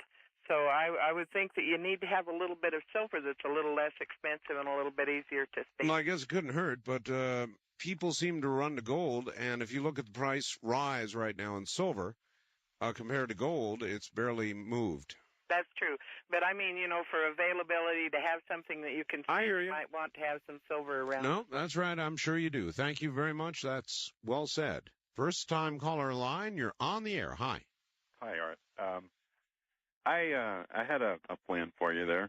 How about a 10% for individuals, which would not be taxed on food, medical needs, medical supplies, etc., and a 20% on corporations and a 30% tariff flat across the board on all products imported into the U.S. Then Here's where this shit gets interesting. That was Donald Trump calling in Art Bell, by the way, guys. You know, he's talking about the tariffs, and we'll just do a 30% tariff and shit. And Art Bell's going to give him the response about tariffs. And it's interesting, his take. We would have a trade war. Well, just the simple question. I'm an economics and finance. Well, I gave you a simple answer. We'd have a trade war. You slap 30% on, everybody else will too, and we'll have a trade war. How would that help anybody? Well, we might not. Again, the tax would be being paid by U.S. individuals, yes, and that would discourage purchase of foreign goods, and they may threaten to do the same thing. But Japan right now, my brother-in-law lives in Japan, and they basically do that to us right now and we've been running in trade deficits since. Well, now I am in favor of doing what Clinton almost had the body parts to do, and that is raising import taxes here until they lower theirs. But well, that would be fine, but it has a lot of long-term benefits. I mean, at 30%. No, it doesn't. Well, since we're running a deficit already, even if we lost the foreign trade, you're looking at $700 billion right there, according to the U.S. You know what's been published in the $700 billion range. Okay, even if you lost that, since we're running a deficit, you would you're still gonna. I mean, the U.S. consumer is such that there is a fair amount of people out there who would be willing to pay the 30%. So you wouldn't really lose all that. I mean, you would only lose probably about 25% of it. No, which equates to about the deficit we've been running, and all of those dollars are leaving the country anyway and doing us no good in this country. All right, sir, I appreciate your call, but I disagree with your premise. I am very, very much interested in continuing to expand, not contract trade. But I want fair trade. And as long as it is fair trade, then everybody ultimately is going to profit. We are, they are, the big they, the Japanese, the Mexicans, the Canadians. I'm a believer in trade. That is how we have become what we are. We began as little villages. We traded with each other. We were enriched by it.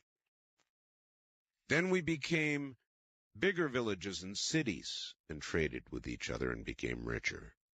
And then states traded with each other. Then international trade came along. And slowly the standard of living in the world rose. And so I'm a believer in trade. Now, the Japanese don't play fair, and so if I was president of the U.S., I would have gone and done what the president threatened to do but didn't have the right body parts to do. He should have raised the tariffs until they cried, Uncle Sam. Then we'd have fair trade, free trade. Everybody'd be richer. Well, this is a good time. Look, North American trading. See, Donald Trump listened to that part of the program. He's like, it's a brilliant idea. I'm going to steal it. I'm going to use it in the future if I ever run for president. Sells gold coins for the most part. Silver as well, but mostly gold. And I've been preaching about the new money, about the economy, about the price of gold for a long time now. Now, all of a sudden, the people that took my advice are significantly richer because the price of gold has gone up. You're making money, aren't you? Well, I'd bet that it's going to go up more. It's a bet. It's an investment. But gold is a pretty safe bet, you know? Let's go to the first-time caller line. You're on the air. Good morning. First question, after all these years in radio, what is it you still enjoy most of it? Doing this show. What about your show is it that you enjoy the most? The unexpectedness of it.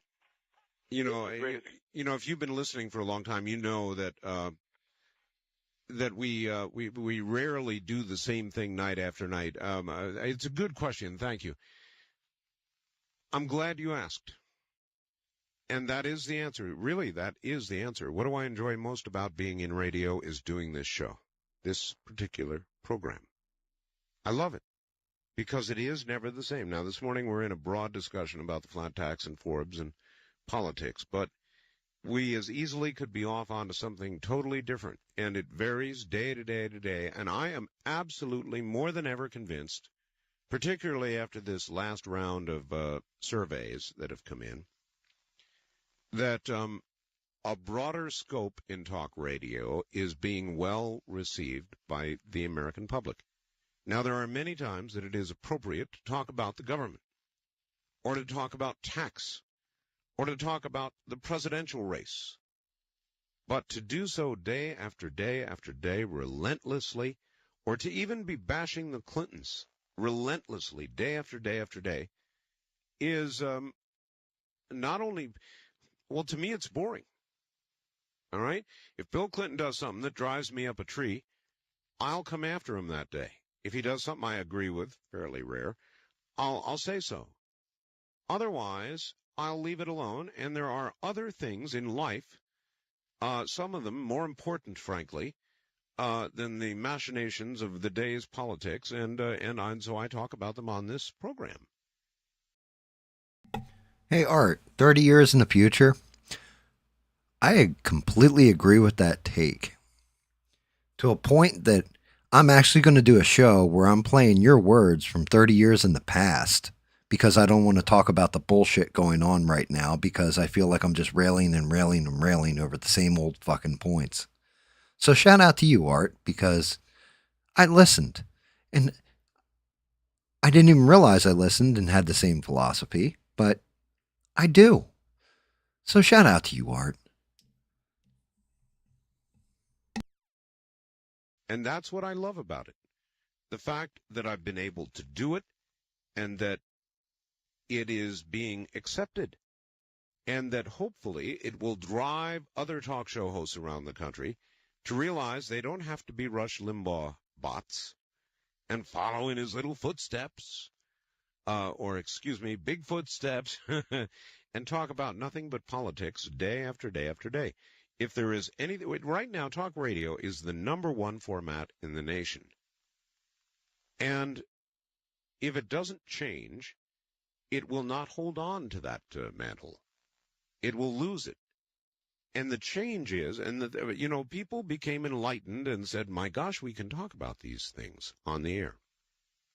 And now they've discovered programs like this where even other aspects of life can be discussed on the air. And it's working. So what do I like about it? I like doing it. I like this free form of talk radio. I like unscreened calls. I like the unexpected. So that's the answer. First, Joe Rogan before Joe Rogan. Just fucking amazing.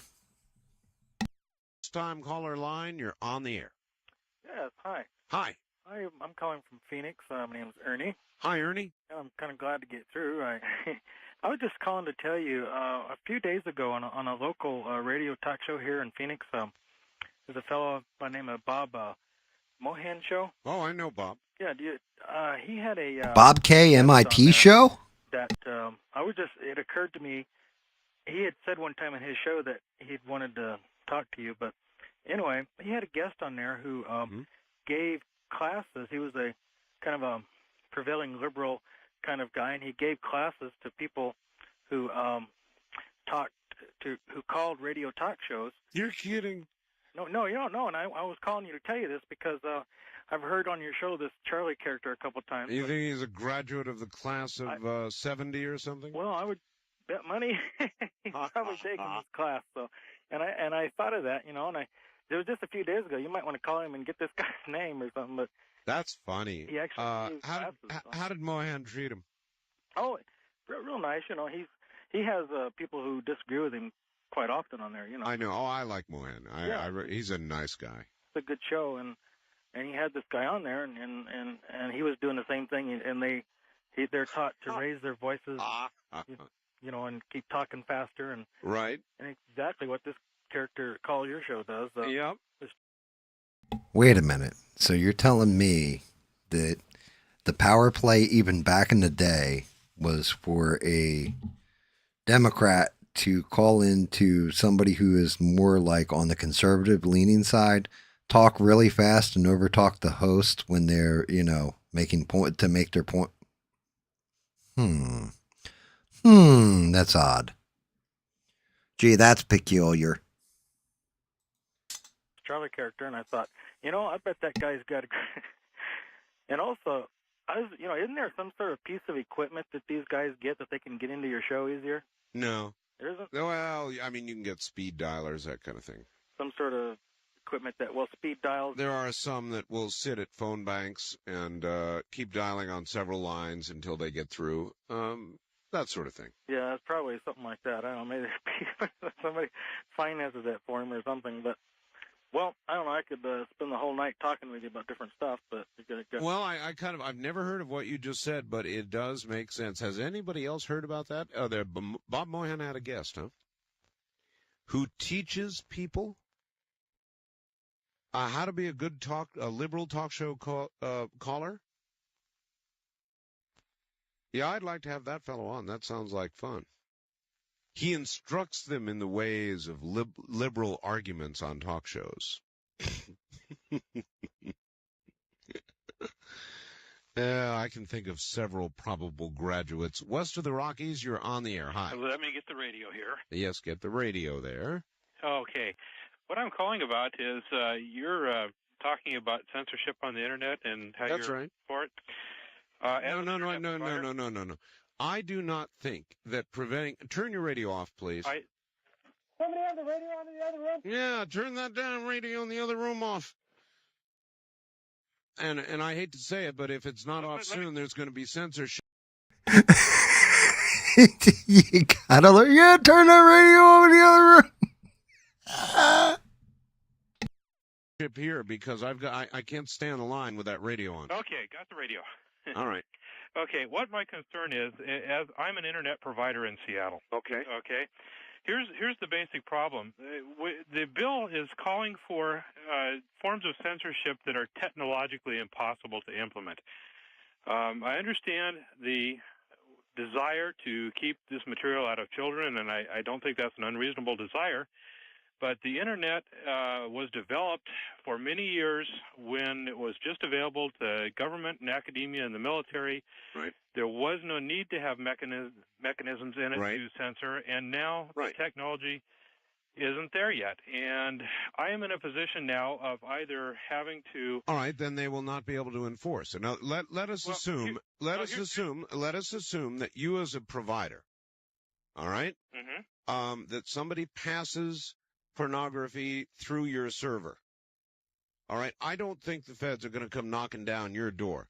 Well, they're going to come to you and they're going to try to find out the identification of the person who sent the pornography to the minor. And you may be responsible for providing that. If the bill was written such that it was just the provider. So I'm going to call bullshit on this caller because, again, tech nerd here. If he really is an internet provider, right, provides direct, like you dial into his shit and that connection to the internet and all that like it was back in the day, you have logs. So if the government came to you, they would be looking at your logs. They'd be like, show us the logs for, this person. They wouldn't have like running chat logs like they do now. That got implemented later on when we had excess of storage space and knew how to compress the files a little better and stuff like this. So they didn't really monitor your chat openly. The best the government could do is come to you and say, I need to see if this person was online at this point in time. And you could provide the log of, yeah, they were in here for 9 hours and all this. And the reason I know this is because AOL was able to do it even back at this point in time, except for AOL actually would monitor the chats and put moderators into chats and stuff like that to watch what you were saying. That's how they would ban people for doing indecent things back in the day. But anyway, I digress, and back to Art Bell.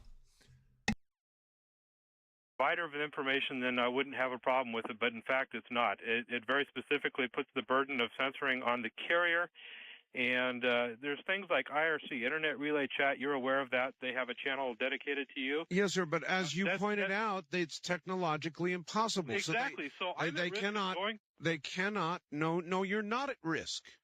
If they technologically cannot prove that you knowingly, that's an important word, and that's in the bill, that you knowingly allowed the passage of this or encouraged it even, then they would prosecute you. They can't do that. But here's the problem. There's something like IRC. Now, by having IRC on the system, I know there's going to be pornographic material on that. But my other option is to take it off, to take news off, because news will carry pornographic material from all over the world.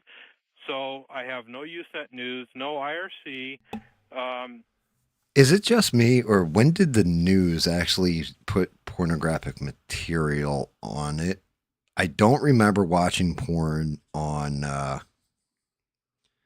in the 90s on the evening news. It could just be me. Maybe you guys saw something I didn't, or what have you. But I think we would have watched the news a whole lot more when we were teenagers back then. Take FTP, because somebody might FTP to another site, and I know that's going to happen if it's available. So basically, by the time you eliminate everything that could fall into that category, you don't have a service left. And I'm at risk now for a business that I spent 12 years building up. Now I have to worry about going to jail for just doing business. And I think you're overreacting. Well, you're not in my position. You're not the one that's at risk. No, but I am aware of what's going on, and I believe that you are overreacting to this. Well, a lot of people feel the way I do about this, and I know that. I know how they feel. It's a bad situation for us. It needs to be spelled out. All right. I'll tell you what. I'm at a break point here, but I'm willing to hold you over. Okay. So stay right there, will you? Sure. All right. Good. We're at the bottom of the hour, and we're talking about the new telecommunications bill and the provisions in it that are going to try to stop the passing of pornography to minors. Will it end the Internet as we know it? I don't think so. We'll be back. All right. We're going to talk a little bit about the Internet now. And we've got an Internet provider on the line, and so he's a good guy to talk to. Are you still there, sir? Yes, I am. Art? All right. Before you start out, we've got plenty of time. I want to ask you a couple of questions. Sure. I presume, first of all, that you are not comfortable with the idea of child pornography being passed on the Internet, number one. Absolutely. All right. And you are not comfortable with the idea of pornography being passed to children on the Internet, number two, right? I agree with that where the parents don't want it to happen. I think that should be a parental decision is my view on that. Now, notice, granted, remember, this dude's in Oregon, where parents don't want it to happen. Like, what are we talking about here? What do you mean? Like, so if a parent is diddling their kid and wants them to watch, adult movies with them, that would be okay. Is that what you're saying here, sir? Because, yeah, that's it's kind of messed up. I think society has an interest, even beyond the parents, if they're unwilling to take that responsibility. Children. One of the things you have to look at is that culturally, different cultures have really different views. Yes, and our culture, sir. But our country does is not a mixture of different cultures. Well, it does not distribute, nor should it, pornography to children. Well, a parent can go into a 7-Eleven and buy a Playboy and do what they want with it, and I think that the situation with the net, a lot of times you look for parallels in other non-network areas. If something's illegal in physical mail, then maybe you shouldn't do it on the net either by the same token. Well, a lot of things that are totally illegal in physical mail are being done on the net, and you know it. But, yeah, they are, but they're also being done illegally in physical mail, and people are being prosecuted for it, as they should be. Cover those situations. Sir, as they should be. I'm not arguing that point. I agree with you. Well, then what would you do as the net guru, if you were, with regard to these problems? How would you address the problems? Well, my feeling is that right now, the technology isn't sufficient, and it's going to take time for it to become sufficient. And you have to look at the amount of time that it developed over before it got into the mainstream public view, and understand that you're going to need a developmental period that's in that realm. Some problems are very difficult to solve. Internet relay chat, as I started to mention, is a real-time service, and how do you censor something in real time without losing that spontaneity that's there? On a radio show like you have here, you have a tape delay, so if somebody...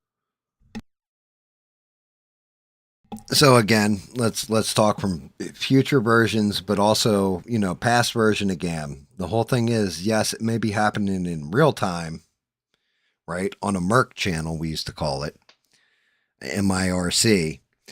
And yeah, you had these chats, and yeah, they would get dirty or whatever. But every now and again, you would get somebody who popped in that you didn't recognize into that chat, and they worked for Merc, and they would monitor your channel because that's how you catch people. And then as soon as you found out, you banned them from your fucking being able to use your software. It's super simple. This is not brain surgery. Okay. Not rocket science, not brain surgery, or even rocket surgery and brain science. This was not difficult to do. This guy, to me, when I hear this played, he sounds like he obviously knows that there is stuff being trafficked through his network, and he knows the government's going to come down on him, and he's going to get nailed out. Because the technology even then did exist.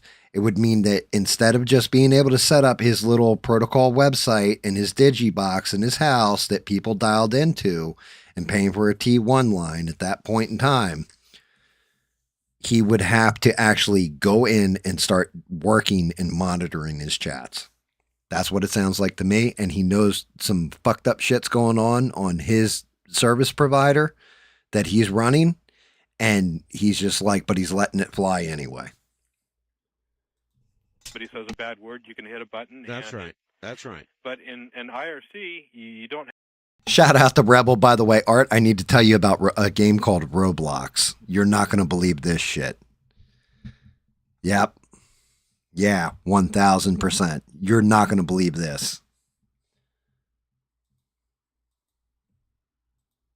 Have a delay, and you would really ruin the spontaneity, because it's not just a two-people conversation and then going to the air. It's a everybody can participate type situation at the same time. In other words, it's not an audience. I know how it works. Okay, so there's problems that I don't see a good solution for there, without saying that parents have to be involved with what their children's doing. All right, let me give you a parallel. All right. Okay. A better parallel. In the amateur radio, ham radio world. Mm-hmm. We have what are called repeaters. Right. These repeaters are licensed to individuals. Okay? Okay. The individuals who run these repeaters and have the license are ultimately responsible for that which goes over the air.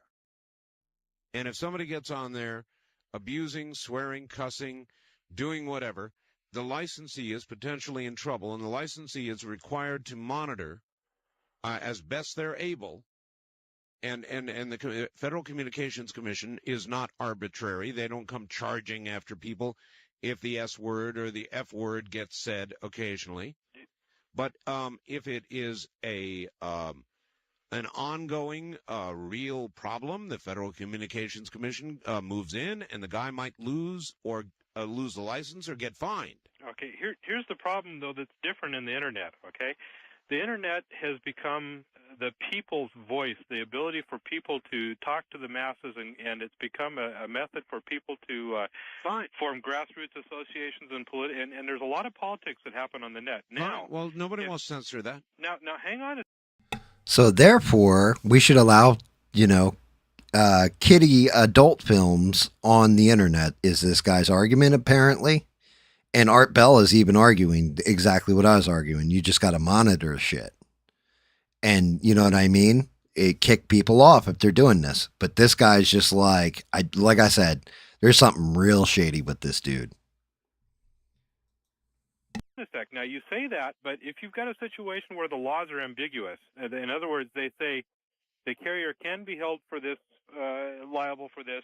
They didn't say a word about politics, sir. It's not that ambiguous. You're not letting me finish here. But if you take a position politically that's unpopular, they can then say, hey, but you're distributing pornography and come after you for that, even though that is not. You see what I'm saying? It's something where they can enforce the law arbitrarily. And that gives them a tool to censor political views, even though that is not what the law was intended for.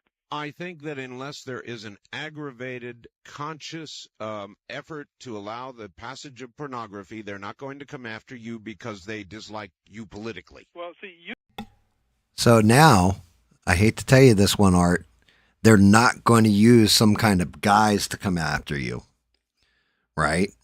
What they're going to do is they're going to claim that they are private companies and that we have a right to platform and deplatform those we agree or disagree with. This is how this is going to work out, Mr. Bell.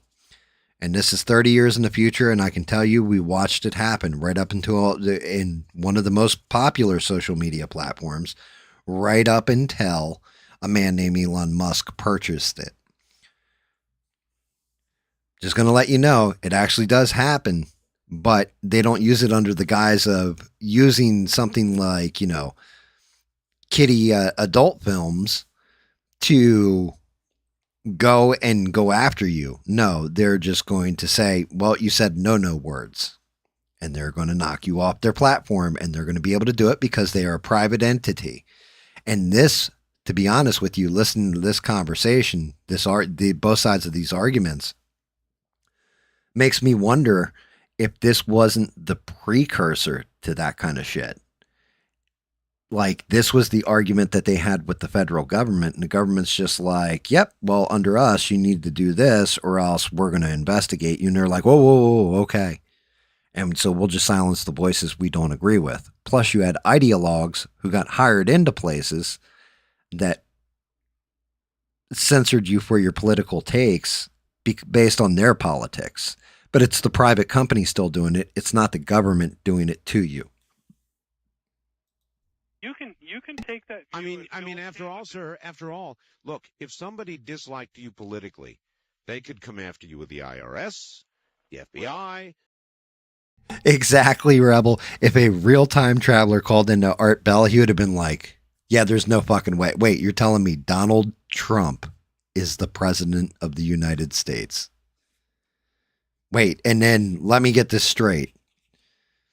Joe Biden, that idiot senator from Delaware, he's the president next. And then wait, Donald Trump makes one of the greatest comebacks in political history and becomes the president again. There's no way. Yeah, just something that simple. You're kidding me. Everybody gets the flu and people panic and they shut down the world economy. and then they give people shots. And Dr. Fauci, right? Dr. Fauci, same dude who is like in charge of all the AIDS stuff. That's who's going to be doling out these shots, and like kids are going to be dying from myocarditis and from this shot and everything. You've lost your damn mind. He would hang up. He'd be like, okay, you know what? It's a good story. Keep talking.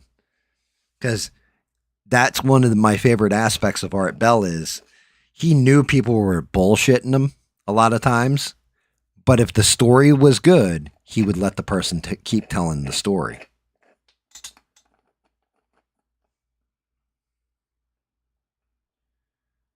Right. Well, the whole thing was, and you're right, Reb, except for under Biden, they were able to go after everybody because Biden empowered them to. He was like, nope, you guys go after whoever you want. We're not going to crack down on you for violating free speech. Now, and this is one of those things we can give credit to. I don't know if we can give it to Trump. We can give it to just his cabinet. I don't know who to exactly give it to, but it's definitely around that thing where maybe the FCC commissioner now, but whoever it is going like, look, you better loosen the fuck up on this bullshit or else we're cracking down on you. And to be honest with you, I think YouTube is lightened up on a lot of things as far as things you say, everything else. And I got to actually give YouTube credit. I've been picking up subs, which means that they have been recommending my videos. And honestly, I got to give you guys a lot of credit too, because you guys have obviously, you know, if you didn't tune in all the time and watch me, then YouTube wouldn't push me the bit that they are pushing me, where I can pick up these new subs and possibly get monetized and build a bigger audience and all that. But the fact that I'm picking up subs tells me that something's going on at YouTube, and some of the language that's been used on here, some of the topics I talk about, some of the language, Bob, that's been used on here. And me, like, you know, I definitely got, you know, 4-letter words are definitely a thing when it comes to me. And I've tried to clean up my language a bit, but I still drop the F-bombs and everything else here and there. Because I'm that's just the way I talk. But I've been, you know, actively trying to monitor that a little better, because I'm actually seeing growth in my channel again. And I haven't seen it in months, but I think YouTube has lightened up a little bit on those rules. Like, they'll let you get away with it for, you don't abuse it. Like, I'm not sitting here, you know, saying homophobic slurs every other sentence or something. But if Bob slips one out, you know, past the goalie every now and again, they're not just automatically like nailing my channel. So they've definitely loosened up a little bit. And I don't know if that's a YouTube thing or that's a Trump thing, but I can tell you now, like Rumble as a company, from what I'm understanding, they're cutting a lot of people that they gave guaranteed contracts to. And this is just what I'm understanding. They're knocking those contracts down a little bit because of the free speech on YouTube. People are coming back to YouTube from Rumble, where you can say whatever the fuck you want on Rumble. So I find it interesting. But, you know, again, shout out to you guys. You guys are amazing. Even on a night where I don't have shit to talk about and I can play some old school Art Bell, you guys are down for it. You're here for it. And I appreciate you.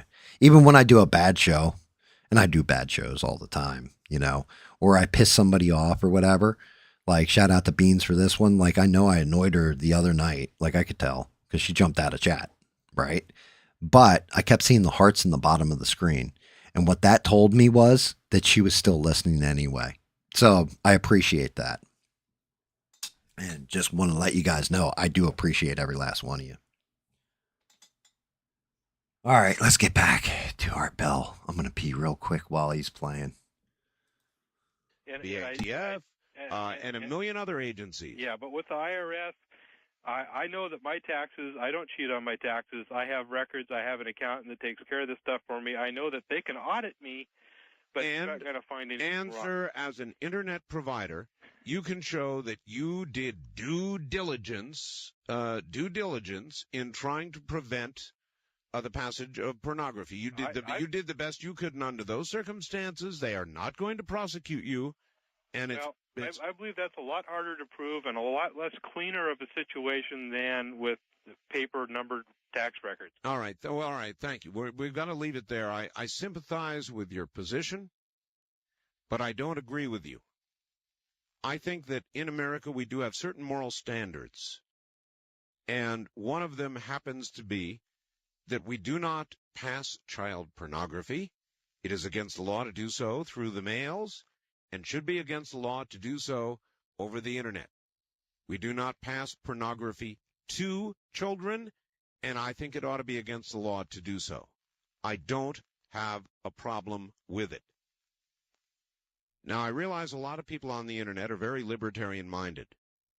All of the surveys that are done show Harry Brown to be the favorite candidate of those on the Internet. He is an aspiring libertarian a presidential nominee, and that's fine. But I disagree, and there is some regulation that is needed. I don't want to pass around child porn, and I don't want it passed to children. And I'm adamant about that. And as we regulate the mails, as we regulate amateur radio, as we regulate broadcasting in the mass media, so then we should regulate the Internet, and laws should apply there just as they do everywhere else. I don't have a problem with it. And I think you're overreacting.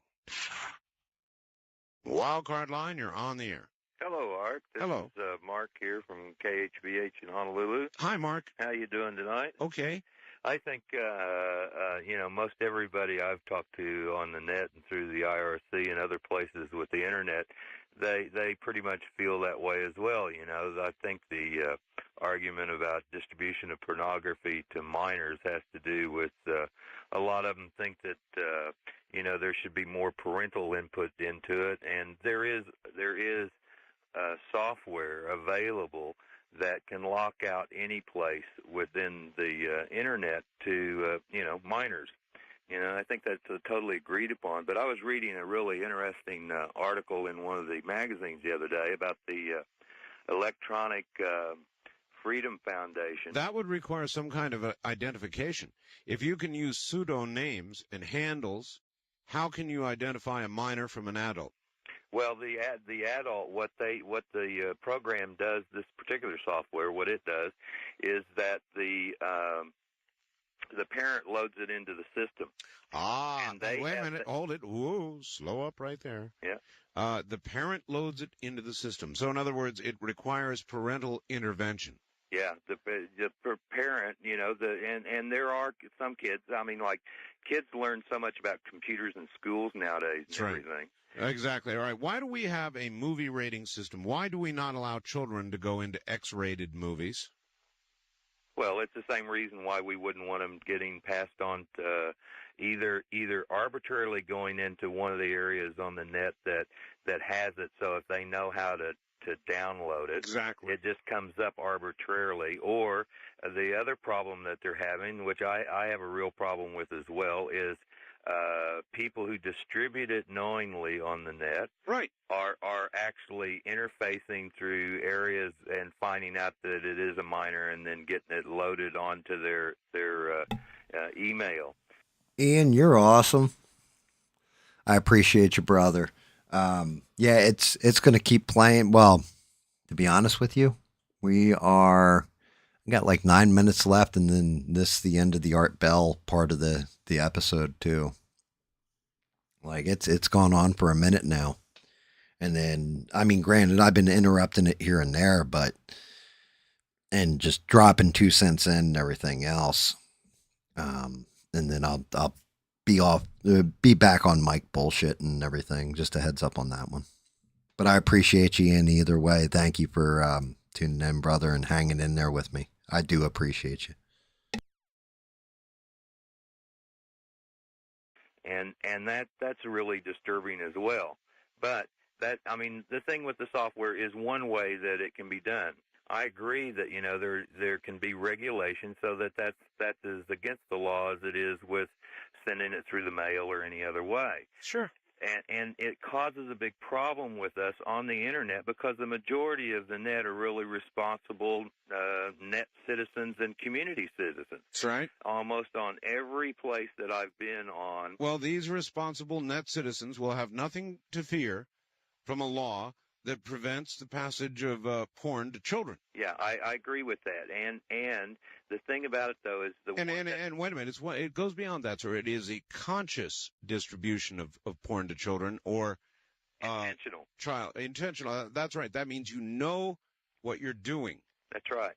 Okay, so so short of that, you're not going to be prosecuted. And I think that man who just we had on, who's an internet provider, is overreacting. Possibly so, but the thing about it is I've read a lot about this particular bill that's been going through, and there's a lot of discussion about it on the net, and the actual bill itself is up on the net, in the full thing.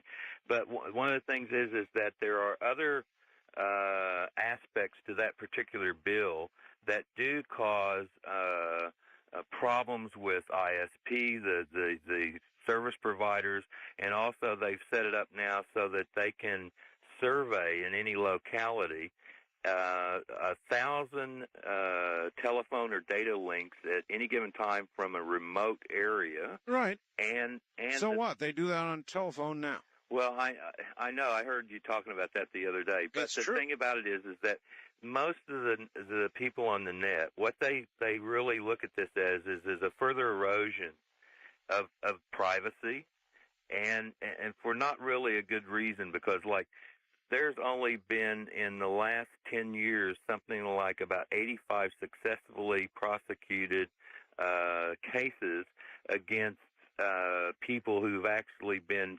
had surveillance on them through wiretaps. Yes. And there's just got to be a better way. And I don't want to just debate it, but I just see both sides of the situation where a lot of people feel like that this particular bill is improperly written. It's too vague in a lot of ways. It gives a lot more. Look, sir, in every area of society, laws that apply to pornography and children are vague. Of necessity, they are vague. Wait a minute. A Supreme Court justice even said, I'm not exactly sure how to define pornography, but I know it when I see it. Yeah, I agree. And I don't disagree with your premise on pornography specifically, and specifically to children. I just think it shouldn't be allowed. It's not allowed through the mails.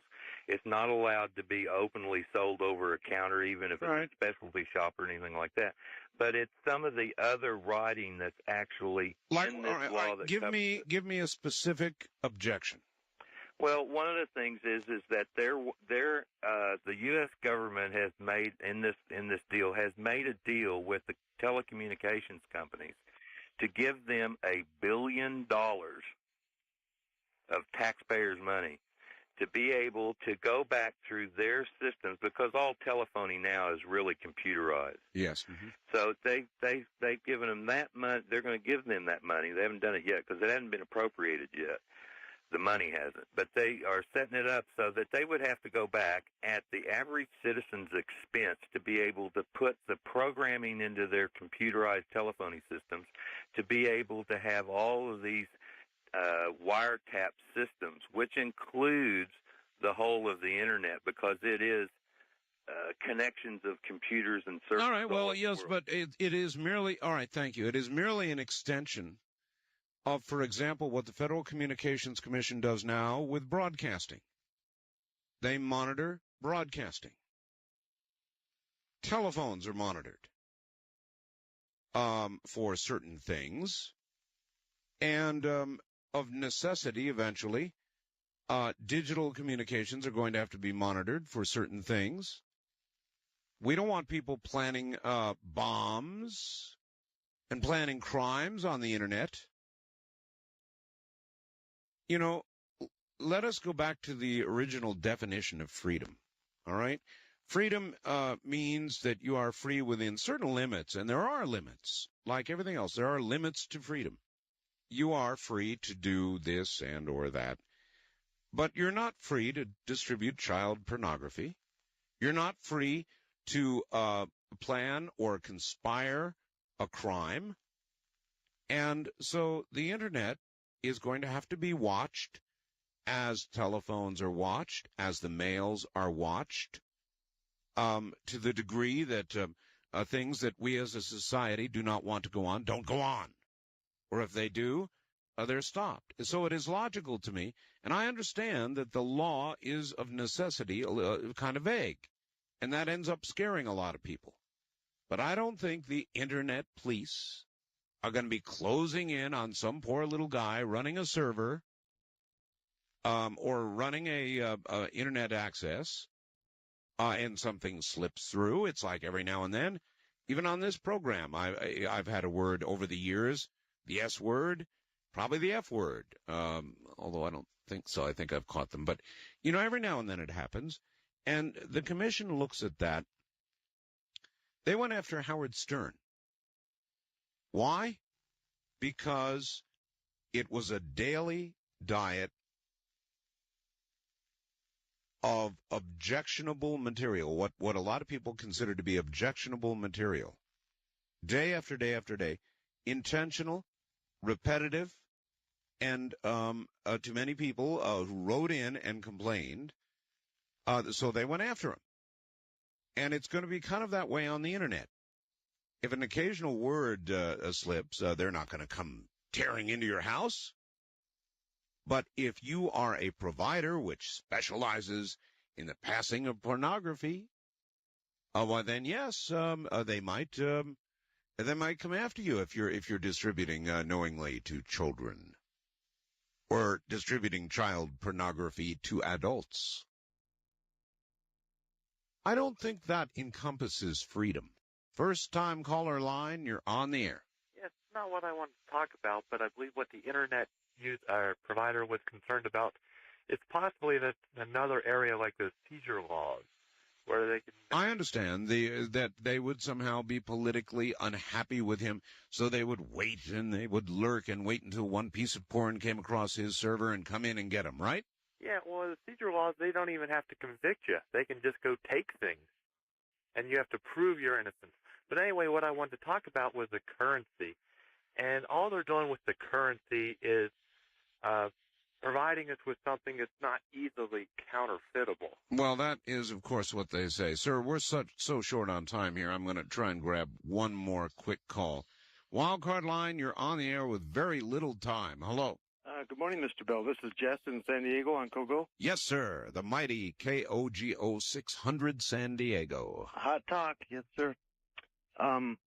Well, I don't have enough time to really talk about what I wanted to talk about. You do have enough time, though, to get the grand honor awarded each night to only one person. You know what it is? Yes, sir. Let her fly. Good night, America. So well trained this audience is. Thank you all very much from the now drier high desert. Good night, America.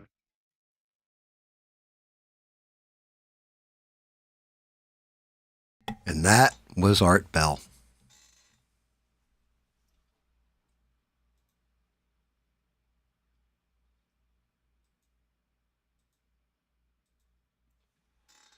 So I'll find more of them. Not all of them are going to be as prescient as that when we're, it's like 30 years back and they're talking about pretty much the same shit we're talking about now.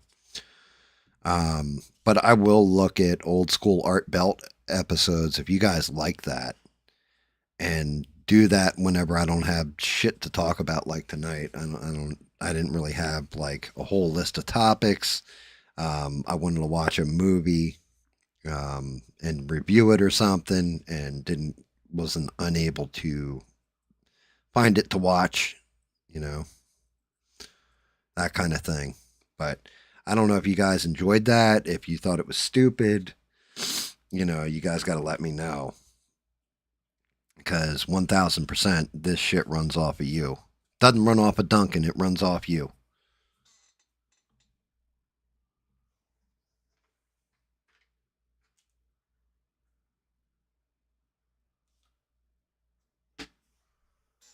But yeah, I would love some feedback on that one, and just to see if you guys enjoyed that as much as I did, because I really did enjoy it.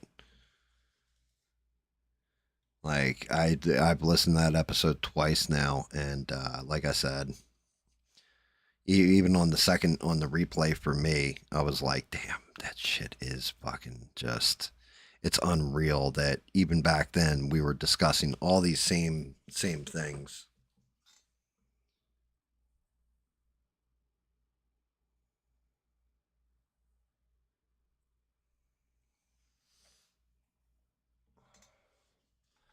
Toning them in, but let me see. Let's see if you guys can see what I did here. Trying to get them to look like the picture I was working from.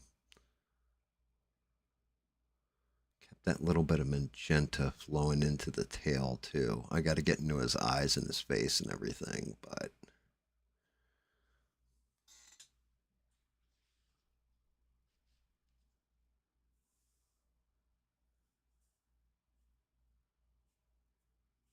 good. I'm glad you guys enjoyed it. Then, like I said, when I was listening to the episode, I listened to it right before I passed out last night. I was listening to it as I was falling asleep because I listen to Art Bell all the time. Like, it's the same way.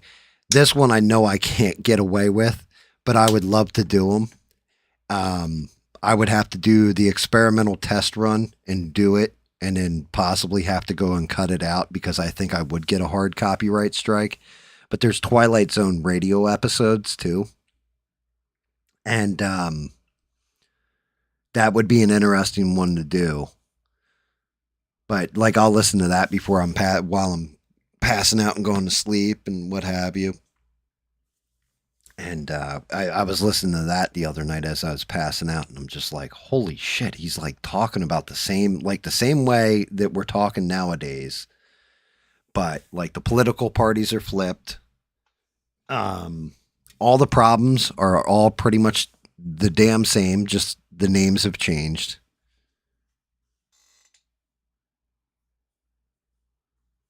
And what's going on, Six? Thank you. It's great to see you. Thank you coming in, dropping by, saying hi, smashing like, and I already know you're subscribed, so I don't have to tell you to do all that.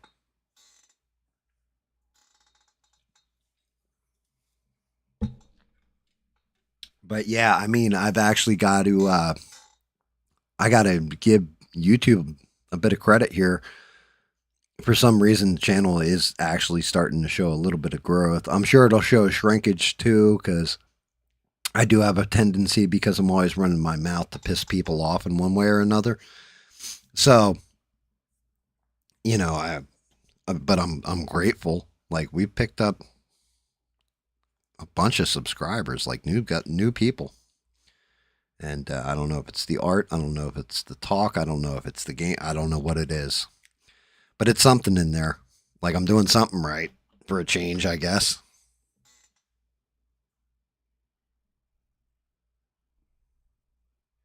You've been working on shit. Nice. Well, you got to let us know, Reb, because, we got to tune in for your next banger.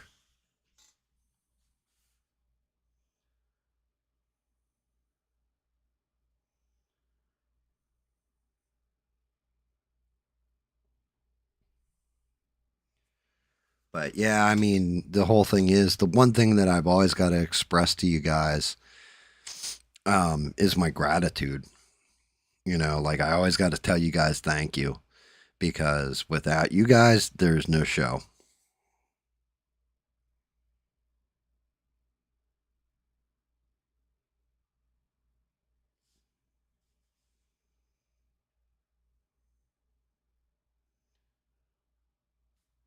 And if I'm to be honest, I thought that game the other night, I was like, well, I might lose some viewership here, because that shit was over the top, to a point where my wife walked in and had seen me playing it, and she's looking at me like I got six heads, like, what the fuck are you playing? Like, my wife will come in and watch me play games sometimes.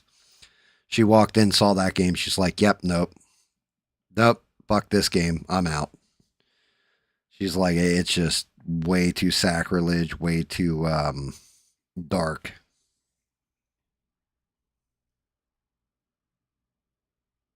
Which it's a fun game. It could be toned down, the nudity and stuff like that. I didn't need all that. You could have just made it scary monsters. It would have been cool too.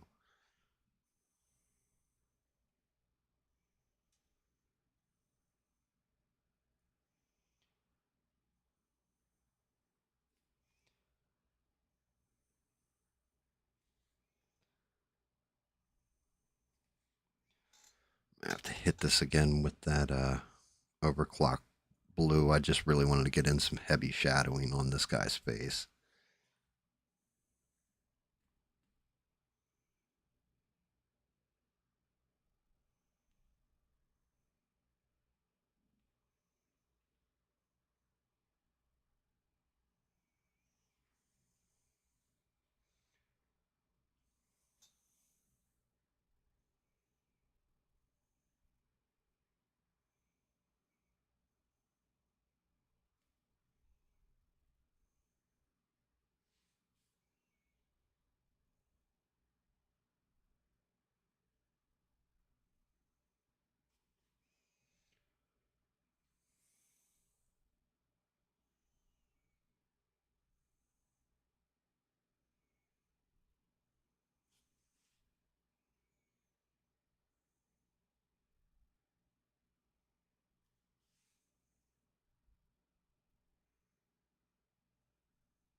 Bob's like, yeah, you do talk some shit. I do, Bob. I absolutely do, man. I mean, look. The thing is, if I didn't talk any shit and did a happy go lucky, yay, kumbaya kind of show, would that expand my audience? Do you guys think? Do you guys think a lot more people would be tuning in? Or, is it that me shit talking actually, like, everybody's like, okay, you're a real human being, and we tune in because you're actually a human fucking being. Because I feel that a lot of people that go into deep censorship on themselves, like, I'm still watching people that, even though they've relaxed some of the protocols, are like, yeah, like grape and, the coof. They'll say the coof. They won't even say fucking COVID. And you're like, bro, that shit was like 4 years ago. You can talk about COVID openly now. They're not going to throw you off the internet for talking about COVID unless you're given misinformation or what have you. But they're so like panicked that they're going to lose their channels for just stating the actual, like, how they feel, stuff like this. Or they're always like cleaning it up. I can get it if you're doing a very family friendly show, and you got little kids watching you all the times and stuff like this. And I've tried to clean up my language a bit too. Just, I feel I'm going to lose the impact of dropping F-bombs when I do drop them, if I just say them on a pretty consistent, regular basis. Even though I still kind of say them on a regular, pretty consistent basis. But I really do think that some people, it's like, did you ingrain it in yourself so bad, and you're so afraid of getting thrown off, that you're not going to talk like a human being or an adult? Then you're not really being you. You're faking it. Talk like you talk.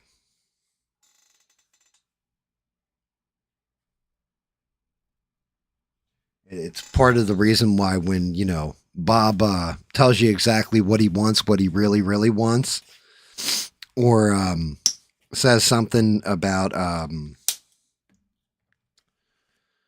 says something that's considered a homosexual slur, I don't freak out about it. I just laugh about it. because he's just talking like he talks. And I'm not going to fault anybody for talking like they talk. I can't, because I talk like I talk. I try not to edit myself for being online, because you lose your authenticity.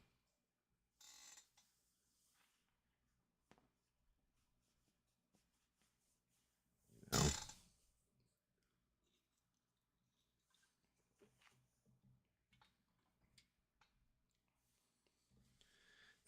That is my one thing that I really do hate about censorship, is you're taking away people's authentic opinions and all this stuff. Of course, you've always got the ones that are going to grift regardless, that are just going to tell you, oh yeah, this is my opinion because it's popular, and once it's unpopular, I'm going to change it. Instead of just, well, why couldn't you just tell me your opinion the whole time if that's the way you felt?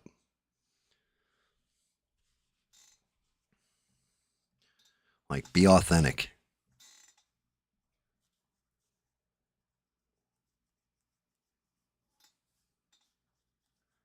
Was that your bunkmate, Bob? That was that dude? Yeah, exactly, Reb. Yeah, was that your bunkmate, Bob? Is there something you want to tell us, Bob? Bob, I just want to know, were you the dude in the construction hat? That's all I want to know. I got to be careful, because Bob's going to want to get in the chat and just chew me a new one. Break my balls. Oh, yep, I knew it was coming. I knew it was coming. I teased Bob a little bit. He's like, I got a story. Is the story about a man named Brady who was bringing up 3 very lovely boys? Or was that, and then he met a lady who had 3 very lovely girls. All of them had golden hair like their mother.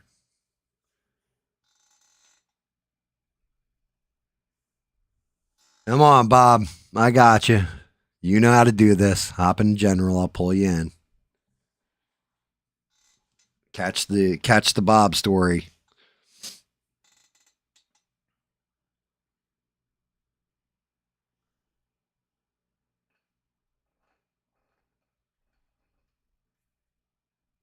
Yeah, you know something? Like, that's just it. I don't care if somebody's gay or not. That shit went away a long ass time ago. Like, when I was like 8, 9 years old, a long time ago. And we're talking that's in the 80s. We actually didn't care if somebody was gay or not.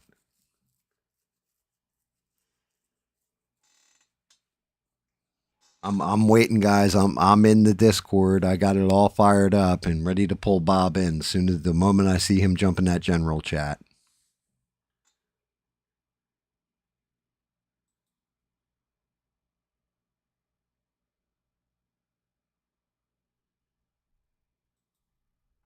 Yeah, I mean, we tease each other, like, but we actually didn't give a shit. Nobody gives a shit if you're gay.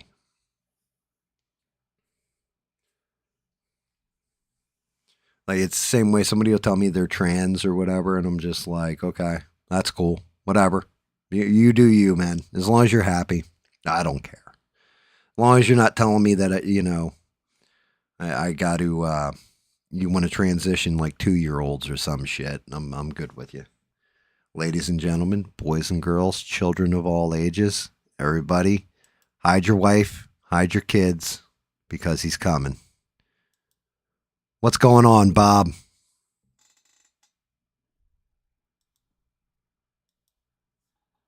Give it a minute. Bob's got to mute the stream. Then he's going to yell, "Can you hear me now?" Can you hear me now? See? There it is. There's Bob. We can hear you. I was not planning on talking to you tonight. I can tell. Listening. Oh, and that's good. Did you hear what I was saying about the naval warfare with the drones? I did not. Yeah, I was hoping you would jump in, and I was hoping Mister would actually jump in when I was explaining it, but I All can't. right, Ivan. How about splaining it to me? Yeah, I explain it to you now, sir. You stupido. You stupido. You know nothing, sir. Go ahead, explain it to me. I explain it to you. King Crow, there's too. I explain it. I'm sorry about that, but go ahead. I'd like to hear your. So, I had this thought. I'm like, okay, so we've got all these ships in the Straits of Hormuz, right? Yep. And the big problem right now isn't missiles. We can counteract their missiles. The big problem is the fucking drones. That's correct. So how would I beat drones? Like this, this is just dumb GAM thinking, How would I beat these drones? Yeah, you wrote down on there my drone defense idea. What is that? It was the first thing I pretty much discussed on the stream. I got it out. Nobody was really in yet, so I can go through it again.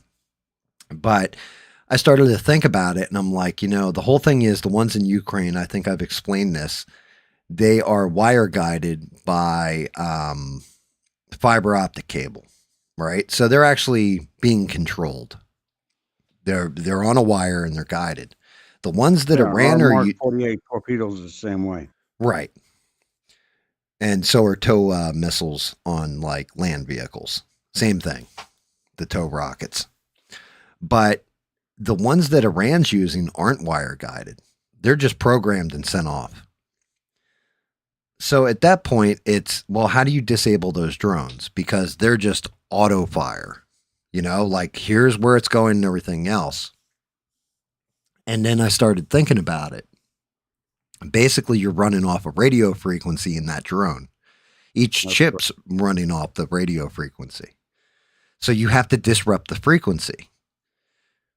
Well, if you mounted, it would be almost like in the shape of a cross. So pretty much like center deck, you would have a dish that pointed up. You would have one on the back end of the ship. You'd have one on starboard and one on port. And then you'd have one off the bow of the ship.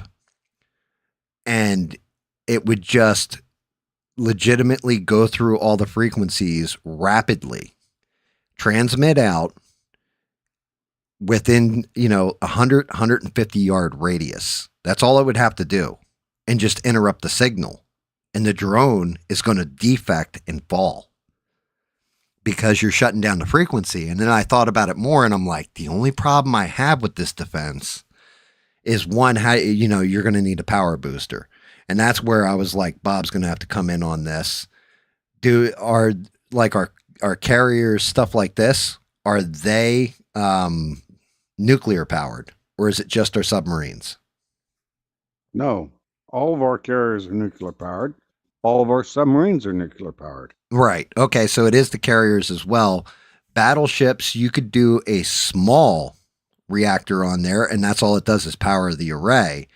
Because in order to get the amplitude and boost the signal out, you would have to have a pretty decent power source on there.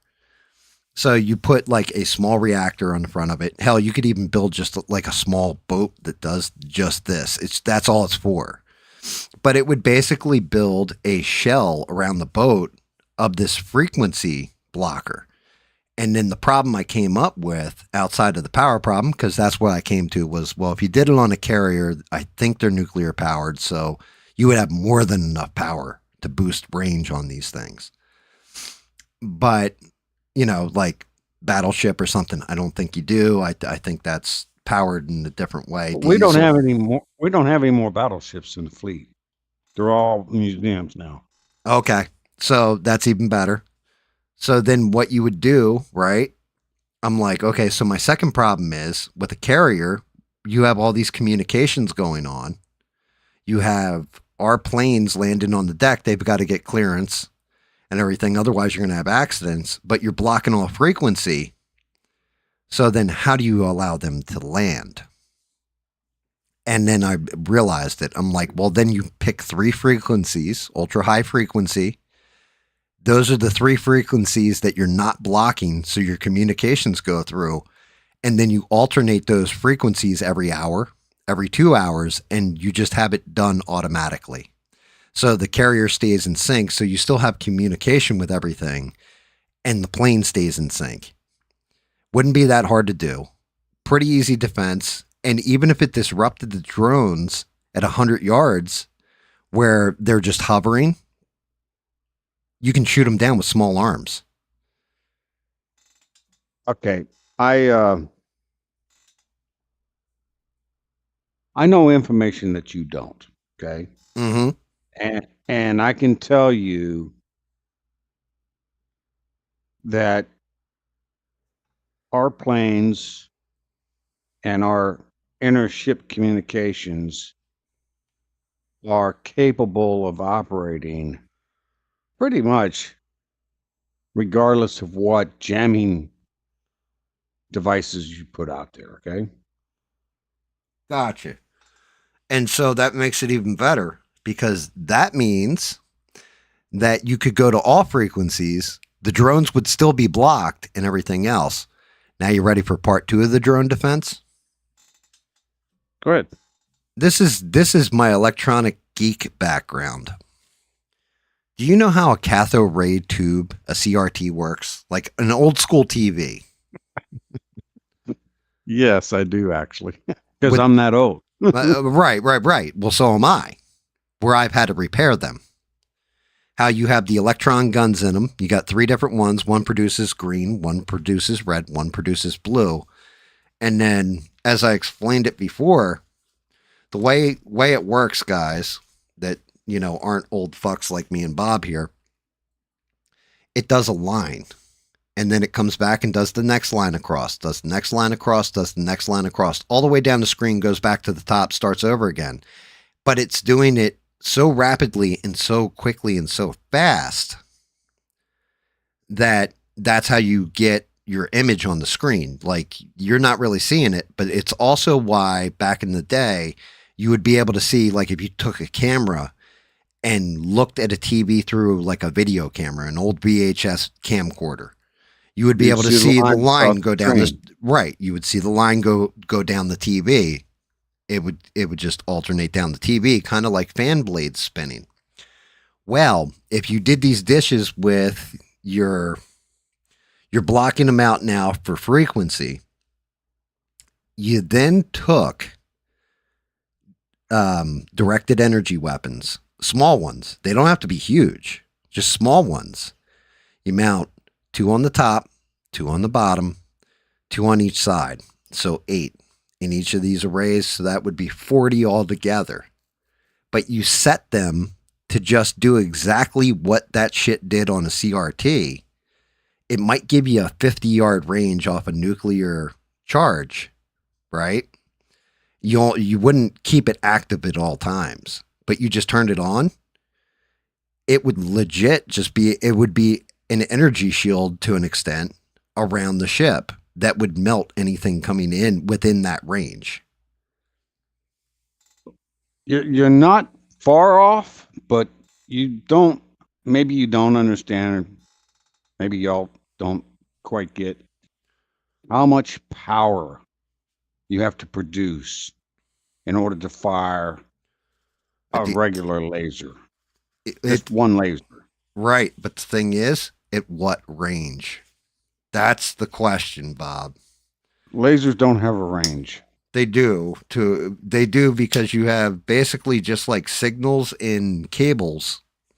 You have attenuation. So the further out the light goes, the further it spreads. It loses its concentration over range. That's true. So if you're only going for 25 to 50 yards, it's a last line of defense. You turn it on only when you know the drones are coming in. Like, oh shit, we got drones coming in. You turn that thing on, it lasts 10, 15, 20 minutes. That's all you need it for, just for that defensive phase. And this way, if something gets through your frequencies, gets in close enough, it's getting eaten up immediately. That's why we have the phalanx system. Okay. The phalanx. The phalanx. Go ahead, break it down, Bob. It's basically it's semi-autonomous. Gotcha. Automated radar system that engages basically a 6-barrel Gatling gun. Okay, so anything that gets close to a ship, as far as ships go, it's going to shoot it right out the air. Right.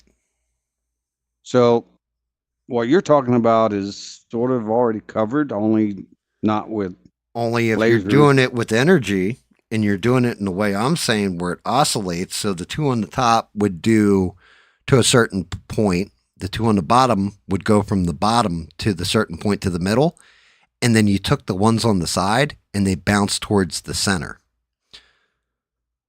You would create an energy shield exactly where anything hitting it is just going to get melted. And that would take care of your drones. Well, you like it or what, Bob? Come on, give me props for Star Wars. Well, I will give you props for that, but honestly, I'd have to think about it when I'm not quite as drunk. That's fair. It's but fair. Anyhow, getting back to the story that I wanted to tell you about because you brought it up. I had just retired from the Navy. Okay. But I was still working as a civilian on a Navy project. This is a true story. Okay. And so I actually went into civil service as a planner, a naval ship repair planner, as a GS-11. Okay. And I had a contractor that came to me and says, "Hey, Ketchum, Bob, we'd like for you to come work on this project that we're doing over here with SAP, and we'll pay you this much money." It was a lot of money, okay? And I was like, "Okay, fine, we'll go do that." So the Navy implemented this software, and one of the guys that I had to work with, you're not going to believe this, but his name was Ray, okay? Black guy, all right? He worked the HR module, so human resources and stuff like that. His last name was Cheeks. Well, I'll be damned. What did we call him? Gay Cheeks? Sweet Cheeks. Oh, fair enough. Yeah, that works too. But he was a great dude. Me and my wife went to dinner with him and his boyfriend. He was a great guy. I mean, he was very good at what he did. Very good. No, I bet his boyfriend would agree with you. He was German. Yep, that makes sense. That checks. I don't quite know what you mean by that, but it didn't matter. So, Beans will get that one. Okay. So anyhow, we were doing the implementation of this software in Yokosuka and Sasebo. Okay. Those are two places in Japan.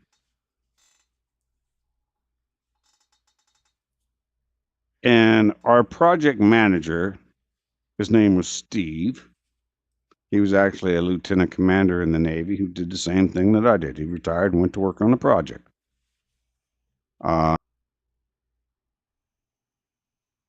So we're out at a bar. There's a shock, right? In Yokosuka.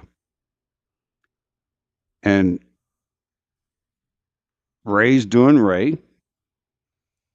And Steve's doing Steve. Steve got hammered. I mean, hammered. And we got to take him back to the hotel, which is about 4 blocks down this cobblestone brick road. Oh. So Ray's got one arm over Steve's shoulder, and I've got my left arm over Steve's shoulder. I did not know this at the time, but I found this out. Steve was a homophobe. Oh shit! No. Yeah. Did he know that good old Sweet Cheeks was gay? Everybody. Oh shit! He did not. He didn't call him like. No. Okay, good. I thought this was taking a dark turn, Bob. No, he did. But Steve knew that me and Ray were really, really good friends. Not that way. I respected the man. I thought he was extremely good at his job. I liked him. Gotcha. You know, personally. Yeah, I got you. So we're dragging, basically, staggering Steve to the hotel. And Steve's so drunk, he looks at Ray. He's like, I don't know why Ketchum likes you so much. And I was just like, oh, Jesus Christ. Because I was half sober. Right. Not all sober, but half sober. Right. Sober enough to know better. And I was just like, Jesus H. Christ. And so the H in Jesus H. Christ stands for Herald, right? No, it did not. Well, that's why they always say, hark the herald, angels sing. But anyway, I digress. Go ahead, Bob. No, it's great. So we finally get him. We basically have to take him up to the little hotel room because in Japan, the hotel rooms are like the size of a closet, basically. And we throw his ass on the bed and we go out and me and Ray go down and have a cigarette. And I was like, look, dude, I'm sorry, what happened. He's like, Bob, you're good. Don't worry about it. I get this crap all the time. So that's my, when you were talking earlier, that's my, why don't you stand up for gay people story. But it wasn't that I was standing up for gay people. I was standing up for Ray. I don't know if you understand that. Oh, no, I got you. No, I understand. Up to 1,000%. I knew a girl once. She was severely gay. She caught a case of the gays, had a girlfriend and all this. And I had this buddy. This is a true story. Hanging out with the two girls one night, and I'm at my place.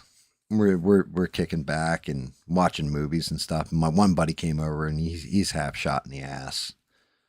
And he starts like, he's just being an asshole to him about like, oh, fucking lesbians, this, that and the other thing. And he was being homophobic. Like he really was. And both girls, like, because I was just like, look, man, they can do whatever the fuck they want. Are they hurting you? What's the matter? Are you jealous because you're not getting any from everything else? This, that, and the other stuff. And like, just kind of read them the riot act. Here's where the story gets good, though, Bob, and it's funny. And the two of them are listening to me defend them. You know what I mean? Because both of them, I could tell it hurt their feelings. And I would have defended them anyway because they were legitimately my friends. And out of nowhere, I get a tap on the shoulder. And the one girl, it was fucking hysterical. She goes, you need to tell your friend to leave. I said, look, he's an asshole and he's loudmouth and everything. She goes, no. Not because of what he said. And I'm like, okay. I'm like, well, then why am I telling him to leave? He's like, yeah, why is he going to tell me to leave? She goes, because we want him to join us. Not my friend, me, meaning me. We want him to join us, right? The one girl took off her shirt. And I go, I turn around and I go, yeah, you got to get the fuck out now. Get out of here. He left all pissed off and everything. And he's like, oh, now you get to sleep, both of them, blah, blah, blah, blah, blah. And he left and we just started dying. There was nothing that was going to happen. I mean, they were gayer than gay. And it was like set up my movie camera. But this motherfucker for the next like 2 months was just like, son of a bitch threw me out of the house because he white knighted for these 2 girls so he could get some. And I was just like every time it came up, we'd all laugh because I told my other friends what happened. So we'd break his balls and be like, yo, that could have been you, you know. That could have been you. You just didn't have to be a dick. And like I never heard him say another homophobic thing to a lesbian ever again in my life. To this day, he still thinks. And I was like, yeah, nothing happened. Like, they just did it to fuck with him.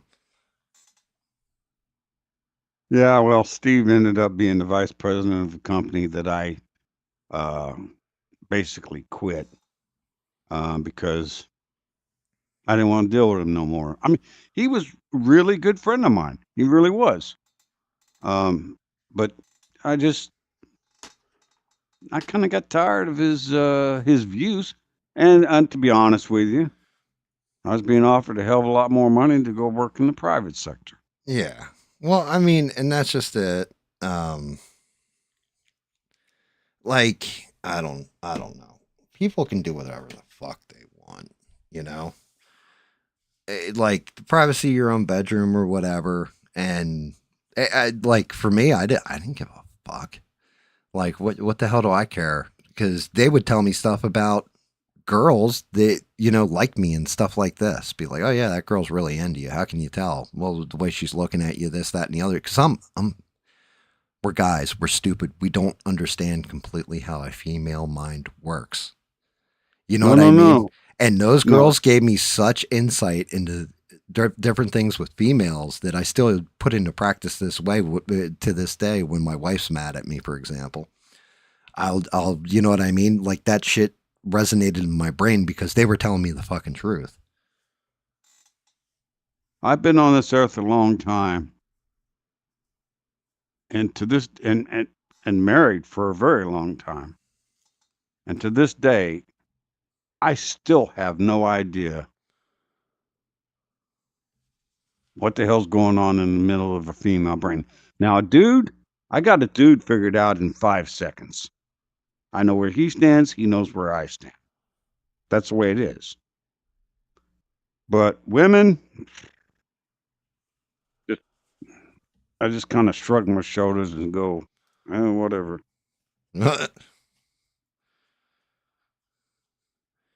Yeah, I mean, I don't either. I can't understand them. I've never been female. The only way you can see it. It's the same way. Like you said, guys are kind of easy to read. We're very surface level. Women go way, way more down a rabbit hole. You know what I mean? With the way they think or the way they're viewing something that you might not, as a guy, you're not picking up on it. Yeah, we're not. They're smarter than we are. That's a fact. It's like, did she, you know, this girl doesn't like me. Why? Well, she actually does like you. It's just, you know, it's the way you're interacting. It could be even shit like this. And you're just like, yeah, I never even put 2 and 2 together. But yeah, I mean, we had this one group. I hung out with this one group of guys. We used to call them the Dog Pound. And they all had, you know, like one was Grandpa Dog, one was Little B, and dude's name was Bobby. Actually, it was Robert, not Bobby, but we all called him Bobby. And Little B, and it was a 2-bedroom apartment and 5 guys living in it. The one dude, Puerto Rican Dog, he had his own room, and he was like, everything was in his name and all that. He was the responsible one that took care of the bills and all that stuff. Then you had Grandpa Dog and the Fancy Lad, we'd call him, because it was a gay guy. And the 2 of them had one of the bedrooms. And then we had Cuban B, who was a Cuban dude, who slept on the fucking couch out in the living room of the apartment. And then Little B, who stood like, he's shorter than you. Actually, he's shorter than Beans. He's like 5'2", I think. 5'1" or 5'2". Okay. Like, I mean, he's a little dude. He lived in the walk-in closet. And like fucking hysterical because Grandpa Dog and the Fancy Lad, they had like, separate beds or whatever, but they slept in the same room. And then little B slept in the closet of that room in the main master bedroom of this apartment, this 2-bedroom apartment. And the fancy lad used to tell us all these stories. Like, we'd make fun of him for being gay, like make jokes or whatever. It didn't even faze him because we looked at him. He's one of our friends. He's a dog. You know what I mean? He was one of the dogs, and he was a close friend and all this stuff. Still is. And but he used to tell us stories because Grandpa Dog, and we called him that because his lungs couldn't handle shit. So if he smoked a bowl, smoked a bong or whatever, he'd cough like a grandpa. This dude thought he was something else, and the fancy lad, like, he'd always like come in extra hard at the fancy lad, the Grandpa Dog, and they shared a room and all this. And the fancy lad used to just fucking tear him apart in front of every girl we were around. Like, yeah, you know something? That's great. I'm gay and all that, but at least I'm getting some. I have to listen to you cry while you masturbate at night and stuff. He would say, like, but he'd say it in front of like 5 or 6 girls that would be over at the apartment hanging out with us, and like they would all start laughing at him. He just destroyed this man. He would tell us all kinds of different secrets because he always knew, like, those 5, 6 girls that were hanging out would all be hanging out with him. And then, yeah, that's the thing. Yeah. So women hang out with gay dudes. They just do. Yeah. Yeah. Well, I mean, that's just it, because the whole thing is, and this is true. So there's some girls that are, they're looking at and hanging around with a guy because there is an attraction to him and they do want something. But there's a ton of girls that I knew that I'm close friends with that they were hanging out with you because there was no attraction. They just wanted to be your friend. They actually genuinely enjoyed your company and being around you. There was no other feeling of, well, eventually he's single, I'm going to jump on him and shit like this. Right? But guys don't think that way. Gay guys, there's no threat of that. There's no threat of, well, she's with a guy right now. When they break up, maybe I can get together with her. And I mean, I've seen stories of guys that were like friends with the girl for like 10 years. And the girl breaks up with her long-term boyfriend. And the guy's like, look, I got a confession to make. I've always been in love with you. You know what I mean? And the girl's just like, yeah, you just completely fucked our friendship and all this. I look at you like you're my brother, and you're telling me like you basically have just been pining after me and waiting for me to split up with this dude so you could get in my pants. Like, I don't even want anything to do with you now. But with gay guys, you're talking about the friend zone. Right. But that's just it. You got gay guys. There's no threat of that ever. So of course a girl's going to hang out with a gay guy because there's no threat, because they're looking at the same thing the girl's looking at. It's the same way. You want a great wingman? Find yourself a friend who's a lesbian. Just saying. Well, I don't have any friends, and also I'm not going out. This is a hard and fast rule that I have, and I don't know where I developed it, but I never drink and drive. I mean, that's an amazing rule to have, and one you should keep, because you don't want to kill somebody by accident. Exactly right. So if I'm going to have a beer, I'm going to be at home. But that's just the way I am. So yeah, well, and again, Bob, that's the right way to go about it. Because too many people think, oh, well, yeah, I can handle it. And then next thing you know, your car's wrapped around a telephone pole, or even worse, it's wrapped around another car full of a family of like 6, and you killed 5 of them. Yeah, I couldn't. So anyhow, I just I heard you telling that story about the gay dude. I figured I'd call in. Actually, I wasn't planning on calling in. I was just listening to you, but I was like, this guy reminds me of Steve, the dude that you were talking about. And he's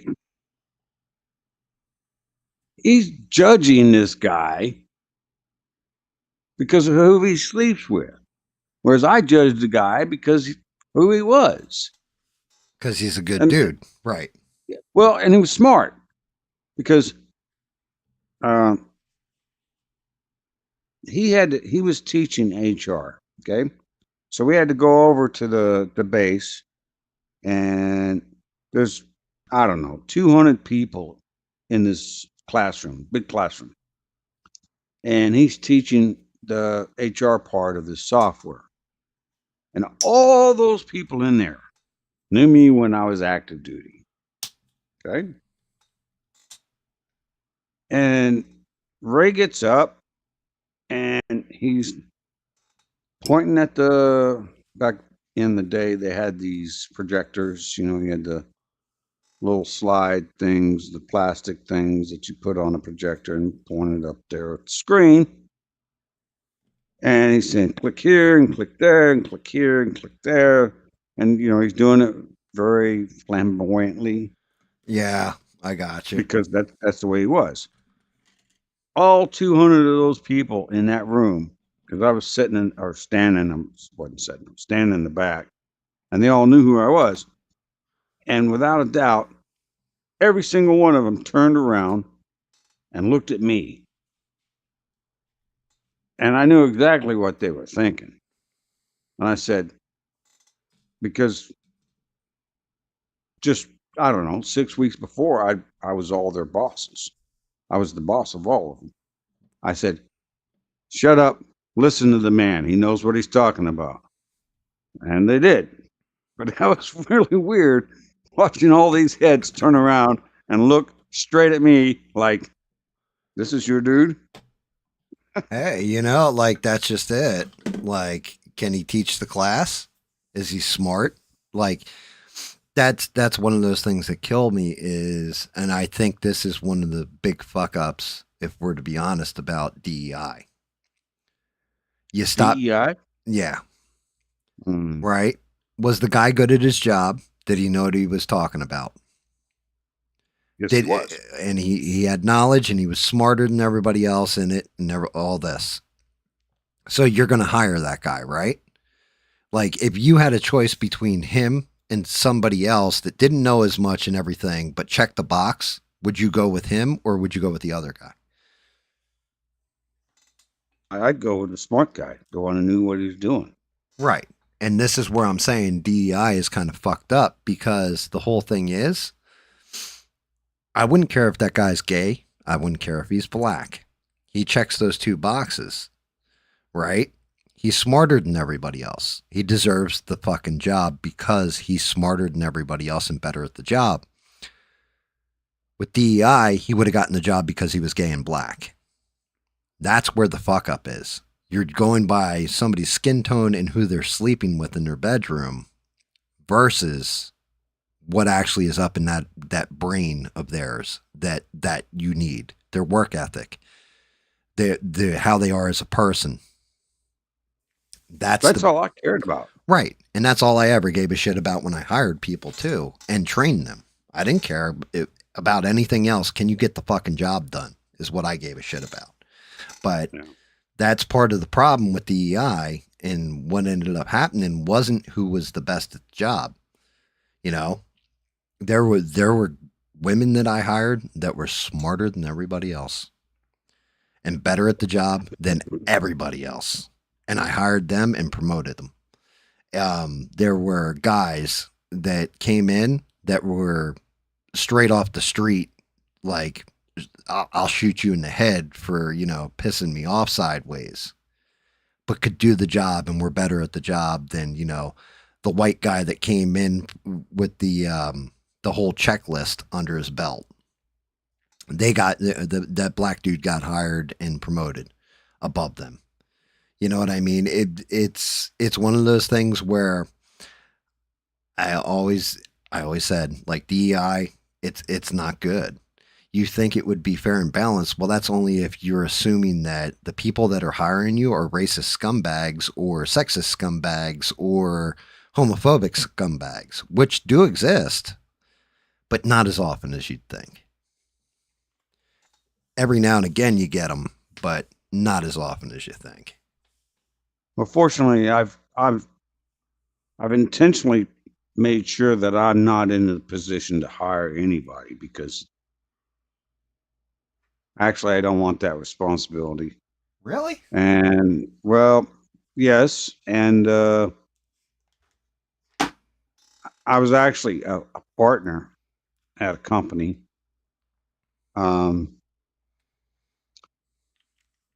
And I was going through some hiring processes with some of the other, there were 4 partners, and I was going through some hiring process with the other partners, and they were like, we can't hire this person because of this. And I had problems with their reasoning. Right. See, that's just it. That's why you want to be the person who's hiring, because if you know I can get somebody to do this job and do it well, I want the right person for this job. Be it man, woman, black, white, gay, whatever, right? I want the right person and you're in control of it. Then you can eliminate that bullshit right there. And we came to head and they ended up basically buying me out. So I'm okay. And I ended up going off and doing independent work, which I was okay with. But yeah, I had issues because they had, they were like, oh, they're not white. They're not. Yeah, see, that's military. They're not this. They're not that. And I was like, well, they can do the job better than anybody else. Right. That's the important part right there. And that was me with my hiring practices. So one of the most famous ones was my buddy Umar, God rest his soul. But he was definitely hood team and everything else. And he had worked for the company before.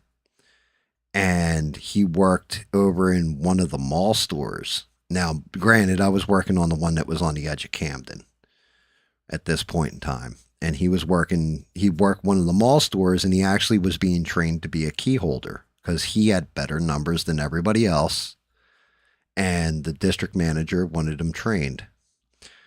The store manager left his assistant. He said the store manager didn't even bother trying to train him.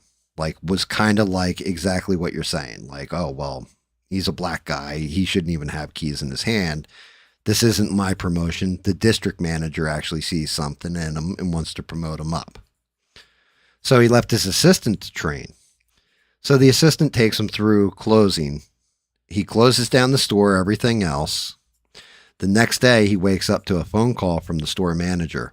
I know you stole it. If you bring it back now, I won't call the police. You won't go to jail. What the fuck are you talking about, man? Yeah, you know exactly what the fuck I'm talking about. You took the bank deposit home with you last night. You stole it. I want it back right now. Goes through this back and forth. And he's like, man, there's security cameras on us. Check the security cameras. I don't need to check those security cameras. I know you stole it. It's not in the safe. All this other stuff.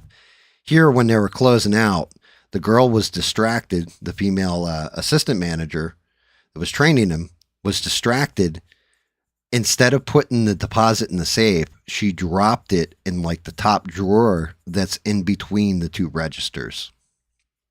She closed the drawer with it in there and forgot about it. She meant to put it in the safe, but she fucked up.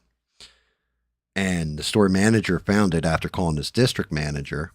And of course, had to call my buddy Umar up and apologize to him. Oh, man, I'm so sorry. I found it. It was a silly mistake, man. Ha, ha, ha, ha. One of those deals. And Umar told him to go fuck his mother. You ever saw him in the streets, he'd shoot him. And he was serious when he said he'd shoot him. And I can understand that. Right. He was like, I ever see you in the streets in my neck of the woods, I'll shoot you. I'm just going to let you know now. And I told you I ain't no fucking thief, and I quit. And called the DM, turned in his keys, quit that day. And so when he was coming into my store, I was like, man, he would help me get my numbers up just being on the other side of the register and talking to customers. I'm like, yo, bro, why don't you want a job? You want to work? And he tells me the whole story. So I call my district manager. I said, I want you to look into something for me. Sure enough, his story checks out. It's fucking 1,000% true because it was this other district manager before him, but had moved districts. And, you know, I offer him the job again, turns me down again. And I'm like, yo, you know, I'm not going to stop trying until I get you to work for me because, you know, one, you know, I would never do what that dude did to you and everything. He's like, oh, I know that, but you know, I'm still kind of tight on it. And I was like, well, look, let me bring in my district manager. We have a sit down, have a whole conversation about it with him. And because my district manager wasn't like that either. And he was like, still no. About a week later, he comes in. He goes, man, you still got that job? Yeah, I can still, yeah, I'll take you anytime. Why? He goes, because I've been thinking about it. He's like, you know, that dude judged me on my skin tone. He's like, you're a white dude, and it was a white dude who did that to me. And he goes, and I've been thinking about this. I'm no better than him because I wasn't willing to work for you because you're white. Plain and simple. I'm telling you that flat out. He goes, but you have treated me with nothing but respect. You've been my friend, you know, like goes through this whole thing. And he's like, and I would be no better than him if I just judged you on what you would do in that situation because of the color of your skin.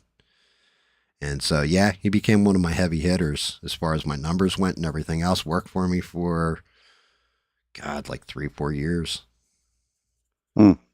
And actually, like outside of work, really good friend too, because there was a point in time where I wasn't working with him anymore. Like I ended up moving stores or getting transferred, and he couldn't transfer with me. But yeah, I just find it weird. You know, I don't know if they're taught this when they're kids, or if they're taught this in school anymore, or whatever. But people judge other people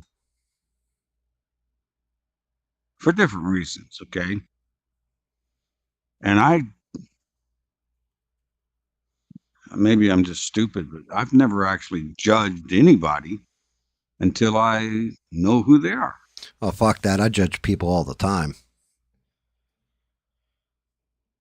Okay. Like, I'm not going to, you know, I'm not even, I'm not going to bullshit. I judge people all the time, but usually that's more of I don't judge the person themselves, right? But you come walking in and you're obviously strapped up and you got your pants around your knees and everything else, and you're coming in my store on the edge of a fucking neighborhood, and you're definitely looking like you just got done hitting the crack pipe, and you're going over to my accessories and pulling some off the wall and looking back all fucking shady with it, I'm definitely keeping my eye on you. That's just, okay. You know, you can't be stupid either. Strapped up? Have a gun on you. Oh. Yeah, like I said, when I say I worked on the edge of a very, very crime-ridden city like Bob, when I worked there, it was murder capital of the world for 2 years in a row or something. Are you talking about Detroit? No, Camden, New Jersey. Well, to be honest, I've only been in Jersey once. I got off the turnpike. Yeah, that's more than enough. Stay the fuck out of New Jersey. I couldn't find. No, I couldn't find my way back on. No, you don't understand. Stay the fuck out of New Jersey. Like I'm not making that shit up. I don't want to go back. I've never been back since. I could not find the way back on to the freaking turnpike. You know? Yeah, your life's better not being in New Jersey. Like, trust me. It there's some nice parts to it. I joke. But yeah, there's some real fucked up parts to it. And that's just it. When you're working on the edge of the real fucked up parts, you spot, like I knew plenty of guys that were actual drug dealers. They were some of the nicest fucking people I ever interacted with. But they also didn't come in all cracked out of their skulls either. When I dealt with them, you could always spot the ones that were going to be crackheads and all that. You didn't judge them by the color of the skin. You judge people by the way they're carrying themselves and their obvious mental state. Like, a guy's coming into your store and he's like tearing out a clump of hair here and there and talking to himself and slapping himself and shaking his head real fast back and forth. Yeah, you better judge the shit out of that guy before you ever get to know him. Yeah, I think you might have issues. Right, exactly. And that's what I'm saying. So I can't say I don't judge people, because I definitely judge that motherfucker in about 3.2 seconds. Like, saw him coming in like, oh yeah, this dude is definitely on something and I need to get him out of here. But, not by their skin tone. Like, that could have been a white guy doing that, or an Asian guy doing that. I'd react the same way. I didn't judge them by but I absolutely do judge people by, like, certain shit. And it's just, if I didn't, I'd probably be dead. Probably would have gotten robbed. I get that. I mean, okay. I may have told you this story already, but I'm going to tell you how I judged somebody one night. But I got to go take a pee and get another beer. All right. No worries, Bob. No worries.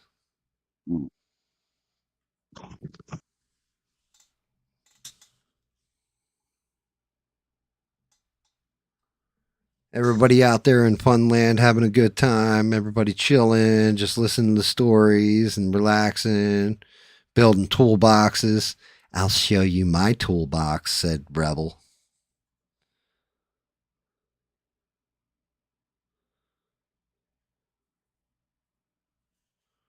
Six is over there. Six is beating the drums. He's got one earpiece in, listening to like Slipknot, and the other in banging away on them drums. The other one's listening to me talk shit.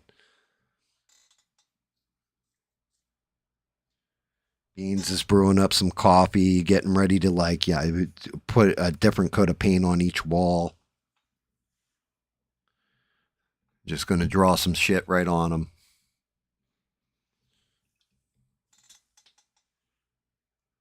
Melissa's out there. She's painting a minifigure like how I just had to paint this one, which he's damn near done.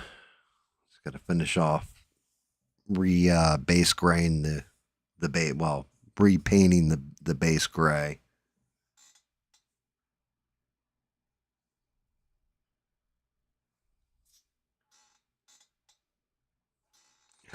I'm super excited to see if this video comes up with a copyright because of the Art Bell shit, then I'm going to be pissed. But if it comes up without that Art Bell shit, I'm going to be excited.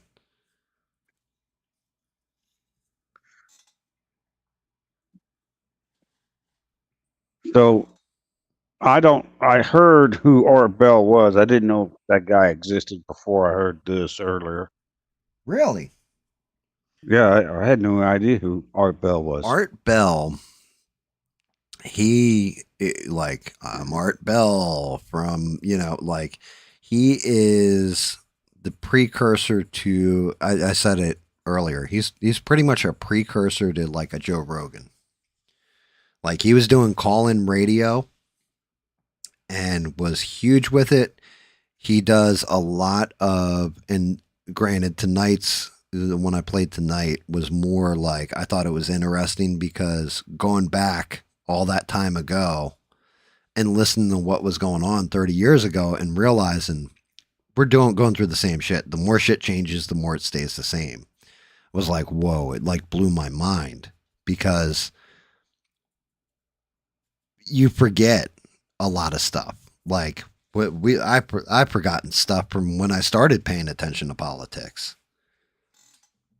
Like I remember certain details, but he actually is going through the news of the day. And when you're hearing the news of the day in a time machine, it's like, fuck, like you forget like, oh yeah, this was the Speaker of the House. This was this senator. And oh, this senator's an up and comer and we need to keep our eyes on him.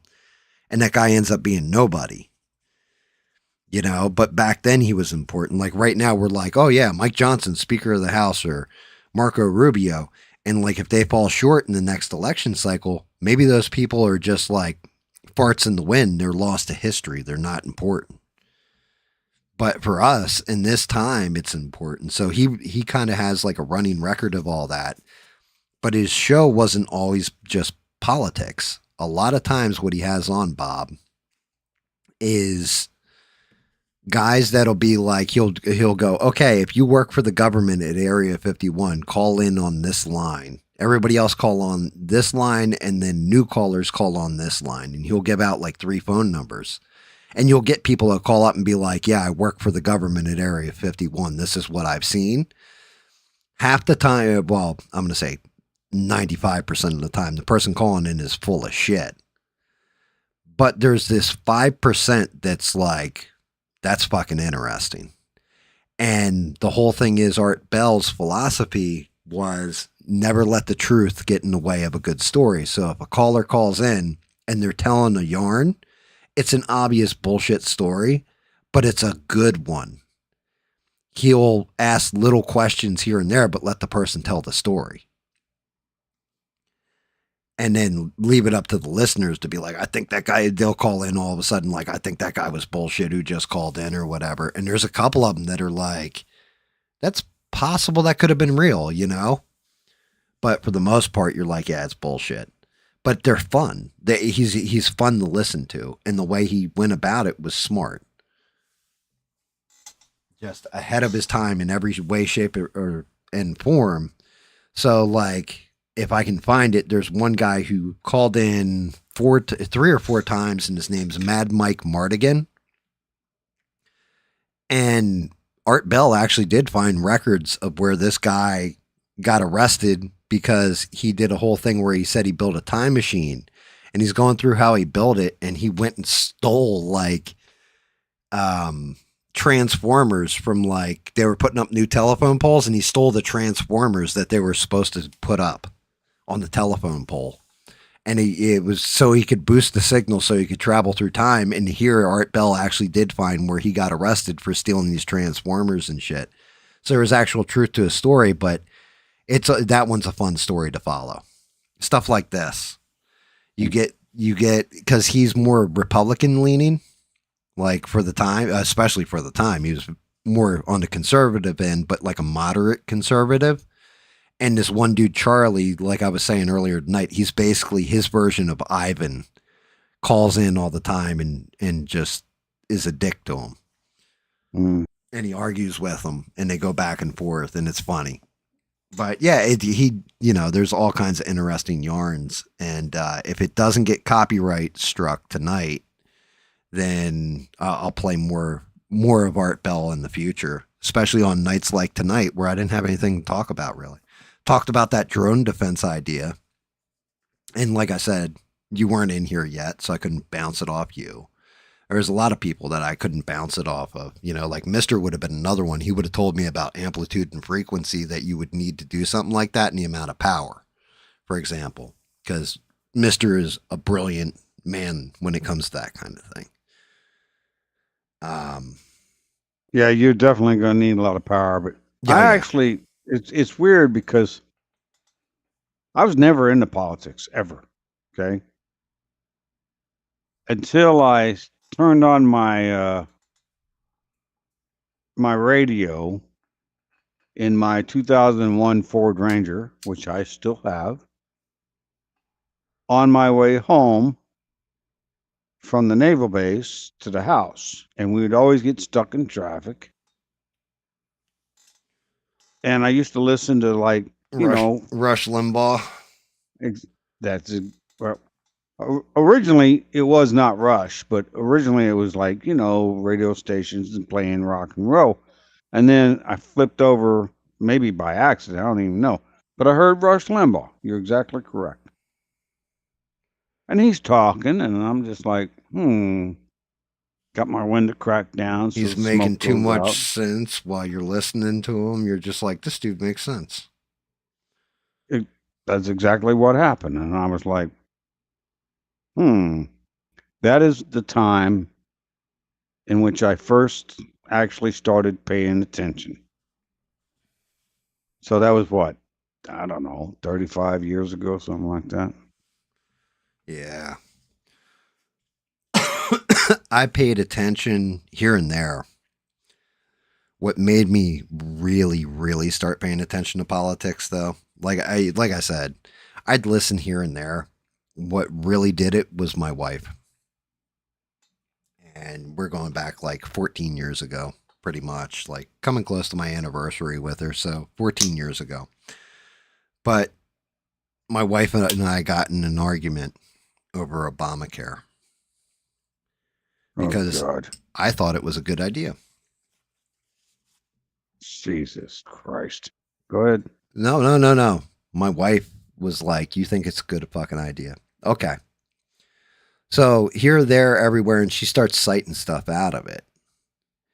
And then she looked at me because I said something back. I was like, yeah, but you know, every person should have health care and all this kind of stuff. And she's like, cite me something out of it that you completely agree with. And I'm citing talking points. Now, I've said this before. I don't like to feel stupid, right? At all. And I definitely don't like to lose an argument. Granted, you got to admit defeat when you've been defeated. And my wife soundly thumped my ass on this one because my wife looks at me and she goes, I can't have a conversation with you. You're a fucking idiot. I said, what? She goes, you're a fucking idiot. I said, how am I an idiot? She goes, you're giving me talking points. What does the bill actually say? What does it say in there? You've read it, right? Well, no, I haven't read it. So wait, you're defending something you haven't read? You're a fucking idiot. Let me know when you're educated. We'll revisit this conversation after you educate yourself. Go read the bill and then argue it. So, you know, as any male that's been called an idiot by his wife, I do what all men do. Fuck this. I'm going to prove this bitch wrong. I print out and read the entirety of Obamacare. Printed it out on the home printer. First ream of paper gone. Second ream of paper. Like, just what the fuck? And I toiled over it for about 3 weeks. Just reading it, digesting it, and everything else. I said, I'm ready to have that discussion about Obamacare. My wife's like, okay, you ready? Let's get ready and knuckle up, basically, intellectually. All right. You're right, I'm a fucking idiot. What? What do you mean you're a fucking idiot? No, I'm a fucking idiot. So this shit's in there and that shit's in there. And if you fucking smoke weed and you tell your doctor you smoke weed, then they have to, by law now, report it to the fucking government and they'll cancel your insurance and possibly you get investigated by the FBI. And if you own guns, they will take your guns away. It's right here in this section, right here cited, and I highlighted it. It's right here. And my wife gets this fucking Cheshire shit-eating grin on her face. And she goes, I married a smart man. And from then I started really paying attention to politics because I was like, our government is actively trying to fuck us. She's like just nodding and laughing because I was just always under the assumption and that the government just does what the government does. What the fuck do I care? It doesn't affect me one way or the other. And then, like I said, she fucking made me read the Obamacare because I wanted to win an argument so bad and ended up making myself into a fucking idiot. And then realizing that, well, you're not as smart as you are, so you better get fucking smart. And then read it. And then after that, man, I paid attention to everything. Like every little thing that I possibly could. Because I'm like, if the government's going to actively come at us to fuck us, I want to know. Like, I'm protecting my ass because I just figured, you know, hey, it's the government. They're doing what's in our interest, right? They're doing the right thing by us. And, you know, like this one's an asshole for this and this one's an asshole for that. It's like I was saying when I was younger, like Bill Clinton, like the whole Monica Lewinsky thing. I didn't think anything of it. I was just like, yeah, whatever. He you know, he had relations in the office. In the White Room. Right. With somebody who wasn't his wife. Not a big fucking deal. And then looking at it from an actual educated perspective and going, so the girl was a young girl that was highly impressionable, that was an intern that had absolutely zero fuck all power, and you are the most powerful man in the entire US. Of course you can just use that girl like a plaything if you want to. That's fucked up. You should know not to abuse your power if you're actually like a good person. But he didn't. He took advantage of his power. That's the most fucked up part, right? Well, but yeah, so I did not have sex with that woman. I did not have sexual relations with that woman. My cigar did. I didn't. Yeah, well. But again, power corrupts absolutely. Power corrupts absolutely. Yeah. And that's just it. But the whole thing was, like I said, my wife won the argument. Not only did she win the argument, but then she turned me into a monster because my wife doesn't pay attention to politics. She refuses to. It makes her too pissed. Like she gets too fucking angry about it. So now it'll be like, okay, what's going on here? Okay, this is what's going on, and I'll break everything down to her. But the whole thing is, it also made me look at everything from not just one perspective of, oh, one side's the good guys, one side's the bad guys.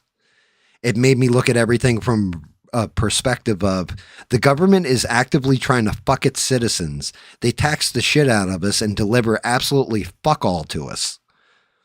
So I don't want anybody else and that's kind of why I'm up the middle with everything that I say on here, which is where I piss off people that are hardcore Trump and I piss off people that were like hardcore Biden, because I'm looking at the middle ground of they're both fucking evil.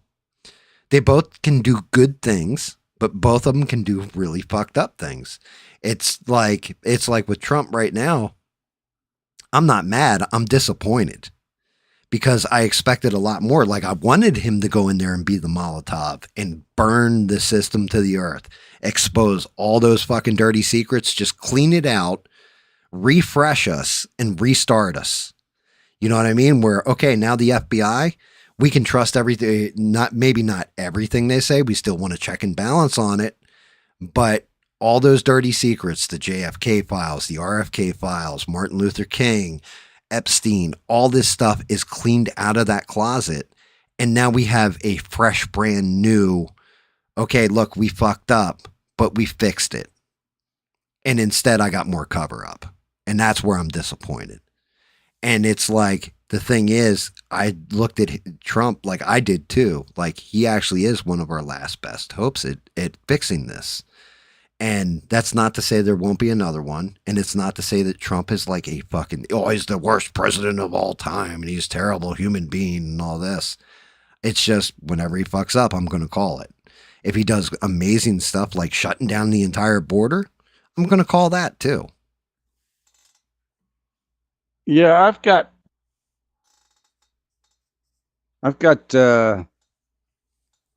things that he has done that I like.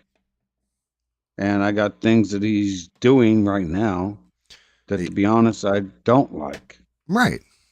And I mean, it's going to be that way for everyone. It's going to be that way for every president.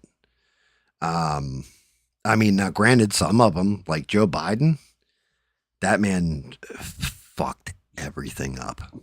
I mean, that man was dead on his feet. Right. Dead on his feet. Yeah. It's a rare occasion where I can point to something and be like, yeah, that was actually pretty good. Where to a point where like right now, I'm trying to think of something he did that I was like, oh yeah, I was in favor of that. I can't even think of it because 99% of the shit he did was just like, what the fuck are you doing, man? Are you even paying attention to things going on? Pressure. Like it was bad. Me and my daughter got into it over him. Yeah, I don't doubt that one. There's a shock. But, I mean, she is who she is, and I'm Bob. That's just the way it is. But, I mean, It's not. We, both of us, don't raise it to the point that it influences our relationship. Nor should you. You shouldn't. But yeah, that dude was brain dead. He I've seen officers in the Navy that were smarter than he was, and that's not saying that much. he fucked a lot of things up bad. Yes, he did. But anyhow, I just wanted to jump on here and tell you my Yeah, you felt like hopping in, talking some shit, throwing back an extra beer. I know how you roll, Bob. Well, no, I just was. You were talking about the gay dudes and stuff like that, and I was like, I got to tell them the story about when we were in Japan and carrying Steve's drunk ass home, and he was all. The bad thing about it is Steve, for the most part, was a good guy, but he just couldn't get over this. Yeah, this that's thing. that is one of those bad parts. Is that you'll get somebody, it's like, oh yeah, they're a real stand-up dude. They're great people, and then like black dude will walk by and be like, yo, you see that N-word? And you're like, bro, really? Like, and that's where I'm saying, like, I definitely saw way more racism when I was up north than I did in the South. I don't actually see any racism here. But Well, I mean, that's just it. So the different here's my difference between North and South when it came to racism. Coming down south, I see somebody hanging stars and bars out in front of their house, right? Like Confederate flag and all that. The Confederate battle flag, I should say. I've seen the actual Confederate flag too hanging on people's houses. There's actual Confederate soldier graves down here too, and all this kind of stuff. You can tell exactly who is racist and who isn't down here. Just pretty much, like, maybe not by looking at them, but you can tell. You get a pretty strong sense, like, yeah, more than likely this dude is a racist. Let me talk to him for a minute. Yeah, you're a racist, right? And they're going to be loud and proud with it. They're just right out front with you.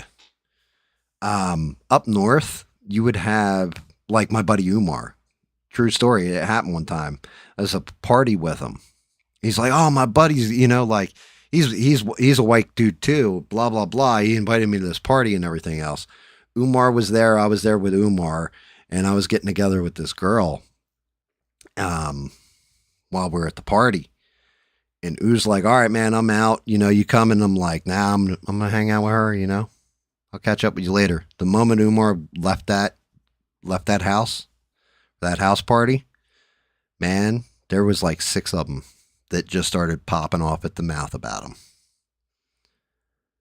Like every last one. It was like, what the fuck? Like, and of course, I'm like, yo, I'm out of here. You coming with me? She came home with me, which was nice. But like the guy, I was like, I can't stay here. Like, what the fuck? Like, you guys were nice to this dude's face. Like, do you not realize I'm in the room and he is like a very, very close friend, if not like a brother to me? Like, what the fuck, man? Yeah, I don't quite get that. I mean, yeah, but like I said, that's happened up north. I haven't seen it happen down here. Where I've seen racist dudes that they're not like racist, like, let's, like you would think they're depicted in movies and stuff like that down here. They'll actually be friendly with black, but they don't like black people at all.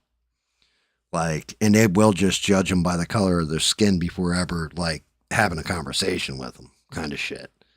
But up north, it was like people were pretending to be his friend. And he was like, yo, man, it was cool at that party last night. I saw him next day. You take her home? Yeah, I took her home and we did the thing, And, oh, that's cool. That's cool. Yeah. Let me tell you what happened when you left, though. Stay the fuck away from those guys. They're scum. Yeah. Well,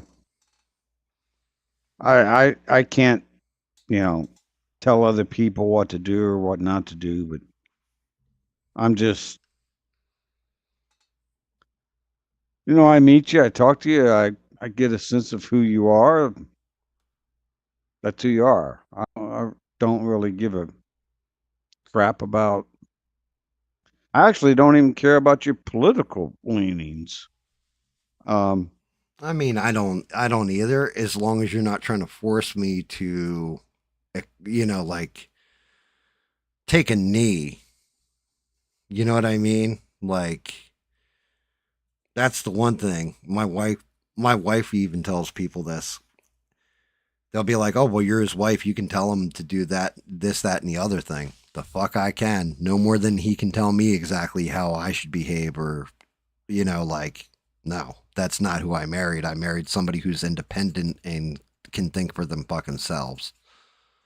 You can be however you want to be, like, I'm not.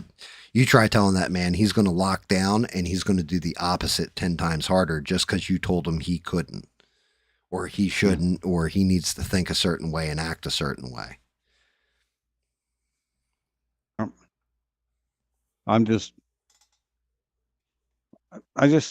Hopefully, I don't know, it's other people to judge. Hopefully, I just judge people by who they are. And yeah, that's the way it should be, Bob. Anyhow, sir, I'm sorry I kept you up late. No, it's okay, Bob. I mean, I'm still BSing or whatever. I'm just cleaning out my brushes and reconstituting them. I'm done painting or whatever.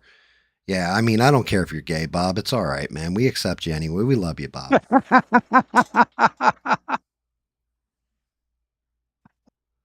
Nah, we just accept you for you. You know what I mean? Okay. You're like, yeah, well, I always appreciate it when you call in. I like the fact that you can laugh and joke around and have fun and all that stuff, and just be yourself. I'm never ever going to be anybody other than Bob. That's just the way it is. And that's what I like about you, because I don't appreciate phony.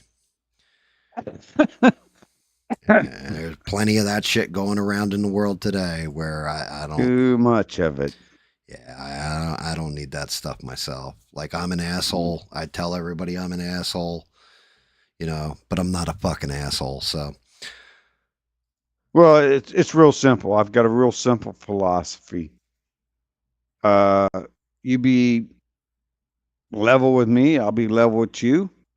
You piss me off, I'm gonna kick you in the balls. So, yeah, well, I know. I'm fucking steel toe boots. I was not wearing steel toe boots. Quit making stuff up about me. Although I do have steel toe boots, but I was not wearing them. Yeah, I mean, next time put them on, Bob, and try that kick again. You'll find that you get way more impact, and you're going to get the desired effect a lot quicker. The dude fell to the floor and threw up on the carpet. I mean, how much better can it get from that? It's simple. His eyeballs pop out, and he starts bleeding from them. I don't want to go too far. I was good with what happened, but whatever. Anyhow, sir, you have a nice night. You too, Bob. Or morning now. Yeah. Yeah, I'll talk to you later. Good night, brother. Ladies and gentlemen, Mr. Bobby. One of my favorite call-ins. It's the first time we've heard that story too, guys. I'd never heard that story before, so that's awesome. I like it when I mention something, Bob's like, yo, I got a story. Because usually, especially if it's something that we haven't discussed before, it's a brand new story, and we can all we can get a new. We're calling them bobtails from now on. We get a new bobtail, and I love my bobtails. One person I'm actually shocked that I haven't seen tonight. Well, I shouldn't be too shocked. Is good old Smurf. I'm surprised Smurf hasn't hit us up in the chat or dropped by and been like, hey, what's going on there, GAM? Yeah, so, that Icarus game's coming up here soon, all right? We're going to play, okay?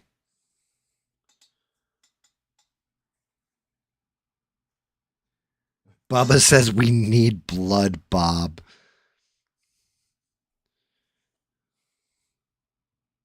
Yeah, Bubba and I know a Bob. And one of the funniest stories I've got with him. So we all used to hang up at this ballpark because they had put in a playground and we go up there. It was kind of like a little drinking spot for us. We had a couple different ones. We had, well, I want to say it wasn't around, we were hanging out at my house, but when weather got warmer, we liked to be outdoors when we were drinking. So we go to like Carranza Memorial or whatever. One night they're all hanging up at the ball field, and I actually wasn't there for this one, but I had heard the story and it was fucked up. Because our buddy Bob actually ended up with his, I want to say he had to get stitches and get his hand casted. But this group of people showed up and we thought they were starting shit with the one dude. Well, they thought that they were going to start shit with this one guy. He's like, oh yeah, it's, these people or whatever. And I know them and it's going to be a whole bunch of shit started. And Bob, our friend Bob, he's a fucking, like, you don't want to get in his way. He is a mean son of a bitch and a brawler, especially if he don't like you. So Bob comes walking in and is just like, all right, you motherfuckers, you want to fight? Let's go. And it's like two guys and two girls, and they have no clue what the fuck's going on. And it's a case of mistaken identity. But Bob's already ripped and fired up. And so Bob's going off at the mouth. I'll fuck you up, blah, blah, blah, and going off. And he was legitimate. Well, in like movies where they're in a bar and they're about to get into a scrap, they take the end of the bottle and they grab it by the neck like this. And then they smash the bottle down and shatter off the end so it's like all jagged so they can stab somebody. Well, Bob had his beer bottle in his hand, and that's what he meant to do. Instead of grabbing it by the neck, which I'll zoom out to show, instead of grabbing it by the neck like this and shattering it down so he breaks off this end of the bottle, Bob takes it in the palm of his hand like this and smashes it down and shatters the glass into the palm of his hand. Starts bleeding all over the place. And Bob even said, like, yeah, it fucking hurt like hell, but I wasn't going to break and show him that I was hurt. So I'm just like, and fuck you, and blah, blah, blah, blah, blah. And he's going off. And the one girl's like, oh my God, you're bleeding.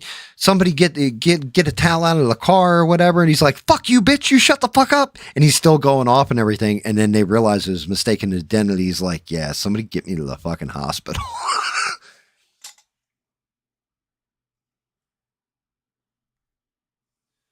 How do you get on? All right, bub. Hey, what you're going to do is you're going to go into the Discord, Bubba. Right? And then you're going to see it has voice channels. Right? If you click on general, it'll join you into that voice chat. And then I can move you into the actual live stream.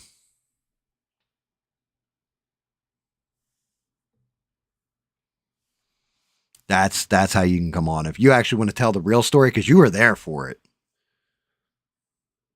So I'm sure I fucked a good chunk of that story up. But yeah, that's how I remember hearing it went down.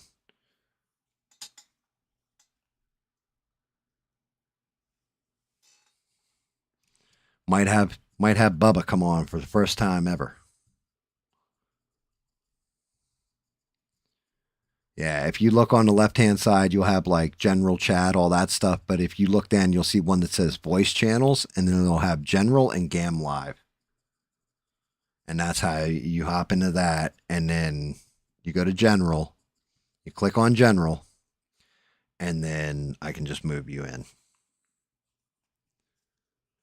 Sitting there cleaning out my brushes, reconstituting them, trying to get them clean so they're not all fucked up and deformed. Even though I've cleaned some of these, I'm going back and cleaning them because my brushes were starting to deform way, way too much. Way, way too much.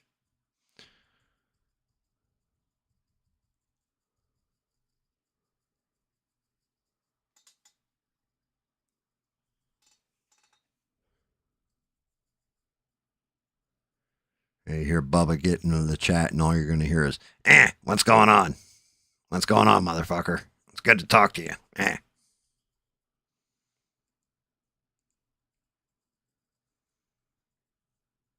Oh, there he is. He's in the live chat, guys, and I'm moving him in now. And can you hear me all right, Bub? All right, so Here you go. Hey, what's going on? Hey. Yeah, you're live. I can hear you. All right, cool. Yeah, I'm trying to figure it out here. Yeah, I tell you, I'm remembering the story. So basically, what happened was like we were all hanging out at my friend Kirsten's house, right? And that's like up the street from that's up the street from the ball field that was out. And now my buddy, Rich is on his bike riding up, and as he's driving by the ball field, somebody throws a beer bottle at him. So Rich drives over to our house, and we all run down there to the ball field. And now, like I'm slow, right? So I get there like a little bit late. By the time I get there, Bob's already there. So Bob.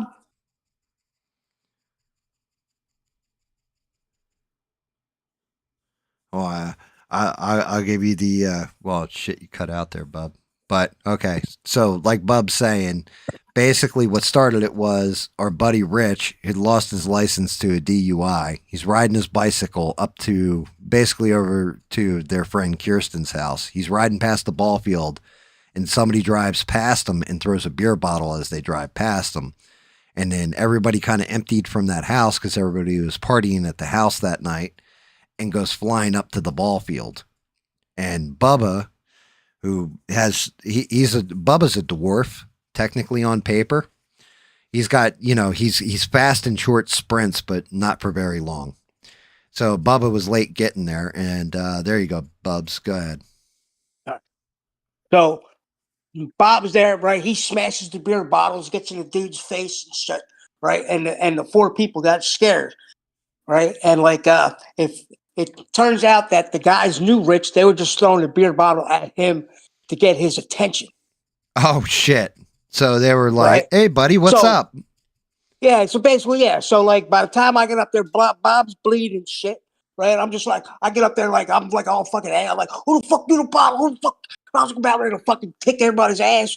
Right. And then like we found out it was just like they were just trying to get his attention. So we all just partied. So everybody just started drinking. Basically, I started partying and shit. That was basically the story of Bob in the bottle. Yeah, but I know, like because I heard about it. I heard it directly from Bob. I forgot about the whole like why they got into it. I just remember it was mistaken identity.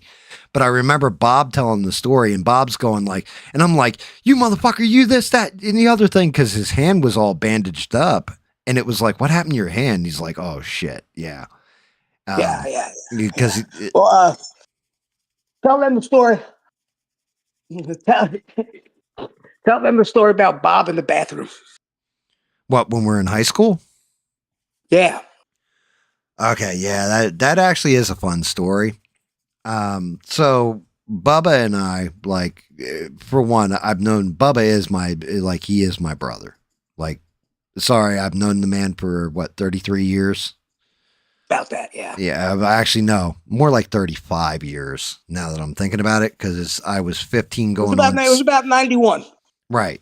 15 going on 16, right? Because, yeah, that was the summer of 91, right? So I've known Bubba that long. He introduced me to, my best friend in history, which is my buddy Guido, back in the day. Whole 9 yards. Well, Bubba, we used to hang out with this pair of guys, Farley and Eddie.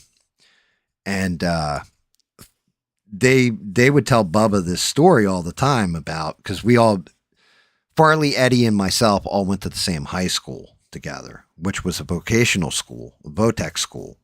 And that school was, you made friends, you fought every day, or you transferred the fuck out. Like that's kind of, and a lot of times you made friends and fought every day anyway.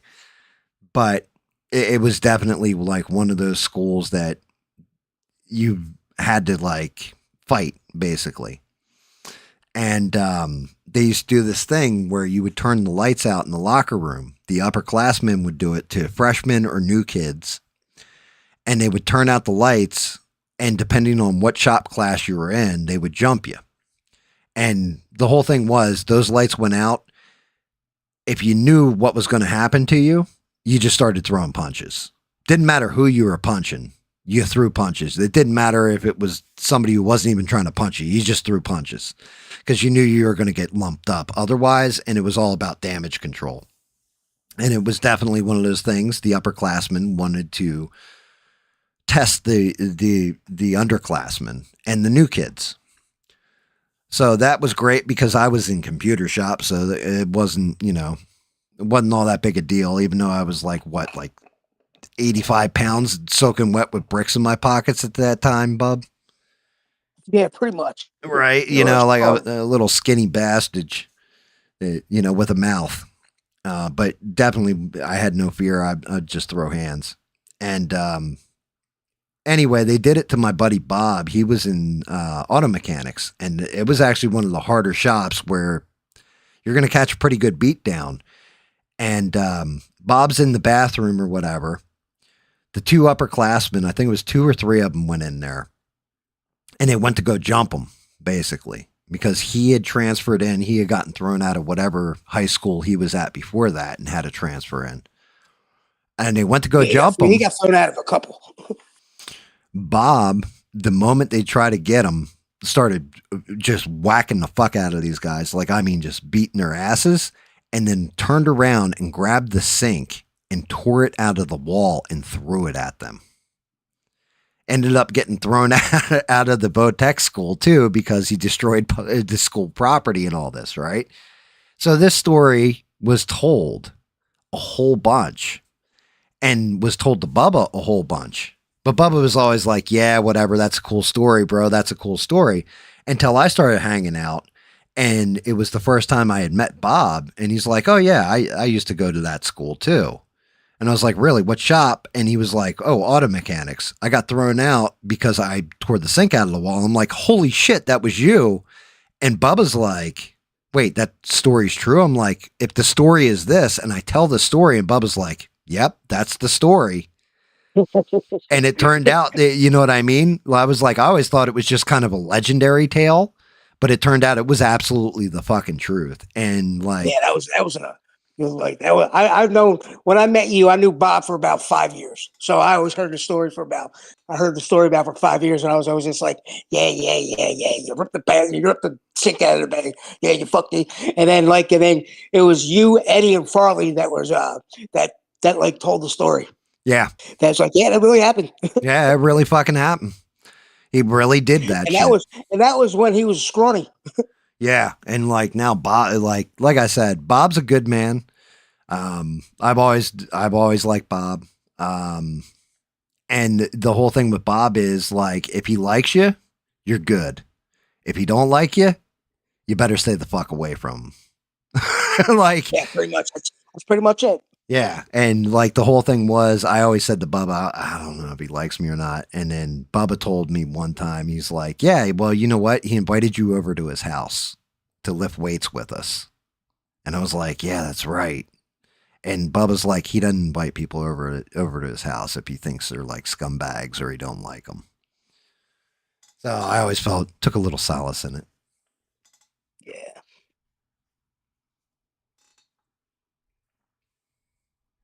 Yeah, that shit is. So, whenever you want to bullshit and tell some more stories, let me know, and I'll hop on it.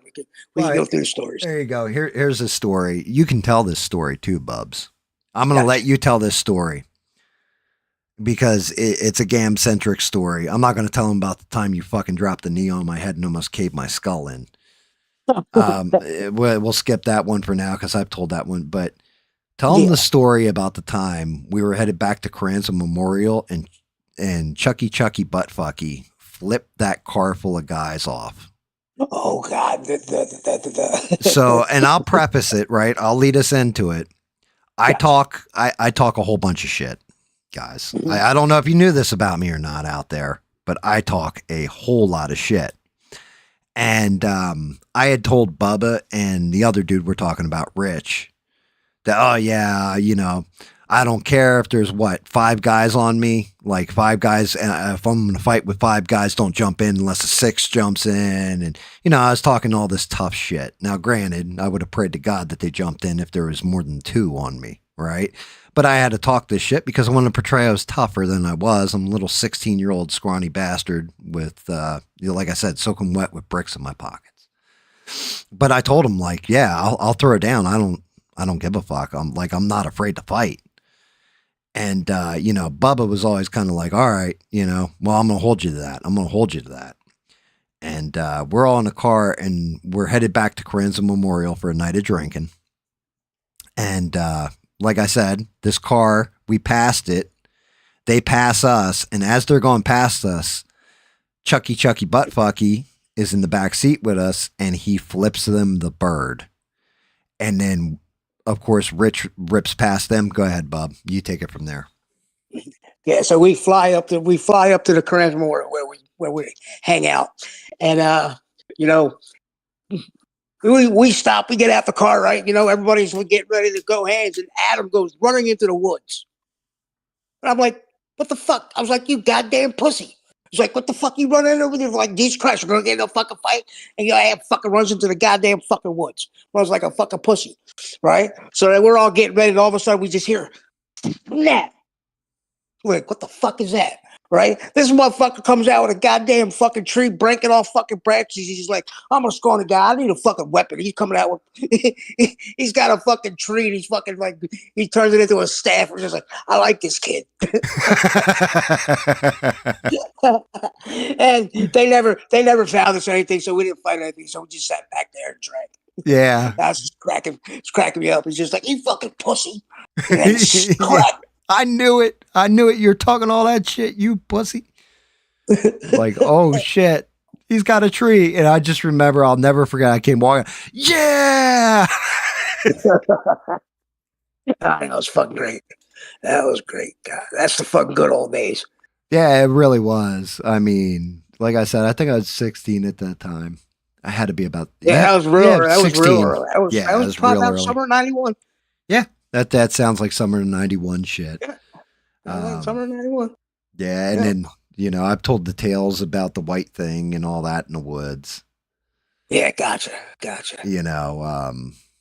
Where everybody be all. Most of the time, it was probably just a fucking deer fucking just standing up in the woods. It was an albino deer, yeah, because what's his name, Jimmy? I can't remember if it was his father-in-law or his father.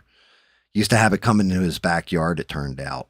And it was like, I told the story and I'm like, I'm about to ruin the legend of Whitey. The white thing in the woods with the red eyes that scared us forever. And that's what it turned out. Yep. Yeah, it was good times. Good times.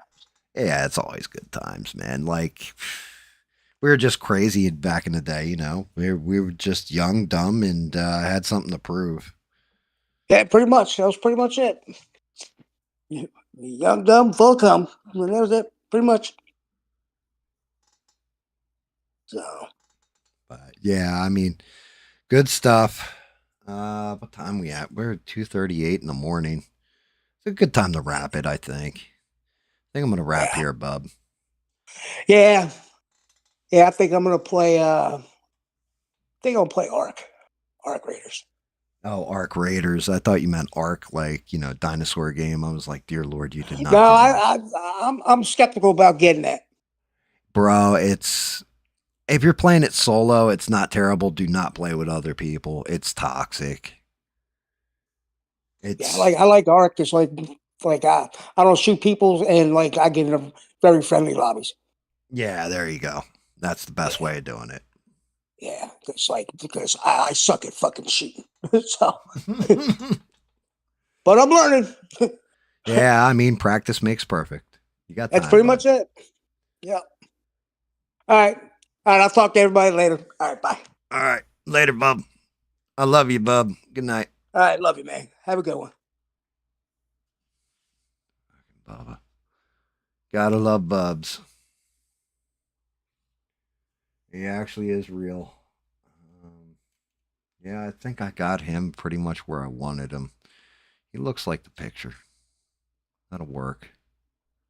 This'll work. Get my screenshot of God, I keep calling him the Mishipeshu. The only person who probably know the right pronunciation of this damn thing's name is probably going to be Six. Mishipeshu. Let me see. Hopefully I can get it. Don't move, GAM. Don't move. Hopefully I freeze my screen up just right so I can take the picture.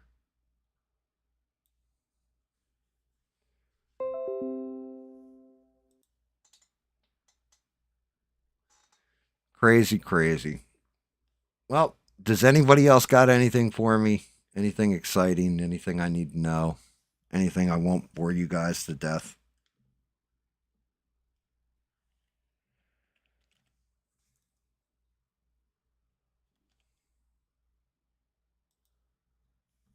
Anything? Speak now or forever hold your peace.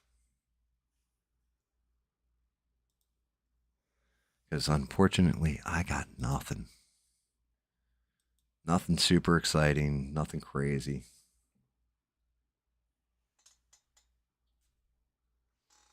Mishipeshu. Peshu.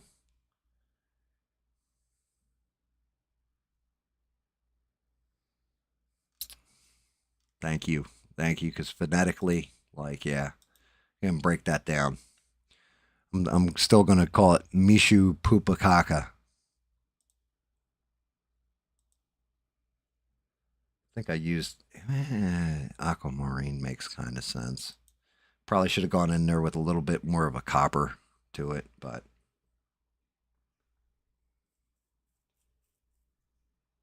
Mishipeshu. Mishipeshu. Blah, blah, blah, blah, blah, blah, blah, blah.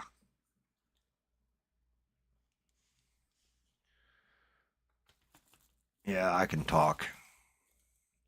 I don't know if I showed you guys this earlier. So the next one, Thursday.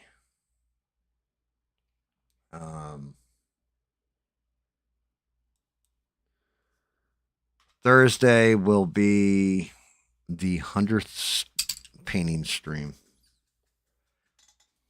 And so, you know, talking it over last time, all that, I will go through ones that I've done in the past. I'll bring in some of the models I did before. And one of them that, you know, I definitely listen to, like Melissa's suggestion, do a clip show the old ones, go through everything that you've painted, all this kind of stuff, and then where you've grown to. And I like that idea. So I'm going to show off some of the old ones, and then I'll show off some of the newer ones. But one of the things that I needed to do and haven't done yet, zoom this back out. I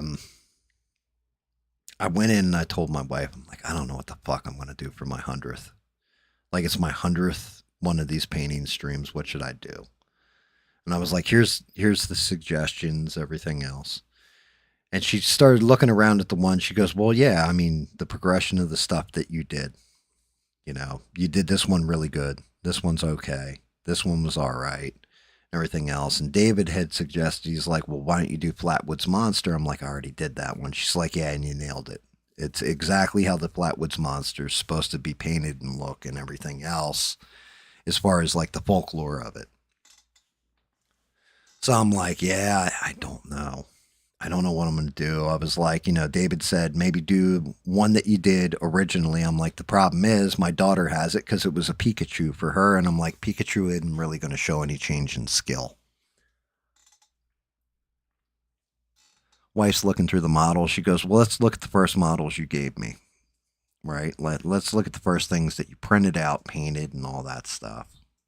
She goes, you got the Flatwoods Monster, Hobskinville Goblins, and she's naming off like Nessie, stuff like that. She goes, you know, there's one that you should redo because the sculpt's not good. She goes, your painting skills, she goes, you know, they've improved way better than when you first did this one. And I was like, okay. I was like, well, now I know the assignment. Let me refine the model. And I went and found the model and tried to bring it in. And I was like, oh, that's why I had so much trouble. The sculpt is terrible on it. So I had to go find a new sculpt. But I was like, that's what I'm going to do on the 100th this is one that I started with. And this is what it looks like. And I'm going to show it.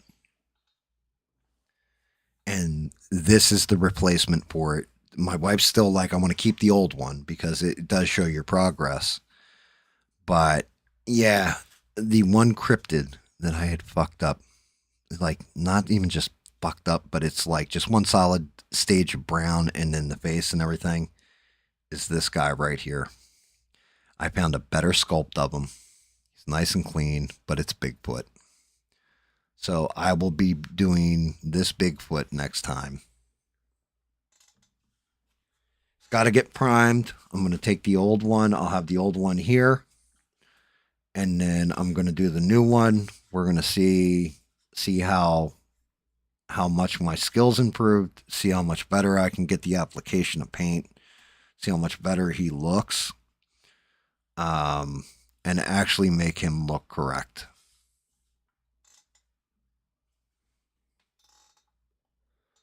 Because the whole thing was, you know, I showed my wife the fuck up I did with the original Yeti. And then, of course, I gave her the Kawaii Yeti, the little Yeti I painted for Valentine's Day. I redeemed the Yeti. Bigfoot is still unredeemed. So my 100th episode, I've decided like, yeah, I'll show off some of the old stuff. Show you guys where I started. So this way, because the whole thing with this is also, you know, not just me talking shit and hanging out and having a good time and all that. It's also for people that are first getting into it and using craft paints and seeing that you can actually paint something with craft paints and make it look decent, right? And then showing what it's like when you become amateur with it. Like if I was beginner, now I'm in amateur mode, right? And I'm working towards intermediate. And show that progression so that this way people who are first starting out don't get discouraged. You're going to fuck up. Things are going to look like shit when you first start. It's going to happen. You're not going to come out and, well, who knows? Maybe you've got that skill where you're going to come out and you're going to be Picasso and everything's going to look amazing. The trick is to stick with it. Keep being creative. Keep trying and keep learning. Learn new techniques. Get something down like, can I do like 3 tones and make them look good, right? Like, can I do like a Pikachu? Well, I needed red, I needed yellow, I needed black, and a little bit of brown for him. And Pikachu was done, right? That's easy. But now I'm doing, you know, like Darkseid or She-Hulk and actually layering in color and setting gradients to it and everything else, like I just did with this little fucker right here, where you guys can see where the colors have blended when I hold it in the light a certain way. You can see how the colors blend in, but it always looks like it's catching light in certain spots and things like this, little tricks. And showing the original version of good old Bigfoot here, and showing you what it looked like back when I first started, and knowing that, hey, look, I've progressed to this point after 100 of these painting streams. I think it is, I think it's the right thing to do. Just not even just for anything other than not just showing my progress or whatever, but also redeeming something that I tried to do when I was first going at this, fucking it up, and showing that, look, once you progress, then you can go back and fix it. It's basically telling everybody out there who wants to be creative and is trying to do this, don't quit. You're going to get better. Like, I'm hoping, on my 200th stream that I go back and I pull out some of the old models and I look at them and I go, yeah, this is how I was painting back then, but check this shit out now. And then, on my 300th stream, check this shit out now. And being in like, hopefully by however many streams, it's like, yeah, now I'm wading into intermediate. Now I'm getting to a place where I'm like semi-professional. Now I'm professional. Now I'm mastering.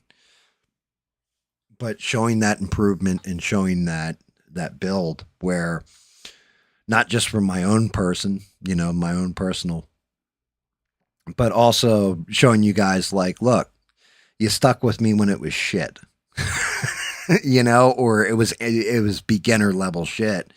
And now I'm at least amateur and it's looking better.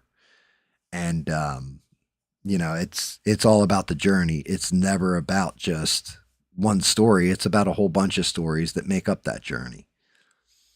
And also to show people that are just starting off, don't quit. Keep going. You can fuck up. It's okay. Because I think that's part of the problem with a lot of things in this world, where people want to start off and they're not getting the results they want, and they just put down the brush or put it aside and never try it again. They want to do it instantaneous and get that instant gratification of, look at this wonderful fucking job I did, and it comes out like shit. And then you kind of feel a certain way. Like I definitely have. I've definitely felt a certain way after I'm done. And like, you guys have always encouraged me, and I always appreciate the fuck out of you for it.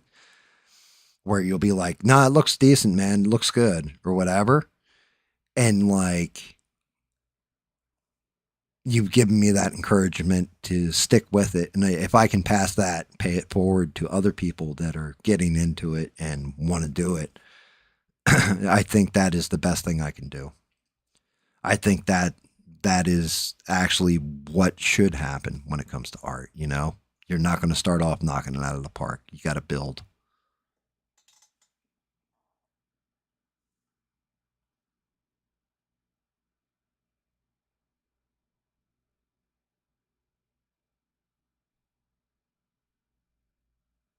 Mishipeshu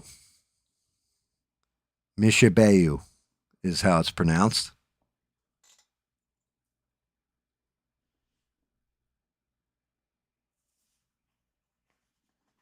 Mishipeshu.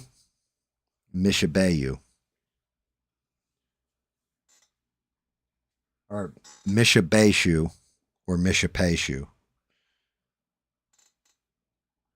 Yeah, I know it's a Michigan cryptid, like Great Lakes or whatever. It's basically a water type Pokemon is what it is, 6, from what I understand. A legendary water type. Mishipeshu. Okay.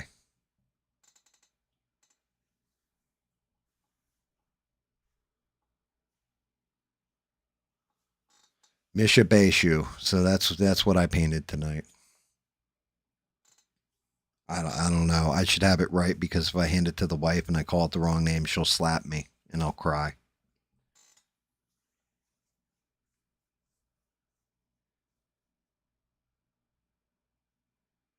I do. Like, guys, I'm dead serious. I appreciate the hell out of you. I'm not always the easiest. I'm not always the nicest. We all know that. I'm not always the smartest. I don't always get it right. I'm the first one to tell you that. But you guys hung in there and stuck with me anyway, and I appreciate every one of you for it.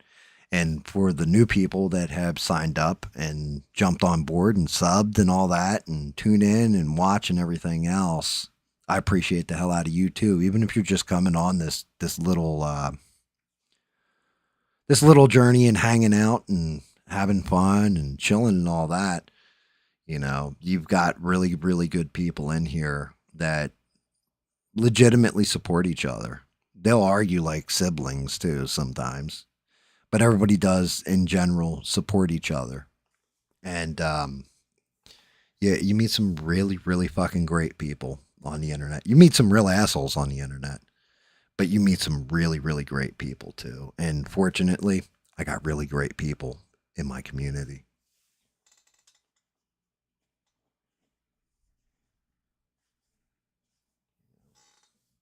And just remember, there is 2 golden rules, you know, and one of them comes from Bob: the stupid will be punished. And then the other golden rule is, don't make fun of Bob's height while he's drunk. He will kick you in the nuts.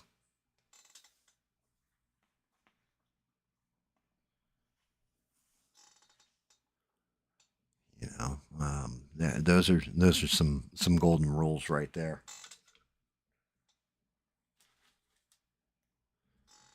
Also, you know, just remember, always watch out for a man who plays drums and wears masks.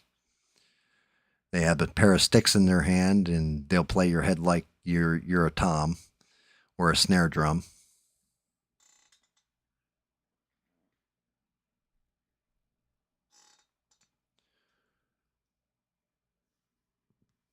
Oh, good Lord. Well, yeah, and I appreciate you being here too, Melissa. Like I said, you're living proof, Melissa, that if you're a good person, right? Even if your political ideology doesn't align with others, doesn't matter. Right? That part of it doesn't really fucking matter at the end of the day, as long as you got an open mind and you're chill.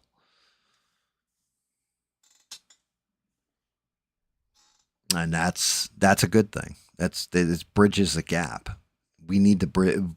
America is a country, we need to bridge gaps, guys, because you let that divide go for too long on dumb shit that honestly in 30 years, well, it appears in 30 years, we'll still be talking about the same fucking things, just different names. If Art Bell is any indicator of this, somebody might find this and then find, you know, watch through like a whole bunch of my backstock catalog or whatever, and then watch the Art Bell episode and be like, well, shit, things don't change.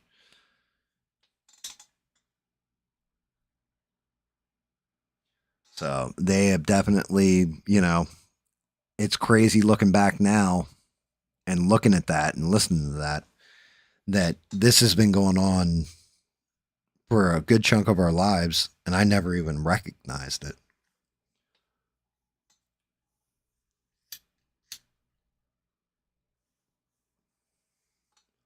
Matter of fact, watching that shit made me want to start singing Billy Joel's "We Didn't Start the Fire," because it's like, yeah, I guess it always really has been going on that way for a long ass time.